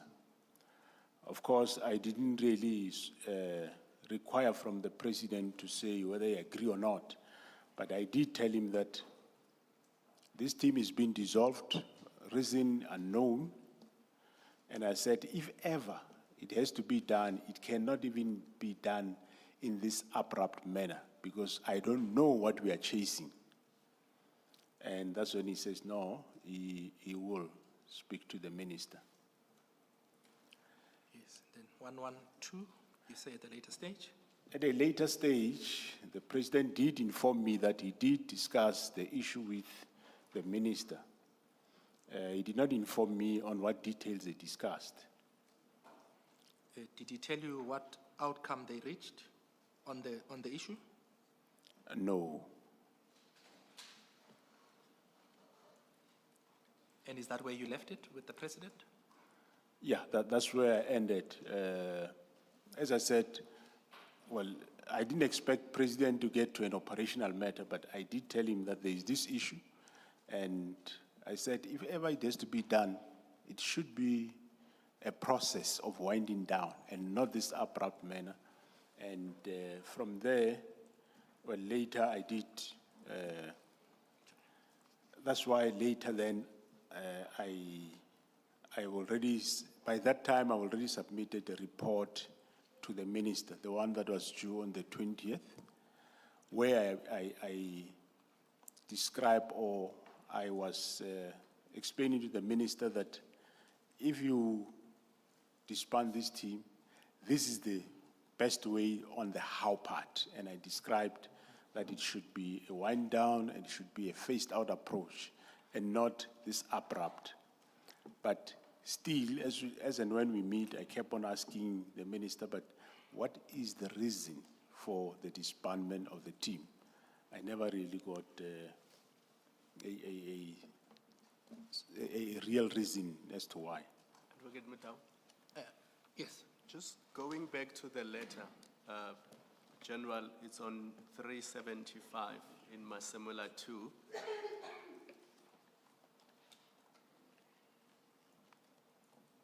Paragraph 3, where the minister talks about the political killings task team. As far as you know, was the minister aware, as at 31 December 2024, that the mandate of the task team has been extended to Fort Hare and also the traditional leaders' killings? As far as you know, was the minister aware that the mandate had been extended? I don't know. I wouldn't know who would have told him, but I just don't know whether he was aware. The reason I'm asking you that is because the minister records in the letter that the key mandate was to stop, investigate, and resolve unresolved matters of politicians in the country, especially KwaZulu-Natal. But according to you, the mandate had been extended to deal with other issues.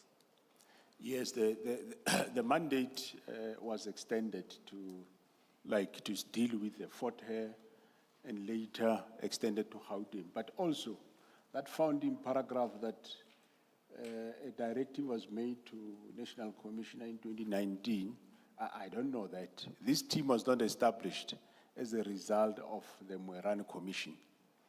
The results of the report of Moerane Commission came out somewhere 2018, September. This team was already in place because of the matter. So there's no relationship between Moerane Commission and the establishment of the team because the team was already there. I wouldn't know the linkage, how it came about. Thank you. And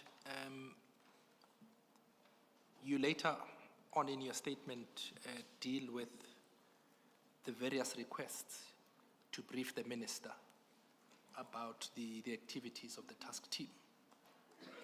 Although those requests, you say you make them after this instruction had been issued.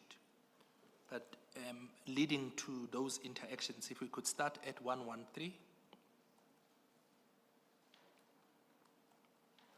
It is important to know that the PKTT had proven to be an essential unit in managing political related cases, particularly during periods of heightened tension such as election cycles.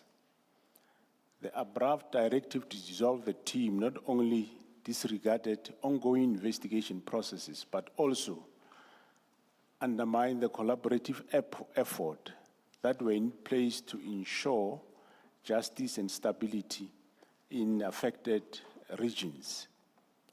This decision, taken without prior consultation or warning, created significant uncertainty amongst key stakeholders like your NPA and the risk disrupting the momentum of crucial investigations. Yes, if I can ask you to just perhaps explain that last part, that last sentence about the uncertainty and the disruptive effect that it had on the stakeholders and the momentum of crucial investigations. If you could share with the Commission, what do you mean by that also? Yeah, what refers, Commissioners, is that this team had a team of, the PKTT had a team of prosecutors that were assisting the team, guiding them with the investigation. So when all of a sudden there is abrupt decision to disband abruptly, then you leave them uncertain, not knowing what is happening.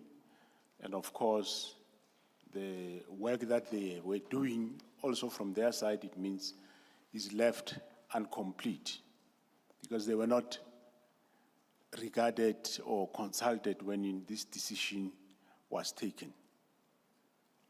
And the issue regarding the impact, as you say, on the cases that were ongoing at that stage is not catered for in the minister's directive as to how they're supposed to be dealt with.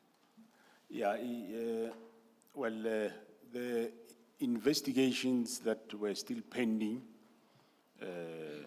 let's say partially had bails and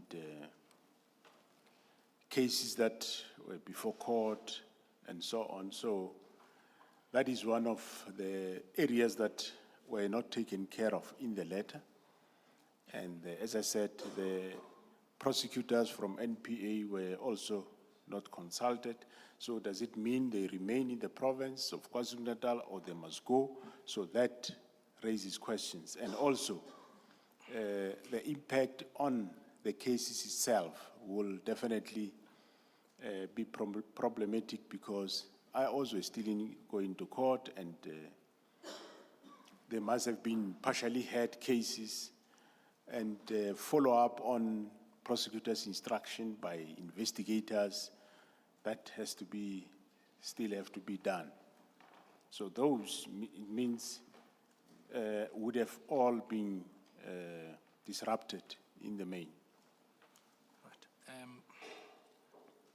I think we'll touch on some of those when you deal with the report that was prepared and submitted to the minister pursuant to the letter indicating that a report needed to be prepared by 20 January 2025, which is the topic that you deal with next at 114. If you could proceed from there. Since the letter required a report to be prepared by progress report be prepared by 20th of January 2025, and given that I was still on leave up to 14 January 2025, I instructed a brigadier in my office to forward all those letters from the minister to all the deputies, including General Sibia, to instruct them to prepare the necessary reports. My intention was to discuss the matter with the minister to understand his reasons and attempt to dissuade him. Yeah, to dissuade him. Dissuade him. However, the letter contained an instruction to prepare reports that were due by 20th of January 2025.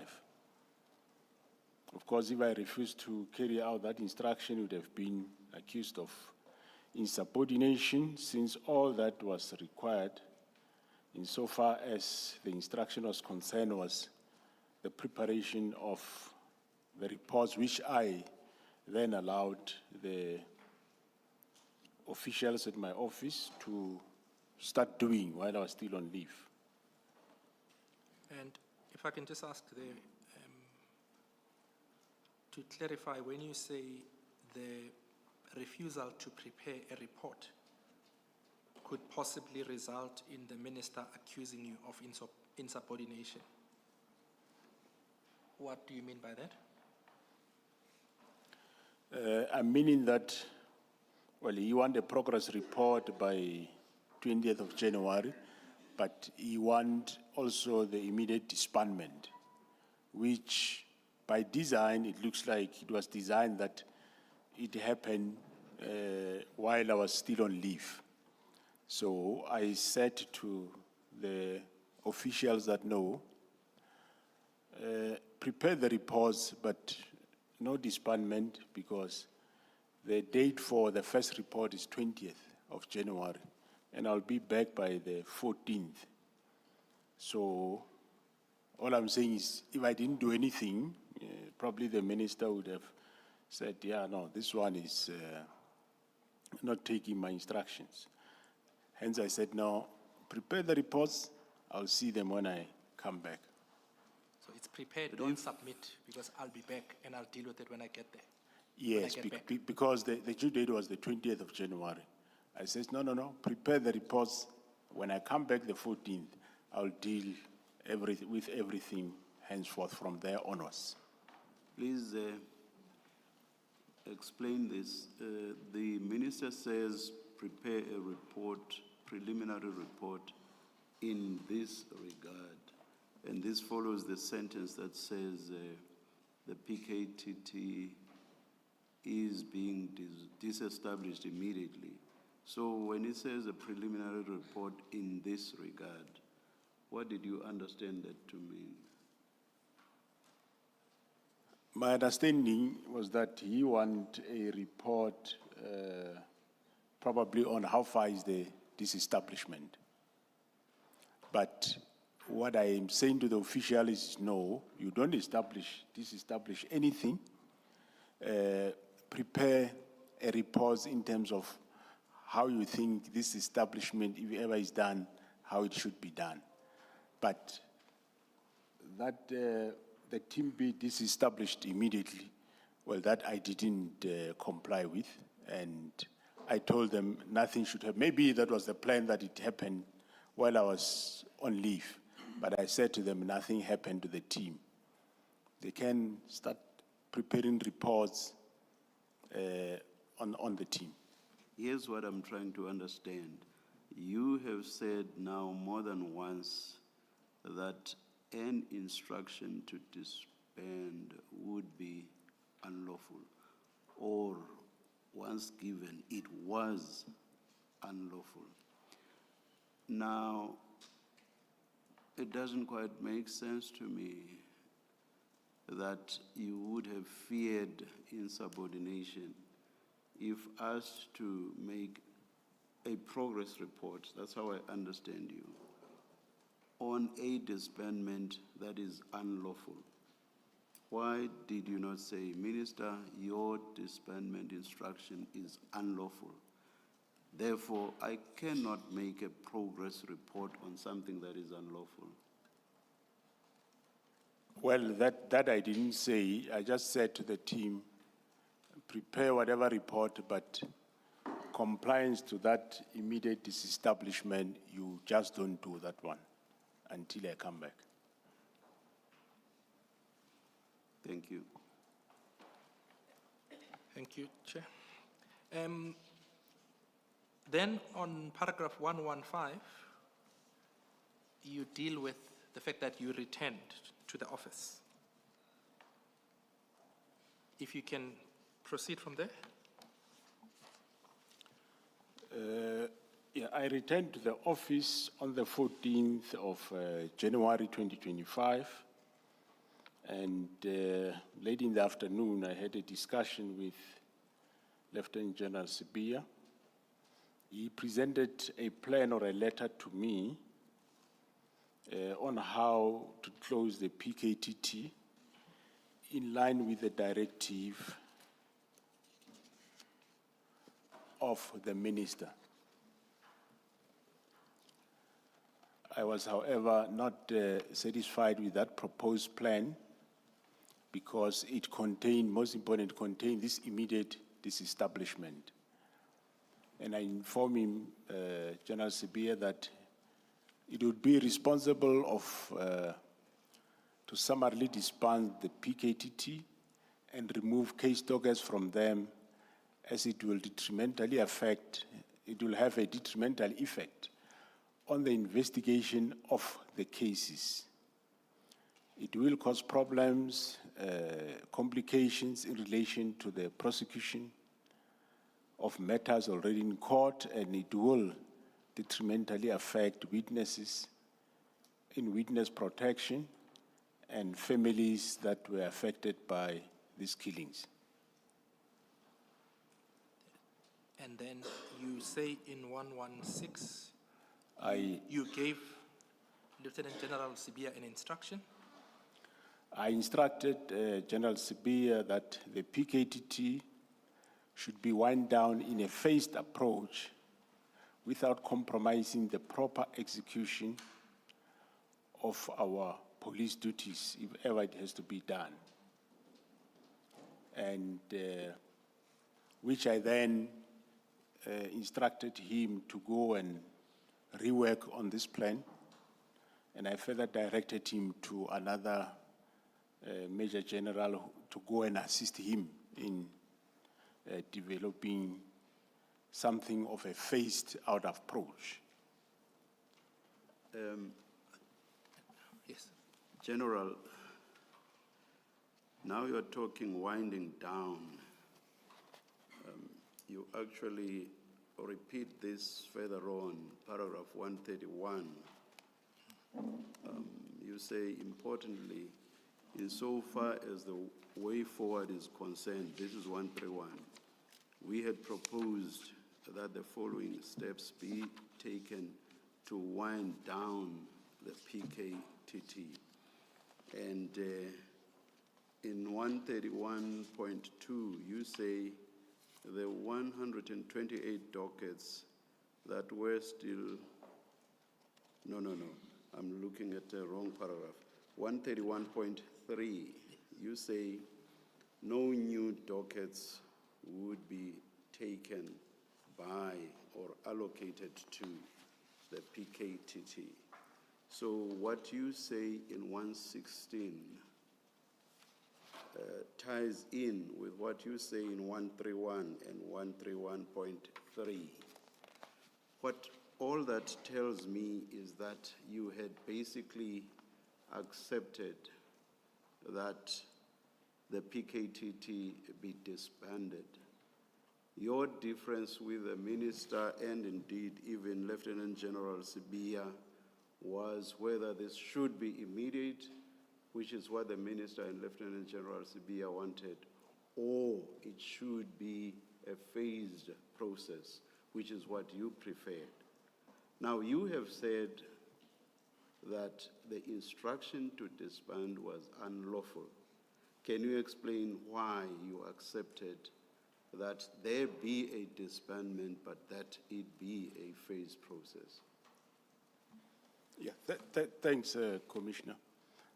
After, of course, talking to the minister, looking for an ear to explain this matter further, to understand why is he doing what he's doing.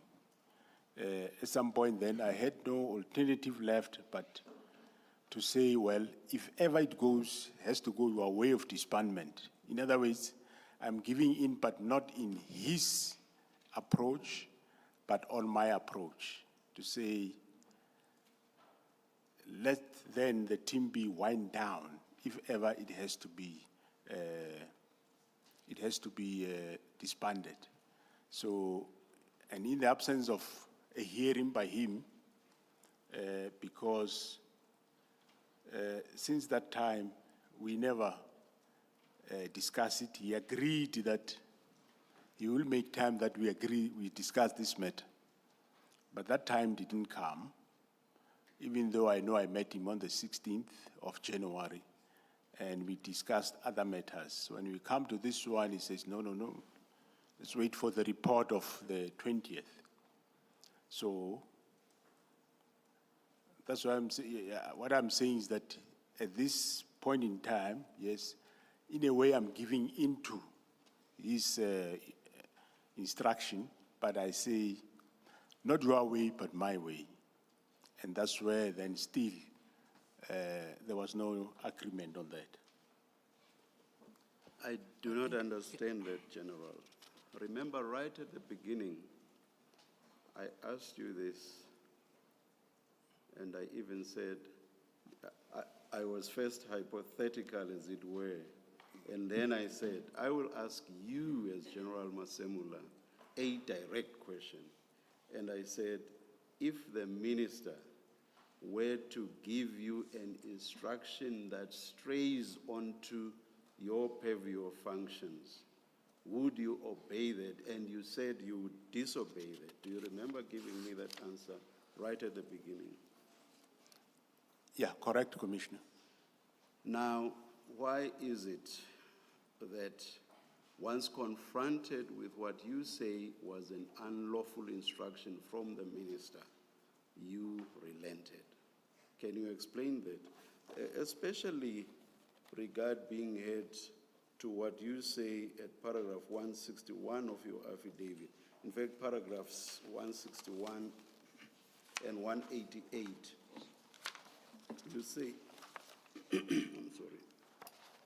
You say at paragraph 161, the decision to disband the PKTT in KZN was fundamentally an operational matter falling squarely within the purview of the National Commissioner, who is responsible for the management and strategic deployment of policing resources. The effect of that is that the instruction was unlawful. The minister was not legally entitled to have given that instruction. Do you agree that that is the effect of this? Paragraph 161. I do agree, Commissioner. All right, let me take you to 188. There you say, in respect of the minister, knowing what I now know, what I consider to be irrational and inexplicable, and I emphasize what follows, encroachment into operational issues is now explained, blah, blah, blah. But what I focus on is you say the minister was encroaching onto your area of function. Now, just tell me how, especially in the face of what you said at the beginning, which is that you would not obey an unlawful instruction from the minister. Now, you say in so many ways that this was unlawful. Unlawful, why? Because it strayed onto your area of function. So why do you now suddenly talk the language of winding down in a phased manner, and no new dockets are to be given to the PKTT? Effectively, you are relenting to an unlawful instruction. And you have told us at the beginning, you will never do that. You will disobey an unlawful instruction. Can you please explain yourself? Thanks, Commissioner. Well, if you look back on the letter, it did say disestablish immediately. I refused to do that, hence I said to my team, don't do it. I come back, I seek audience.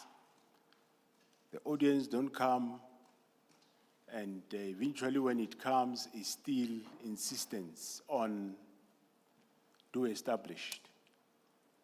And by that time, of course, I'm not aware of that the December operation gave effect to the disestablishment of the team. But of course, I'm seeking answers. Why is this team being established? And I've got no other assistance where to go to. I've got this team, I've got this minister, and he insists on this establishment.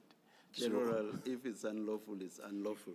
I agree, Commissioner. So I just do not get you. I do not follow you. It's unlawful, and you told us this morning that if an unlawful instruction were to issue from the minister, you would disobey it. Now here's one. It's unlawful at paragraph 161 and at paragraph 188 of your affidavit. You say the instruction was unlawful. So why obey it if you've told us that you would not obey an unlawful instruction? It's a simple question. I don't quite get your answer. Okay, no, I agree, Commissioner. I do understand what the Commissioner is saying. That yes, I said I will not agree to it. But what I'm saying is that if you were sitting in my position where I was, and this minister is insistent, without the hindsight of knowing later, because the commissioner now is advantage in that you have got the before I know the December operation of the 6, how it impacted on the disestablishment. And also, me say, no, I'm not going to comply with this instruction, which I did to an extent, made sure the team is not disestablished immediately, that I was successful. And eventually, without any other help, and with this minister here in front of me, insisting, I had to end up saying, well, if we do it your way, I don't accept, but let's rather do it my way. Probably as we go along, I might find motive, and kept on saying, but Minister, why are you disestablishing this team? I kept asking that question all the time. I did acknowledge, Commissioner, that yes, initially I refused not to comply with his instruction. But after having no any other way, and life goes on, this man is here in front of me, he wants the team disestablished. There is no any other help, so what do I do? The only way that I did was, no, if you do that, you do it my way, not your way. Because maybe then, I hope I won't sound as being facetious. Maybe then you should have qualified your answer of this morning and say, I would not obey an unlawful instruction unless the minister breathes down my neck. Unless? The minister breathes down my neck. Okay.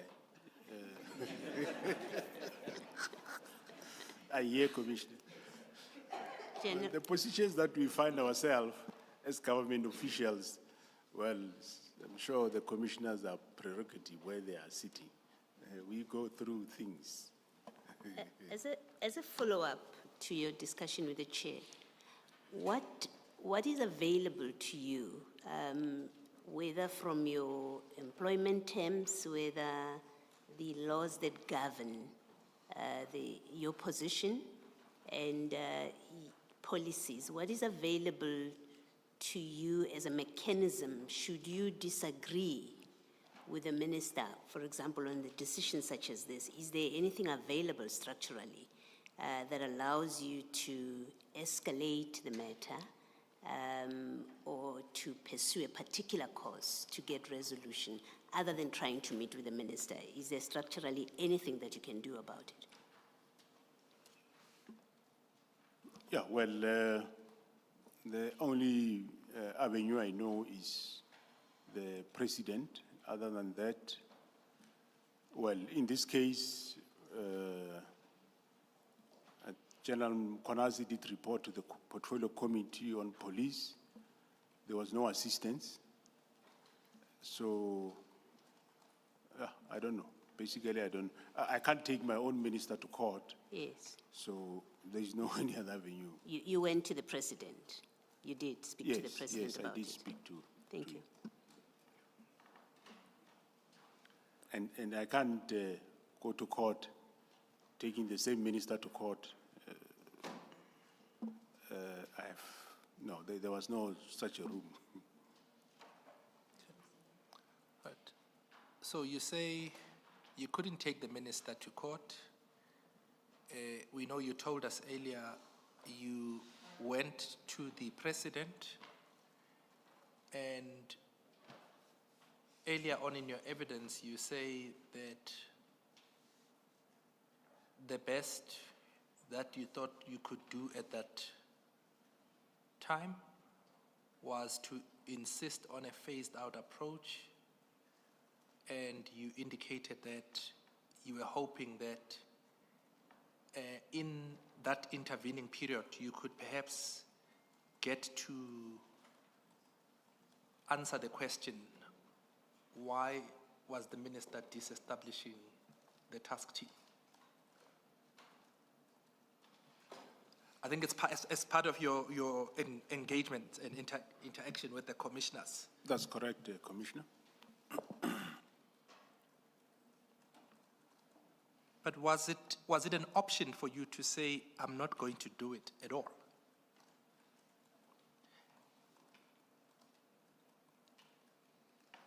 You remember what the chair asked. The chair said, he asked you earlier on whether would you obey an unlawful instruction by a minister, and you said no. And in light of the engagement, he says, perhaps you should have qualified it and said, unless the minister was breathing down my neck, then in that case, I would implement an unlawful instruction.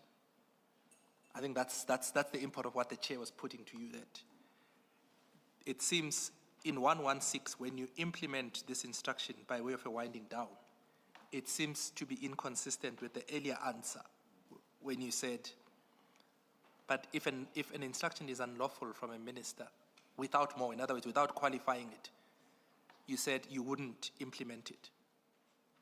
Do you understand where the commissioners are coming from? Yeah, no, I understand where they are coming from, yes. And sorry, Mr. Mtao, can I just to be clear, so that I'm clear what the General is saying. General, how I understand you, you're saying you did not give effect to the instruction of immediate disbandment. So you didn't take any action. All you did was you started preparing a report which would recommend how it should be done. So at no point, as you sit there, at no point did you take steps to disband the team. Am I understanding you correctly? That's correct. Thank you. So what I did was to propose that if we disband, this is the way. And can minister sign that off?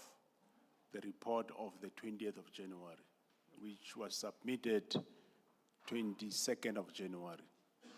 So that wasn't signed off, and we were left, of course, then in a limbo. So, and then, yeah. So the high watermark. As we are sitting here today, forget about the report. As we are sitting here today, have you disbanded the task team in accordance with the minister's instructions? No, I've not. I haven't sent out a letter to disband the task team. But however, I'm aware that proposals that have been made here, some people end up starting implementing them. But the task team was never disbanded. That I haven't signed. I kept renewing the authorities for it to continue working. But you yourself had actually relented. That was my point. You yourself had actually relented and accepted that the PKTT should be disbanded. And I say so for what you stated in the two paragraphs I referred to. I think it was 131 and 131 point something. There you basically accept that the PKTT must go. You say it must be wound down, but it must be wound down in a phased manner. So you may not have gotten to the stage of actually killing it, but you had accepted that it must be killed, but in a phased manner. That's where I am. And you go so far as to say that no new Dockets must be given to it. So you've basically accepted the instruction, but it's merely just a question of how this should be implemented. You can only implement a decision if you've accepted it. So that's where I am. Yeah, correct, Commissioner. There, yes, in terms of those proposals, that's what I end up proposing to the minister that, yes, maybe this is the way to go, which was still not accepted. Okay. If we can then continue from paragraph 117. You deal with the events of 15 January 2025 in relation to Lieutenant General Sibia. If you can please proceed from there. Sorry, Mr. Mdao, before that, I do apologize. In that letter at page 374, the letter from the minister, you have that paragraph 1, which is about the filling of posts in the intelligence division. Do you have any comment about that? Why such an instruction was given, and whether that had any consequence? Well, whether you implemented it and what consequence, if any, did that have on that division? Yes, Commissioner, the decision, yes, was we were directed not to fill vacant posts, and they were not filled, and they are still vacant even now. The advert, I think it went out either last weekend or now recently. It will go out if it's not yet out. I don't know the reason, but when I asked him, why are you freezing these posts, he gave me the reasons that the advert are too generic. They are not specific. In that the advert, in the main was that the advert, our advert says diploma or degree. And according to him, we can't lump those two together. But we did explain to him why it's like that, to say, if you go a little bit far in the past, the only qualification that was there for the police was a diploma. And most members will have that diploma, which was offered by a technicon called Technicon. It was first RSA and then SA, and then later it merged with UNISA. So if you say degree only, then it means you are excluding majority of the senior and experienced people.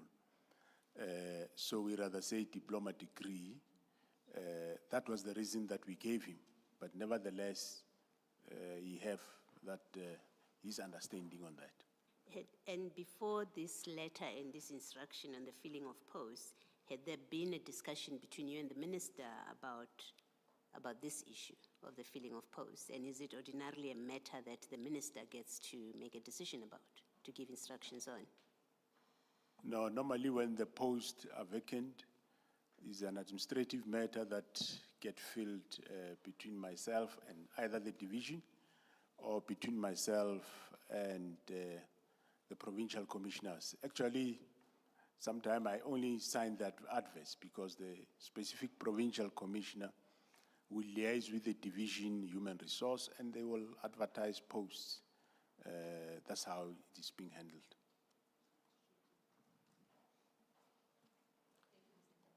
Thank you, Commissioner Maloe. Is you're about to deal with the day after your return and your second engagement with Lieutenant General Sibia on the 15th of January, page 1, paragraph 117. Please proceed. Thanks, Commissioners. Paragraph 117. On the 15th of January 2025, Lieutenant General Sibia came to my office and found me with Major General Sabula. He briefed me on the prepared plan or letter. You'll recall that a day before, I said to him that I will not sign his letter because it doesn't even entail that winding down plan. So the next day he came with a different letter.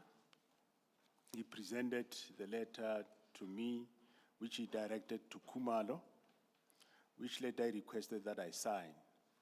I did not sign the letter, and I told him I would prefer that if ultimately the PKTT was to be disbanded, which I was against, I did not want it to be abrupt but rather be taken through a process of winding down gradually. I told him to leave the matter with me. I will continue with it myself and develop the report that the minister required. Lieutenant General Sibia was well aware that as the National Commissioner, only I had the authority to sign off the letter he wanted me to sign. Hence, he brought it to me 2 days in succession. Notwithstanding this, he proceeded to issue same letter under his own name on 17 January 2025 without even changing the due date, which was the 16th of January 2025. If I can ask you to stop there, do you have an idea, or did you have an idea at that stage, why would Lieutenant General Sibia come to you, request you to sign a letter, and you refuse, and he ultimately decide to issue it in his own name? No, did you know at that stage why he did that? No, I did not know, and actually I became aware very late of that letter of his that went out on the 17th of January. Do you know when, more or less, you became aware of that letter, that he had sent it off in his own name? I can't remember whether it must be somewhere in February or March, but it was at the later stage. Okay. Right, and then you continue in the last sentence on para 117. This letter was issued under General Sibia's name after Lieutenant General Dumisani Kumalo, and I briefed the minister on the 16th of January on the involvement of on Lieutenant General Sibia's involvement and association with criminal syndicates. I will deal with this matter, this briefing later. All right, so if we stop there, on the chronology, you say you came back to work on the 14th, he came to your office to speak to you, he returned on the 15th, and the conclusion of that discussion that you had over the 2-day period was that he should leave the matter with you and you will deal with it. That's correct, that I will do the report myself. And that you then did not sign off on that letter, which is where you left the matter on the 15th.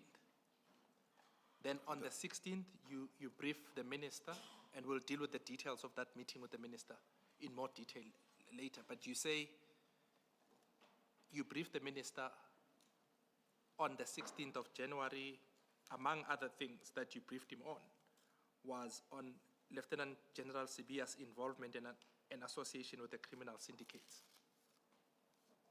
That's correct, Commissioners. And then you say that was on the 16th, and on the 17th, Lieutenant General Sibia issued this letter in his own name. That's correct, Commissioners. Okay. Mr. Mdawi, do we have a copy of that letter in the bundle? Yes, we're going to get to it. You now. get there? Yes, we're going to get to it.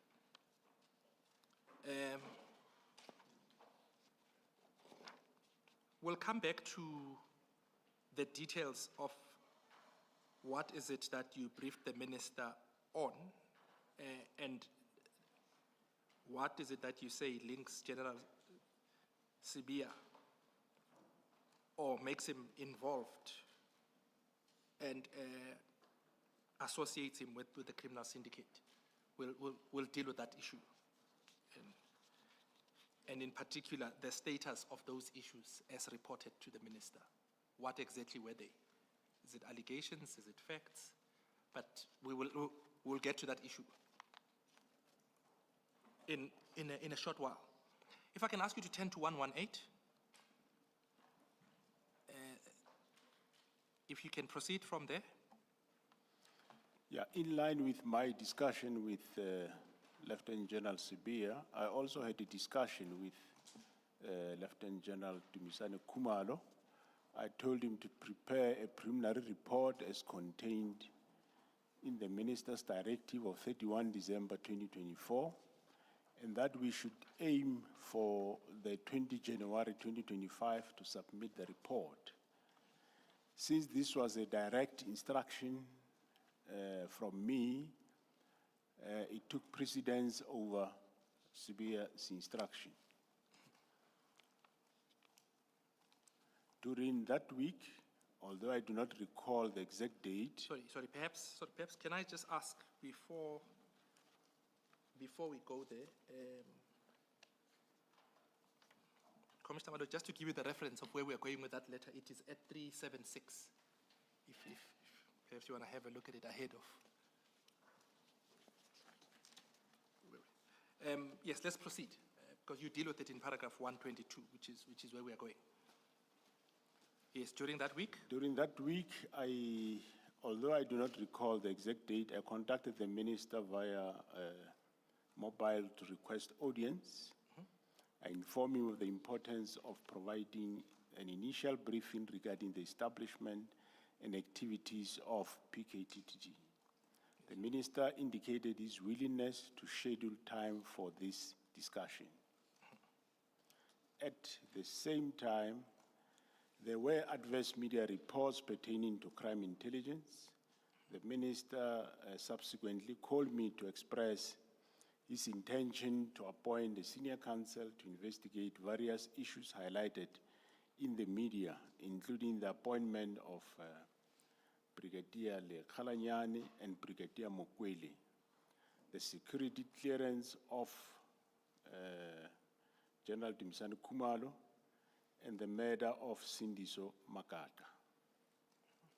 I assured him that detailed information on these topics was readily available and reiterated my request again to brief him comprehensively on matters related to crime intelligence and the PKTT. The minister agreed to a briefing on the afternoon of the 16th of January. So if I can just ask you to pause there. Those issues that the minister had expressed that he had an intention to appoint a senior counsel to investigate, did those topics or issues form part of the issues that you had been wanting to brief the minister on? That is correct. All those issues, including because he even asked me, including the murder of Sindiso Makata.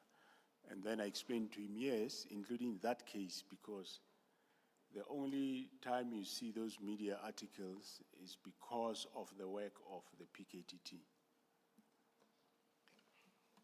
All right, then proceed, 121. On that day, Lieutenant General Dumisani Khumalo and myself, which is the 16th of January, briefed the minister with a thorough update on the aforementioned matters, as well as ongoing counter-intelligence investigations, and reminded the minister that a briefing on the PKTT should still be held. The briefing included an identified syndicate with significant influence and or connections politically and or within law enforcement and the criminal justice system. The report included the identity of senior SAPS officers who are associated with criminal syndicates and or who are advancing or protecting the interest of what's called Big Five within the law enforcement criminal justice system. What is that?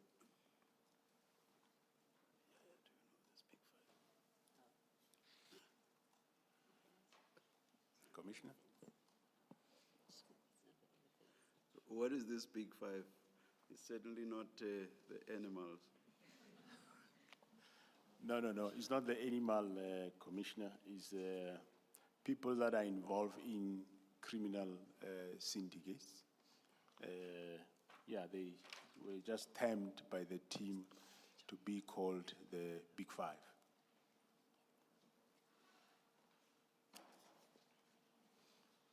Is this specific individuals or is it a generic term? Yes, Commissioner, there are specific names attached to those individuals or attached to the so-called Big Five. Oh, thank you, thank you. Yes, can I ask, as I understand, those issues involve issues of crime intelligence, and those are the aspects that General Khumalo is going to speak to. And I'm aware, you might not know this, I'm aware that the intention is that part of his evidence, there's going to be an application that is going to be made to the commission, that it be heard in camera. That's how far I'm able to deal with that issue. Correct.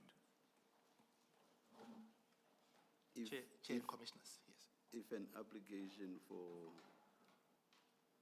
in-camera proceedings will be granted? Yes, no, Chair. There's a separate team that is running that issue. Yes. And of course. No, I thought I should just record the if. Yes, the if. Yes. Thank you. No, thanks for that. Of course, that application has to satisfy the criteria.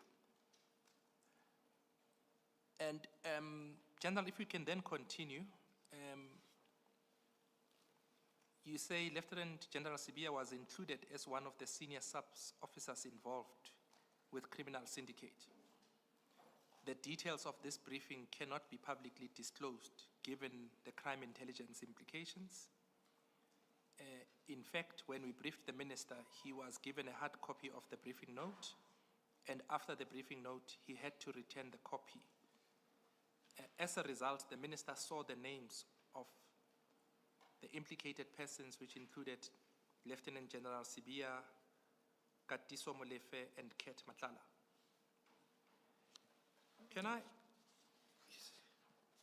Can I just ask,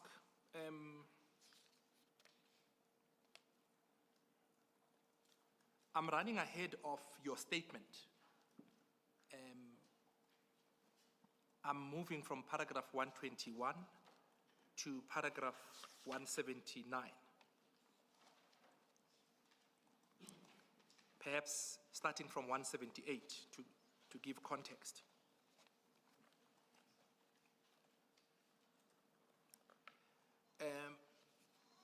On 178, you deal with the summary of the report of the investigation into the alleged misconduct of Lieutenant General Sibia.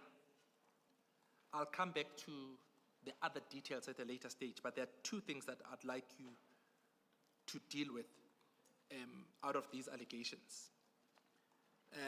If you turn to page 58 of your statement, paragraph 179.5.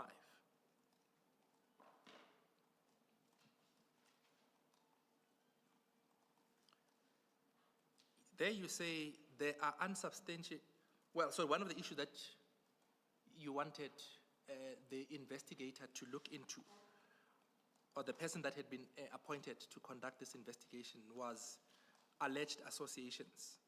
And at that stage, it says there are unsubstantiated allegations that Lieutenant General Sibia has associations with individuals under investigation by SAPS, including Mr. Vusi Matlala. These allegations require further criminal investigation. Now, the question that I'm asking you is this. If you look at this paragraph, it says the allegations at this stage are unsubstantiated and they require further criminal investigation. You see that? 179.5. And if you look back at paragraph 121,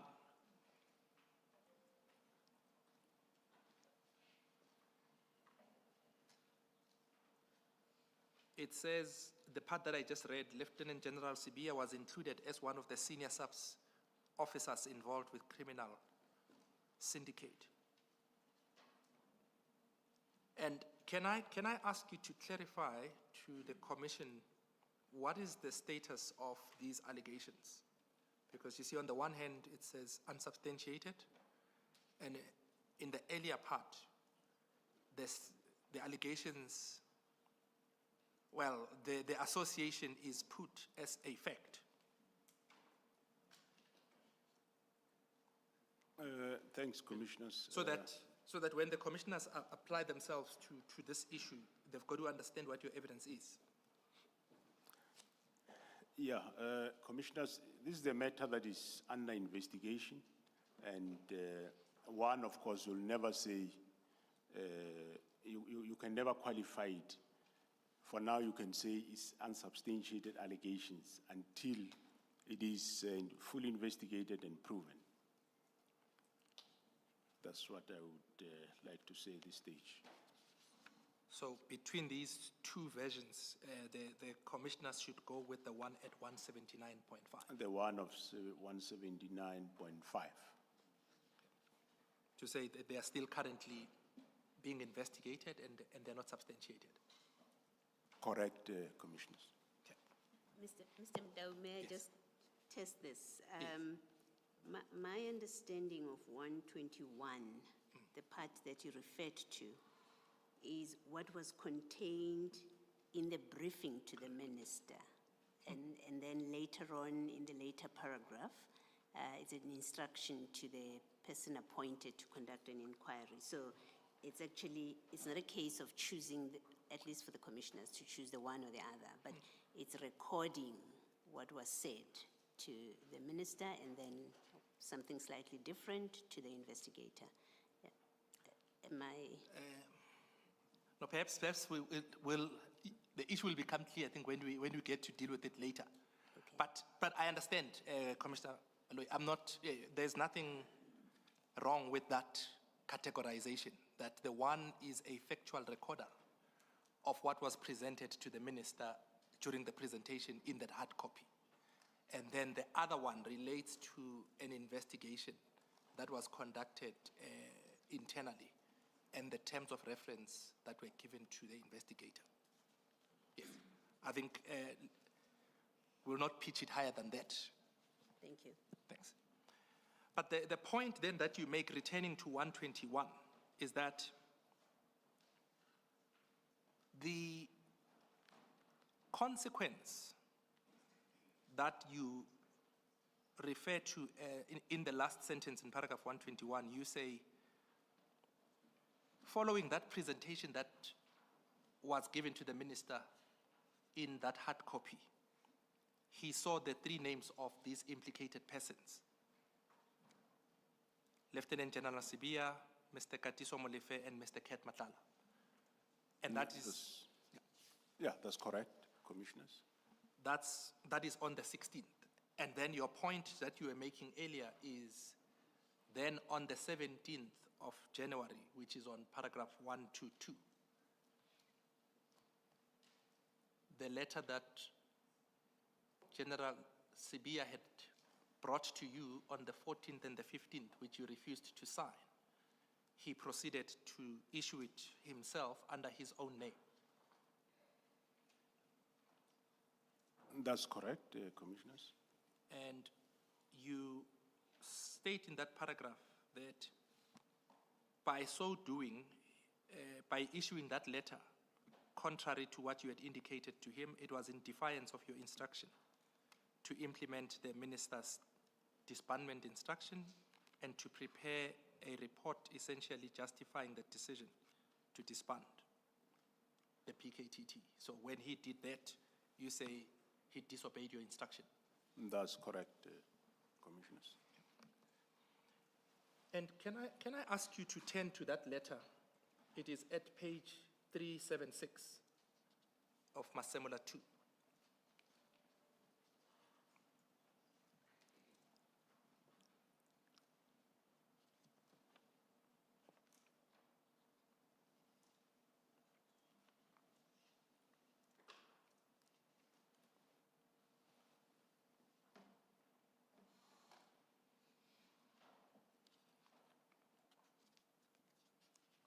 Are you there, General? I am there. Thanks. Thanks. Commissioner. Yes, and I'm going to refer you to some portions of this letter in which General Sibia deals with certain aspects regarding the disbandment. And I'll take you back to your statement where you say you've considered all of these aspects that he was suggesting, but even implementing the disbandment in the terms as he had stipulated here would still have a disruptive effect. And if I can then ask you, General, to start on 376, paragraph 3.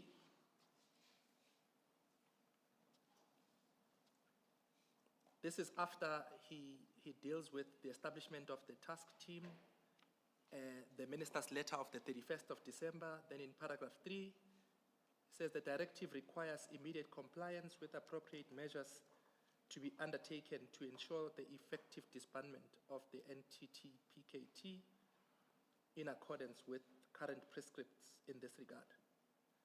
If I can perhaps just ask you there, throughout it is the PKTT and now it is the N, which represents national. Is there any reason for that change? There won't be any change according to me. I take it that it still referred to the PKTT, and it's the same as the NTTPK. Same. It refers to the same team, basically. And he says there, with appropriate measures to be undertaken to ensure the effective disbandment of the task team in accordance with the current prescripts in this regard. What are these prescripts that he's referring to that govern or set out appropriate measures that need to be undertaken to ensure the effective disbandment of the task team? Do you know? No, I don't know those measures. And he continues, he says, these measures must ensure that ongoing investigations are not disrupted or compromised.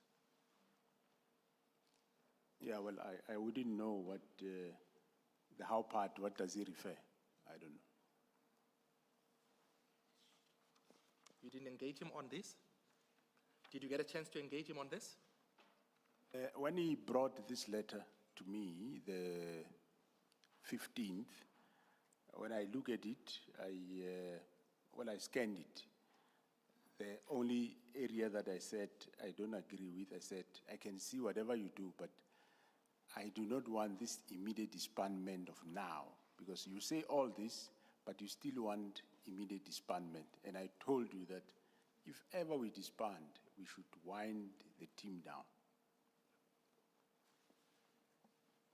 And you indicated, you concluded by saying he must leave it with you, you will implement it. Yes, no, I concluded by saying that don't even write anything, the report to the minister, I'll do it myself. And once we got approval from the minister, if he agree or disagree with me, we'll take it from there. And only then we'll start implementing. Did you have an opportunity to consider paragraph 3.7 of his letter during those engagements? 3.7, page 378.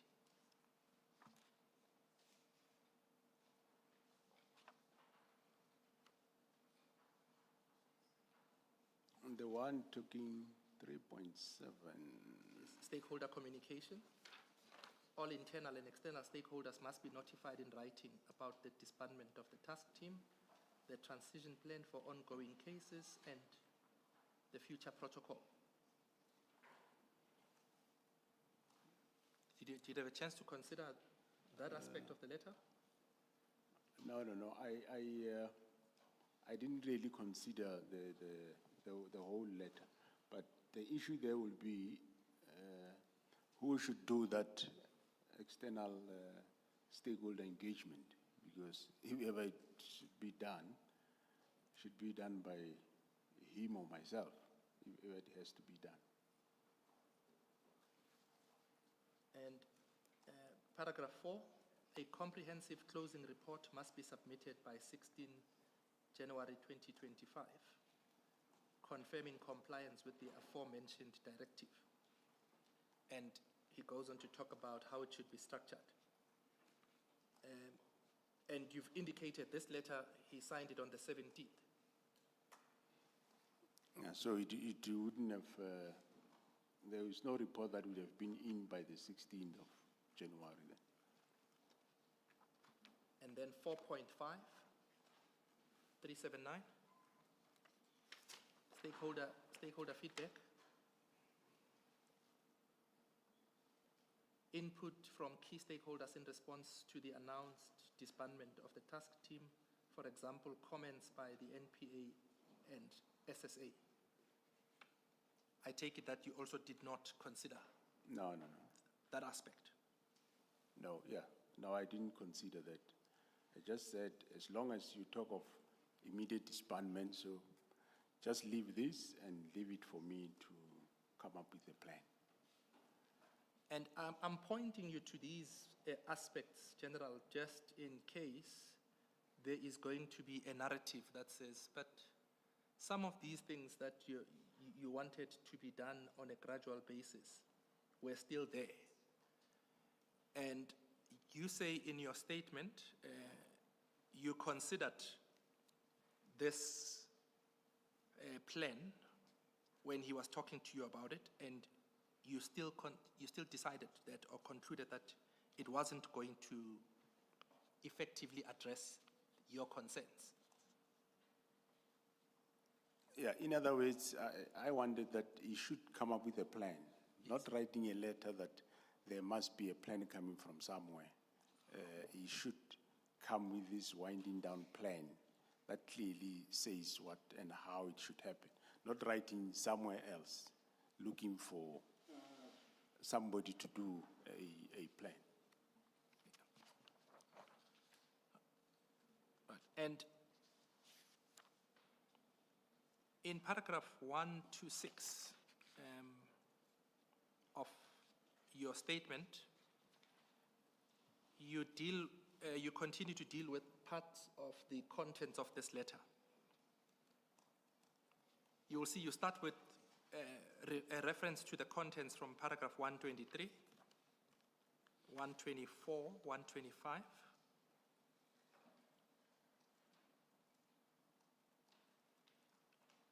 And paragraph 126. You see that? I see that, Commissioners. And if perhaps you can deal with that conclusion in 127. You say you found something peculiar with that instruction letter. Yeah, I said that I found it peculiar that the instruction letter from General Sibiya required the closing report to include the very same information, the very same information that the minister ought to have considered at the time when he made the decision to disband the PTT, not after he had taken the decision, such as a summary of the key consideration that resulted in the decision to disband the PKTT, because it's not Kumar is the minister. So this is information that is sought after the fact, but not prior, which information would be needed for purposes of deciding whether to disband the task team or not.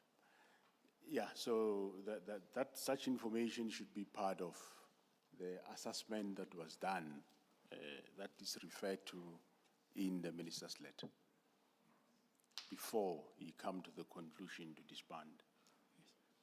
Yes. And perhaps just before we proceed on 128, if I can just ask you to tie in a point that you make in paragraph 126, the second sentence. As previously stated. 1, 2. 1 to 6, second sentence, as previously stated.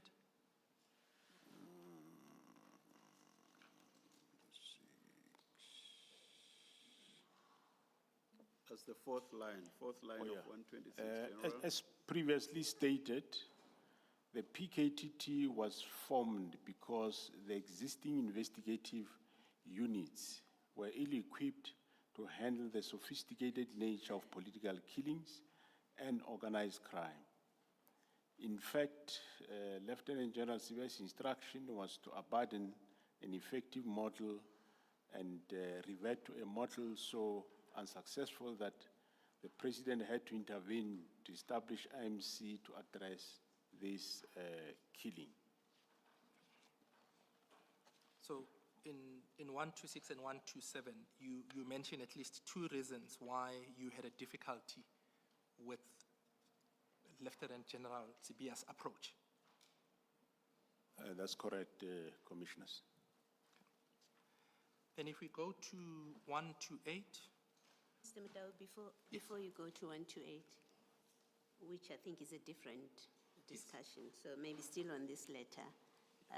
General, this letter from General Sibia does give instructions for immediate implementation, setting up temporary transition teams. In fact, he says in paragraph 3, the directive requires immediate compliance in paragraph 3 of that letter. And then there's a whole list of effective measures that must be taken. People must go back to their stations, equipment and vehicles allocated must be redistributed. So this is a letter that, on receiving it, in my understanding, the recipient, it's directed to the Divisional Commissioner, Crime Intelligence. What was the instruction after you received the letter and you are now from the minister and you are now back in your office and you are interacting with the content of the instruction from the minister? What was your instruction to your divisional commissioners? And I'm more interested specifically the instruction to Sibia, to General Sibia. Yeah, the instruction to him was go and draw a plan that would wind down the team. Yes. Not go give instructions. Come back to me with a plan that detail that this is a wind down plan of the team. Yes. That's what I wanted from him. Yes. And I did mention that not this immediate disbandment, so you must stay away from that.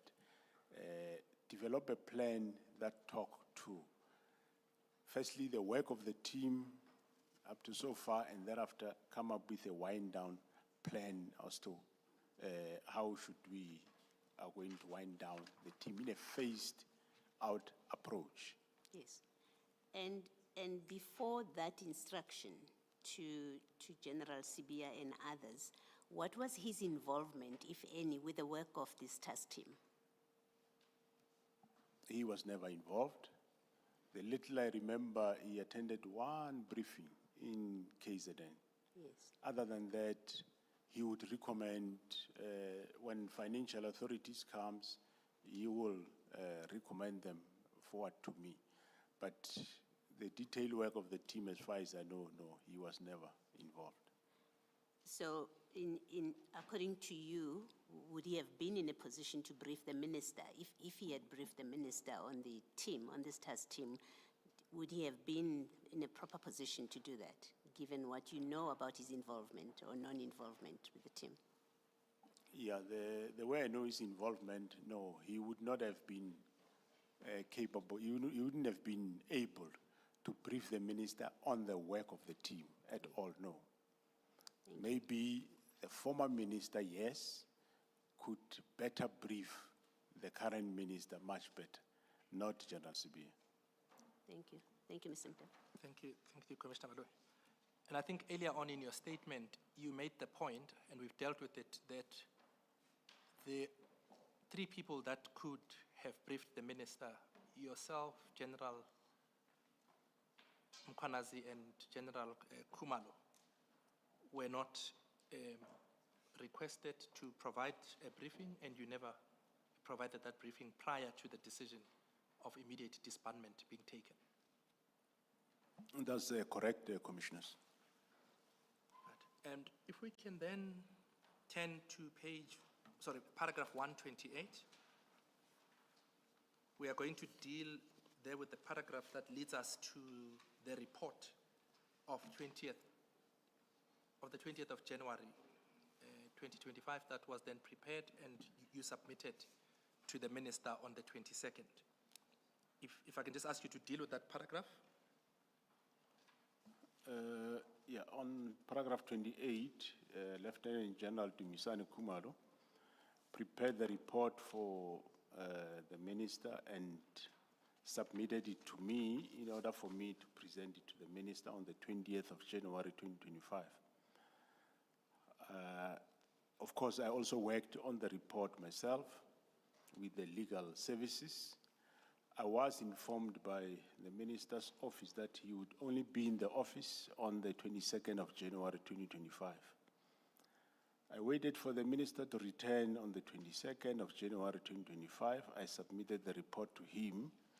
The report is annexed as SAfm 11 on the Similar 2.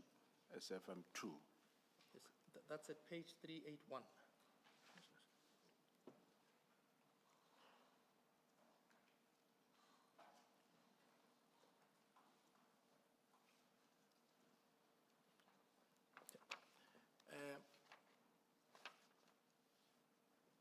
If I can ask you to turn to 382, because on 381 it's a covering letter from yourself to the Minister. Then the report itself starts at 382.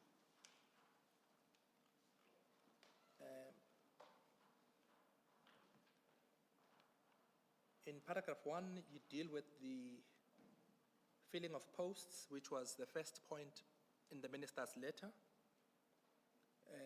Those posts within crime intelligence. Then the second point, you deal with ports of entry. And the third point, in paragraph 3, you deal with the political killings task team. And if I could just ask you, there under that paragraph 3, you say the contents of this paragraph have been noted. It's further noted that a preliminary report has been requested by 20 January 2025, and the report is provided as follows. In 3.1, you deal with the background to its establishment.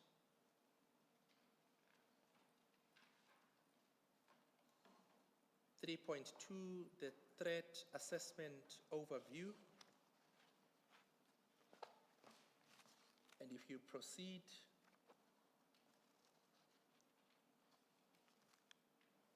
in 3.3, you deal with the current strength of the National Task Team. If I can ask you to deal with that.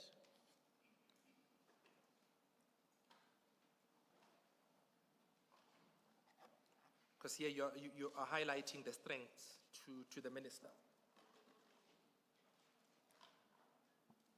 Okay, on 3. Yes, I'm on page 385. Yeah, 385. Yes. Says that the National Task Team is a task team consisting of 102 members from different specialities drawn from different provinces within subs as follows. Yes. And then there you give the breakdown of the expertise. Correct. I don't think we need to get into those details, but proceed underneath that.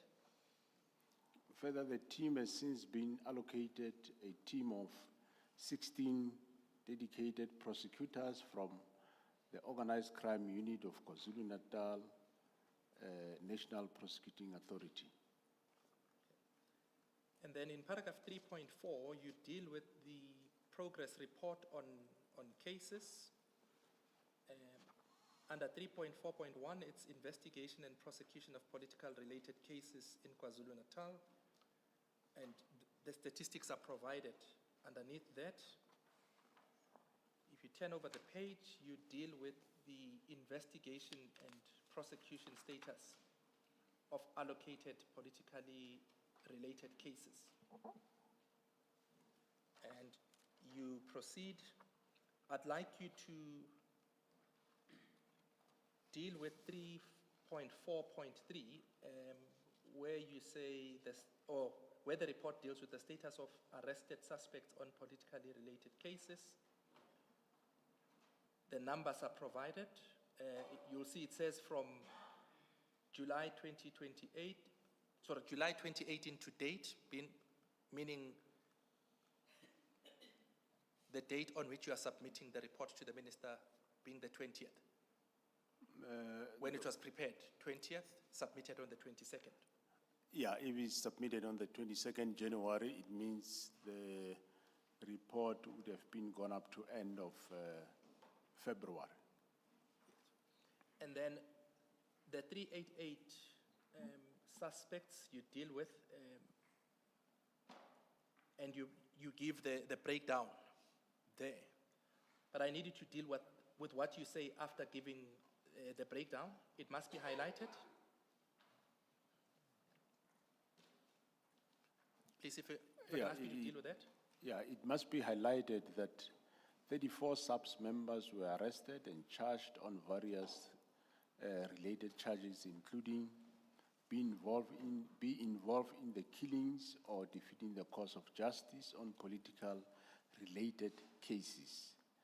These include former Sergeant Dlamini, whose case is all of a sudden making headlines. All arrests and factual reports were submitted to the Provincial Commission of KwaZulu-Natal for departmental processes to be initiated. This issue of Sergeant Dlamini, you deal with it later in your statement. Okay. And perhaps we'll deal with it there when you get to that portion. But it's one of the matters that you reported to the minister on. Then 3.44, you deal with the breakdown of the role of the 388 suspects that had been arrested. And then in 3.4.5, you deal with parallel dockets linked to political related cases. And if I can just ask you to proceed from there to go to 3.5.3 on 389. On 387. 389, paragraph 3.5.3. Investigation of University of Fort Hare murder cases. Okay, thanks, Commissioners. During January 2022, the Vice Chancellor of the University of Fort Hare lodged a complaint with the President of the Republic of South Africa regarding the murder of staff and officials of the university and the slow pace of the investigation thereof. The National Commissioner of SAPS directed that the National Task Team investigating political related cases in KwaZulu-Natal take over the investigation of these cases as from January 2023. 23. I think if I can just ask you to stop there. You remember Commissioner Khumalo asked whether the minister, having regard to what he says in his letter, whether was he aware that the task team had extended its mandate, or its mandate had been extended beyond KZN. You recall earlier. Correct. And you said at that stage,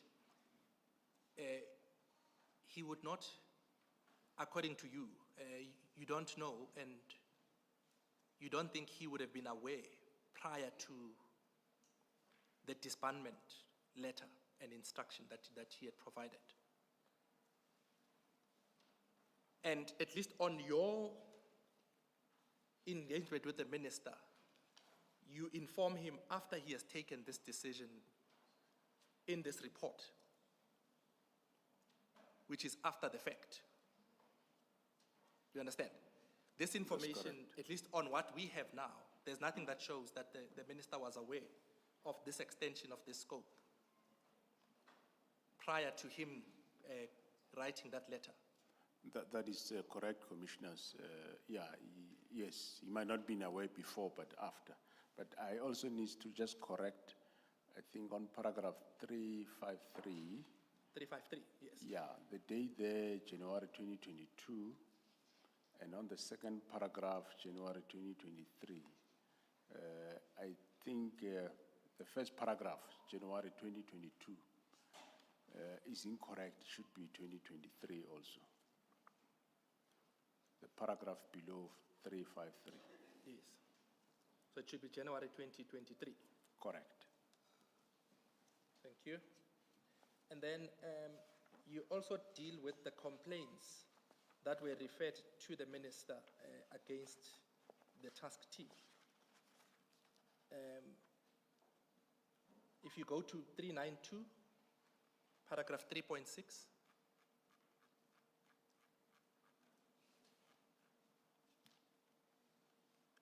you say cases highlighted by critics of the task team.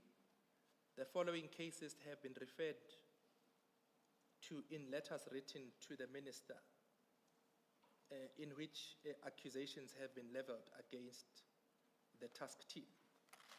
And you deal with those three cases that had been identified, or at least which had been brought to the minister's attention. Correct? That is correct, Commissioners. And then in paragraph 3.7 at 395, you also bring to the minister's attention the extension of the National Task Team's mandate. In paragraph 3.7, to deal with the House of Traditional Leaders. If I can just ask you to deal with that. That is correct, Commissioners. 3.7, yes. Extension of the National Task Team mandate. Since April 2024, after concern were raised by the House of Traditional Leaders and South African Local Government Association to the Presidency, a directive was issued that the task team's mandate be extended to include the investigation and prosecution of cases involving the killings of traditional leaders in KwaZulu-Natal with effect from April 2024. This resulted in additional 50 case dockets allocated to the team. 48 are murder, 1 is attempted murder, 1 is kidnapping. And then if I can just ask you to skip the breakdown of the cases.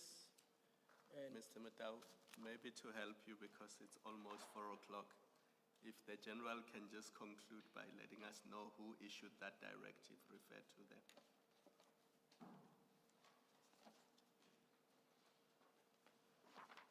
Did you follow that? Okay, I follow that.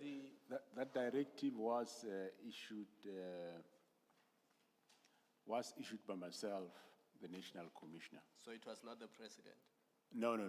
I had a meeting with Minister of Police and Minister of Cocta, and after that meeting, I said to them, this is the way forward, how I'm going to deal with the matter. I'm going to give the matter to the political killings task team. In fact, you did deal with it in your evidence earlier when you said you issued an instruction to implement the extension of that scope. And if I could perhaps conclude, Chair and members of the Commission, with the conclusion on page 406, paragraph 3.11.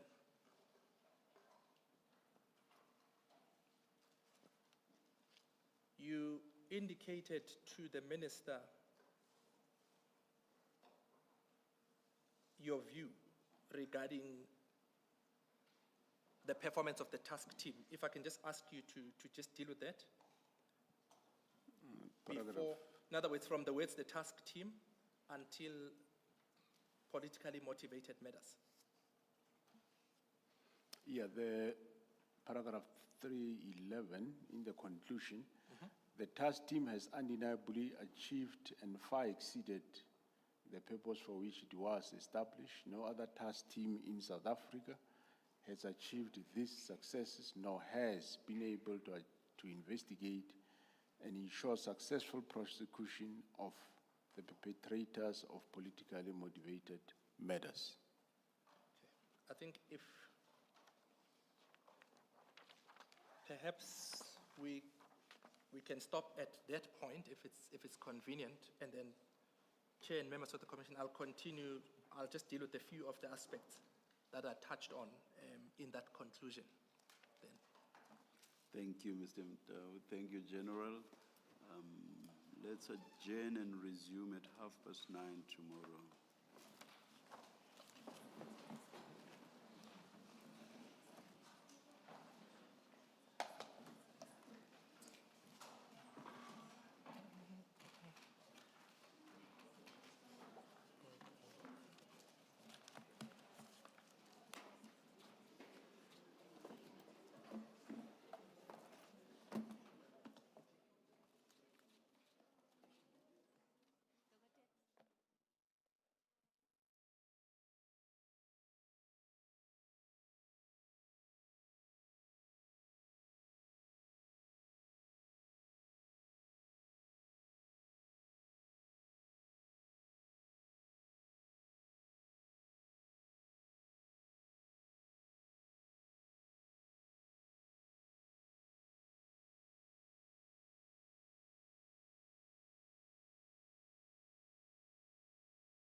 Lamula says among the key issues under discussion are multilateral reform, global peace and security, climate finance and food security. Lamula also confirmed that the United States will participate in the gathering. This is that the U.S. will participate. There is confirmation, but it's not yet very clear at which level, but they will definitely participate because they have now decided to re-engage with the whole